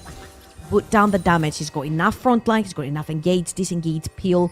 Can even turn the lights off if you want. And it's up to Xmati to actually step up, because a lot of people keep talking about like all these big names that have played on the LEC from Los Ratones. Xmati was on the LEC. Treats was on the LEC. Santorin has played in Tier 1. Chachi, he was playing in the LEC before it was even called the LEC. So there is a lot of experience and talent on both sides of the coin right here. And Nord are showing us that if this is what we're looking forward on the upper bracket final and the actual final, then I'm very excited. I mean, yeah, the predictions really are that this is what the final will be. It'll be Nord versus Los Ratones. And regardless of who wins this series, I think it really sets up for a potentially incredibly exciting finals. I feel like, you know, Nord, if they win this, I mean, it means we get a little bit more Los Ratones because we get knocked into the lower bracket. There's a nice little escape there from Crowley with this spell shield. But if Nord win this and they're forced into that lower bracket, they are going to be so much better prepared by the time they come and meet Los Ratones again. It could be a potentially incredible finals between these two teams if that is what we expect. If that's what we see, because it is what we expect, regardless. But Los Ratones, don't count them out. The gold lead's still in their favor. They have made a couple of positional errors, though. Definitely be getting pulled around the map, which is something we're not used to seeing from Los Ratones. They're a team who typically are the ones that dictate the pace of the game. They're the ones that make you kind of march to the beat of their drum. Nord this time around have been on top of that. And they've got feat of strength. They're about to get this soul. They're 4 minutes off soul. This could be a little bit dicey, this game 4 here for the side of Los Ratones. I feel like the ease of execution is just not on the side of Los Ratones, because even though they have so much damage, a lot of mixed damage as well, they've got some sort of disengage tools. Their engage is very difficult to always land. You've got an ultimate with Bard, you've got maybe a cask with Baus, but usually Baus is on the side lane, so he's looking potentially for a flank to find the backline. Things like this becomes a little bit hard to engage in those fights, and as you mentioned, dictate how the game goes. Usually when you have the tools to catch someone like this one. Love tunnel out. They're just going to put Everyone's Santorin gone. miles away from his team. His spell shield's going to fade out. He gets caught by the slow, but no more follow-up. Beautiful block from Santorin on the spell shield. Now, No Way might find himself in danger. Heartbreaker forward here Baus? from Velia. Baus? They look for the knock-up. There's going to be the shockwave. Baus is on the flank. Cast comes down. That's going to be one. It's traded out, though, to 1-for-1 so far. Nemesis is eating a whole heap of damage. They've taken out Crowley. Xmati's putting the damage in. Bomber! Baus comes forward. Secures the kill. Reckless charges forwards. Velia with the stolen Nocturne. Heartbreaker's in. Lockdowns for the kill. Still in the kill onto Velia. And now Velia going to be run down by his own Alistair. Here's the charge forwards. Vizichachi makes the escape. Los Ratones, they just about pull that teamfight victory out. They just about. That was a 4 versus 5. I don't know if No Way got to press any buttons in this fight. That was a fantastic flank coming through from Baus. And he came off of the back of a very botched engage, I want to say, from the side of Nord. They were just chasing around Los Ratones like they were headless chickens, and there was a pretty easy way out for them. Let's have a look at this one more time, because I'm just very confused. The lights go off. Santorin is looking for an engage, and it just go too far. because they have already gone through the tunnel. He has no flash. He's forced to use his shield here. And then No Way steps way too far forward, gets engaged on, and when Baus gets into the scene, there's just no way out. The fact that they actually managed to win, to get that close on the 4 versus 5, look at Matty. He's pretty much free hitting for majority of this time. A very clutch Q at the very end to allow Baus to grab that kill onto Matty. I've been saying it since the beginning of the split. I genuinely believe X-Matty is the best ADC in this tournament. He's so good. And when enabled, when set up... No, I won't hear it. I won't hear it. I think someone in... Listen. I think someone on the side of Los Ratones might disagree with you. Oh, of course they're going to disagree with me. There's no way they're not going to disagree with me on that. But I think X-Matty right now, he just had an absolutely killer's eye game. He just needed a team and a comp that enables him. And these are the kind of comps that enable him, where he has people to stand in front and he's able to kind of play that proper, true hyper carry role. He's been playing absolutely fantastic, especially in these last 2 games. Again, the gold right here, not a huge difference, but Velia, you said that it's very easy to get lost in the sauce of all the big names when you're a viewer. However, Velia here, he literally bailed out Los Ratones from this team fight. Oh, 100%. 1.7k up, 3 items completed right now. 4-0-3. Just for context, there's been conversations about who our 3 MVPs are. I've been saying Velia the whole time. I think this guy's been playing incredibly well, and he's on his Viego, a textbook like Velia champion, a signature champion of him, and he's having an absolutely cracking game so far. Like you said, he's the reason Los Ratones looks so good in that last team fight. He did so much work for his team, and now they're setting up for another. With that dragon spawning up in 13 seconds, they don't want to give Soul over. Knockup does connect onto Crowley, but he's popped the ultimate, but the slow is going to lay on for a while. Santora's ultimate comes out. There's going to just be a big group up, and that should just be the end of Treats. He's going to get secured already. Velia's going for the knockup. Reckless actually found a great Cosmic Fate onto 2. Catches them out. Vizichachi's going low. This is the opening they need. Down goes Chachi. Maddie's going to try his hardest, but Baus will pop him. Double kill onto the Gragas. That might just be the game. All right, enough nonsense. They've got 4 members alive. So much damage through that Viego as well. I think this might just be the end of content, if you will, for today, guys, because Los Ratones, they came to play. They didn't come to play silly games. They're here to win. They'll take their first inhibitor. They're looking for the wave. They've got the wave. They've got the damage. And this is it. I don't think Treats is going to be able to do anything about this one. Los Ratones, they suffered their first loss, but they came back with a vengeance. 30 minutes on the clock. The Nexus will fall. Baus has to die on the fountain. Takes a sip. Down he goes. Nexus next to follow. Nord will be knocked into the lower bracket. But man, Nord really challenged Los Ratones. That might be the hardest I've seen Los Ratones have to play for a win. The entire split, and yes, it's a 3-1, and yes, that game towards the end actually looked pretty one-sided, but if that is a teaser, that's like the teaser trailer of the finals. I hope we get 5 games, because I feel like Nord are maybe the only team in the league who can go toe-to-toe with them right now. Los Ratones stay in the upper bracket, though, but man, they have to fight for it. I'm gonna say, okay, that game 3, it doesn't look very replicable from Nord. No. They're gonna have to find different ways to sort of crack Los Ratones, because again, I felt like this is Los Ratones that showed a lot of respect. Their composition, not very easy to execute. Their engage wasn't that easy, and they have to play while Nocturne ult is up as well. Again, you saw the difficulties also from the side of Nocturne. I don't think Santorin ever dived into the backline. He had no one else to dive with him. So there were difficulties on both sides. However, I feel like Los Ratones came into this game with a lot of respect. It showed in game 1, game 2, they played slow, they played calculated, and at the end of the day, they are the #1 team that we have here in the NLC. They are the raid boss, and teams are going to have to find a crack code to actually get more than just 1 game against them. Like I said, it feels like the chapters of how to beat Los Ratones have now been scattered into the air. Someone has to gather them up and put the book together and figure out actually how to set them down. Because I don't think the chapter where Boss plays the Quinn is ever going to show up again. I think that lesson has been learned on the side of Los Ratones. Come on, it's man. Not Don't lose faith. There's no way. Don't lose anyway, faith, man. Fantastic victory there for the side of Los Ratones. We're going to pass it over to the desk to round the day out. So, Archer, over to you. There's a puzzle to be solved, and that's how to defeat Los Ratones. They got one piece, yes, but that was the queen top, and also the lane swapping, getting that advantage at level 1. I think that's more important. But with that in mind, it was not back and forth. It was just battling and battling and battling on this game. Nord were not able to take the lead they got in the previous game, or even the knowledge, correct? They tried. It was a decent...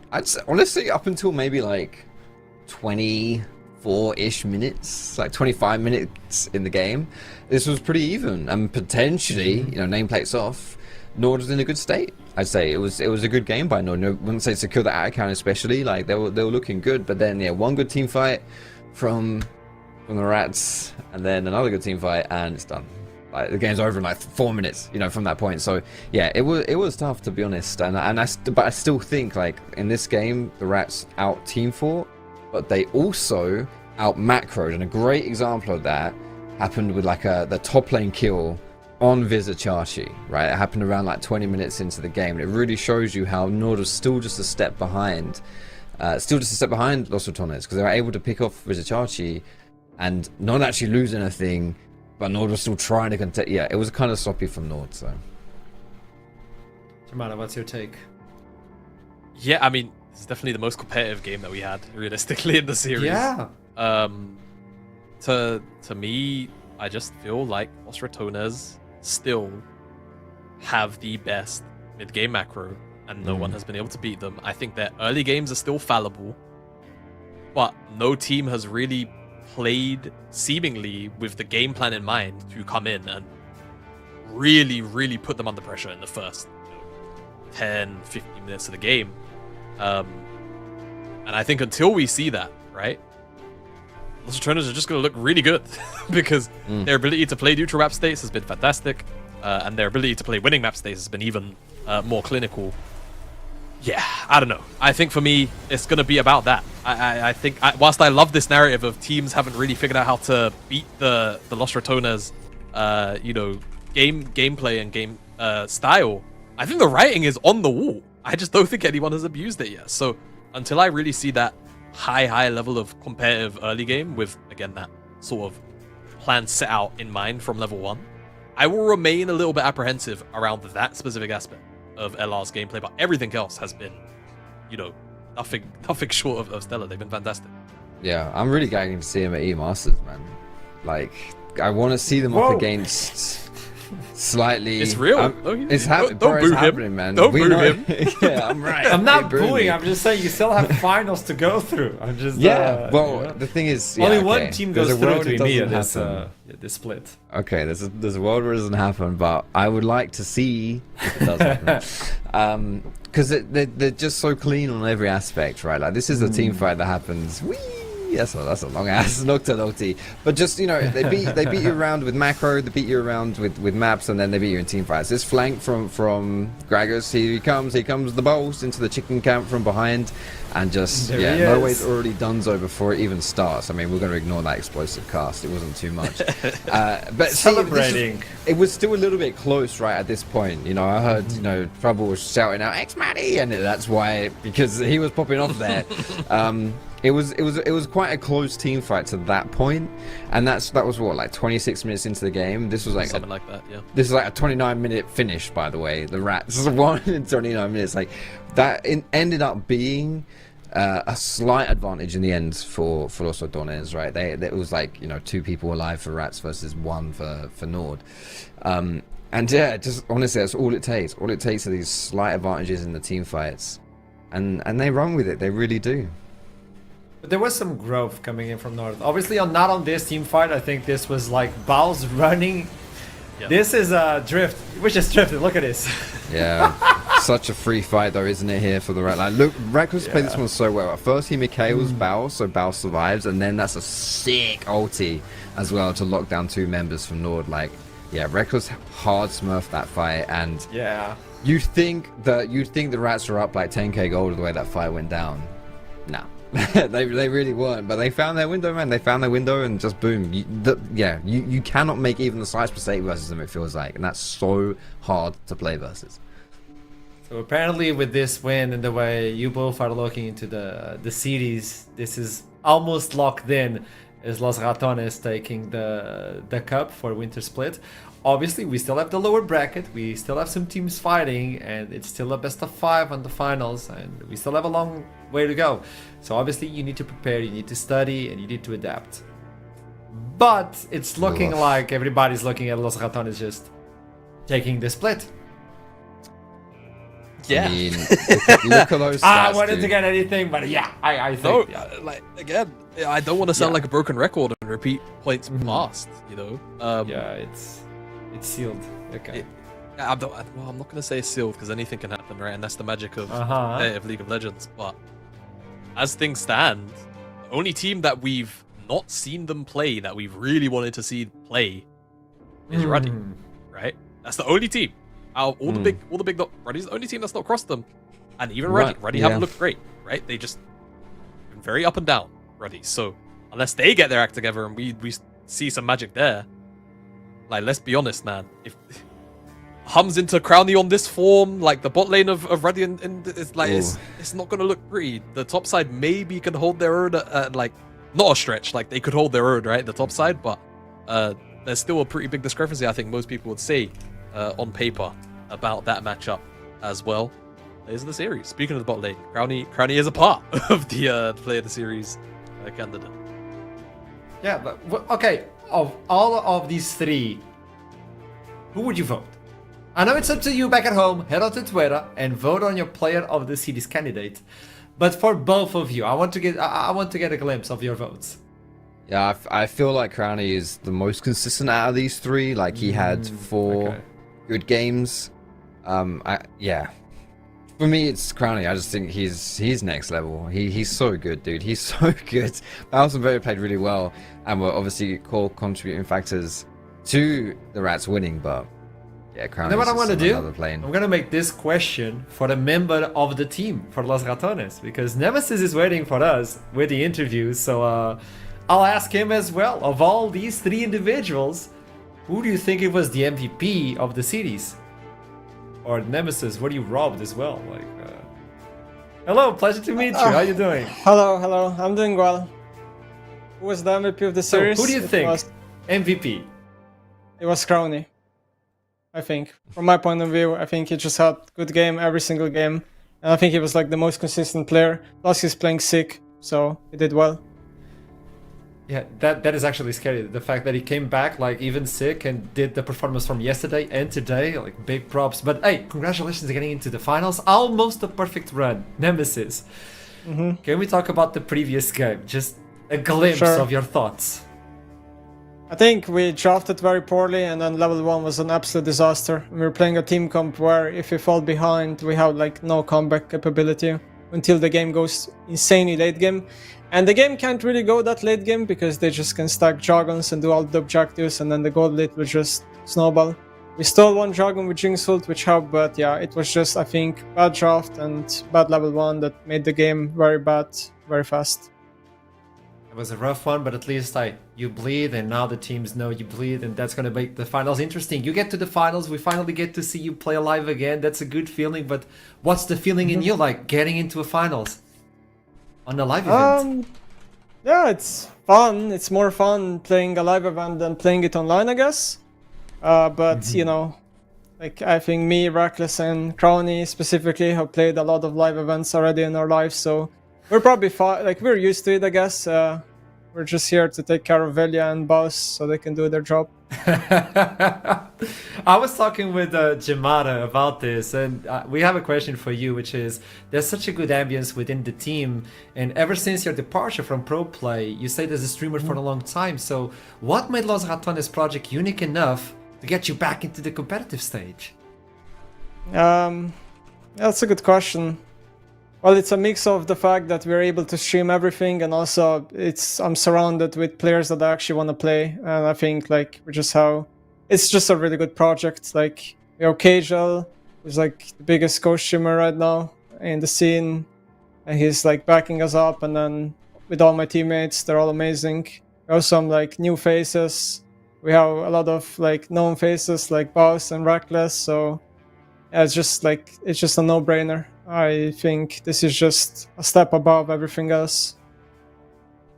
You know what? I have one final question for you, and this is a special one. Nobody knows of this one.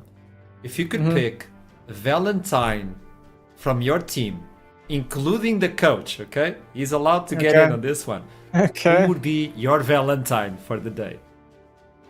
I'm gonna choose Reckless. I knew it. He's just the perfect candidate. Yeah. That's lovely. Hey, thank you so much for this interview. A pleasure to meet you. And I'll see you live on the event soon enough. Congratulations. Thank you. Alright, see you then. There he is. Good to see him again. Like it's lovely. It's lovely. I think a lot of people would choose Reckless to be their Valentine. He's not the first one on the broadcast to choose Reckless. We asked Treats, I think, yesterday. Yeah. Treats also said, yeah, I want to go on a date with Reckless Valentine. So, yeah, Reckless has just got everyone's heart. Time of the year. It's just nice. It's just nice. You know what else is nice? We already know our first team on finals. That's going to be played soon enough. Do you know when it is? There you go. March 2nd, it will be the finals with Los Ratones waiting for someone from the lower bracket, which means February 19, we'll see Ready Sack versus Bulldog. Then on the 20, we have Rich Gang versus Verdant. And then whoever wins from that cities will have to play another one. And then on the semifinals, which is on the lower bracket finals, they'll have to face Nord, who's waiting for them after taking the only win versus Los Ratones. Gentlemen on the desk, both of you, who's gonna win on the 19? I mean, I want to see Roddy make it far. I really do. I think but that they got they're beat up by entertaining. Bulldog before. Yeah, that's it. And it's so hard to call as well because the Group A buff seems to be real because Verdant beat up Rich Gang as well, didn't they? Right? So, yeah, those are some really hard series to predict, actually. But yeah, I'm a little bit biased, I would say. Like, I want the entertainment factor. We need to see Roddy versus Los Ratones. We need to see it. That means they have to defeat Nord. Yeah. Oh boy. Have to go imagine all the way, that, mate. All the way the now. timeline. Imagine that timeline. That would be good. I know, Jamada, you have like some interaction with Hums, but you think it's a possibility. No, I know you love each other, so yeah, Look, I'm just okay. I mean, bro, we barely know each other, but him and I have to have words at some point, and we'll make that happen, I'm sure. I mean, look, I think the last time that Ruddy and Bulldog played each other, Bulldog very clearly clicked on the day as well, right? And they looked a little bit. They still looked as good as they did, I think, in their series against Los Ratones. Just LR were even a step above that. So I think as long as Radisak have taken the time away, you know, that they're taking right now to prep, clean up their issues, it's a 2-week break for them. I think they should be okay, and the series should be a lot more competitive, and it's a best of 5, right? So there's a little bit more room for error on top of that. I don't think it's out of their realm to be able to try and, you know, go the distance, make it that top 3, go to the lower bracket, make it to none. Okay. Hey, if Reddy makes finals or if they make the semifinals on that day, Jamada, you, me, and Hams, we go gym. Getting that brother in the gym is like, no, you can't get that guy in the gym, man. He's not gonna do it. Me and you, yeah, no problem. This guy, no. Every time you can, you throw a punch. I just say, like, Hams is not safe. He's not safe. Well, final words for the day, gentlemen. We have to say, Foxtrot and Jamada, lovely Valentine, but what is the goodbye? Ooh, a good series, and we finally saw the Rats lose one. Let that be a lesson to NLC. The Rats don't win 11 games in a row. Yeah, take that. I love it, Jamada. Yeah, they can bleed. That's about it. Yeah, we'll be back eventually to see if they bleed more, but that's going to be next month. We've got the rest of the teams to sort out first. Yeah, we'll be back next week with 3 more cities. Oh, it's still going. We have a lot of action here at the Winter Split playoffs for the NLC. Until then, I'll meet you Wednesday, and you know, have a happy Valentine's. Spend it with your loved ones, and keep in mind, regardless of what happens, you are loved. You are not alone. Until then, keep climbing, and I'll see you soon.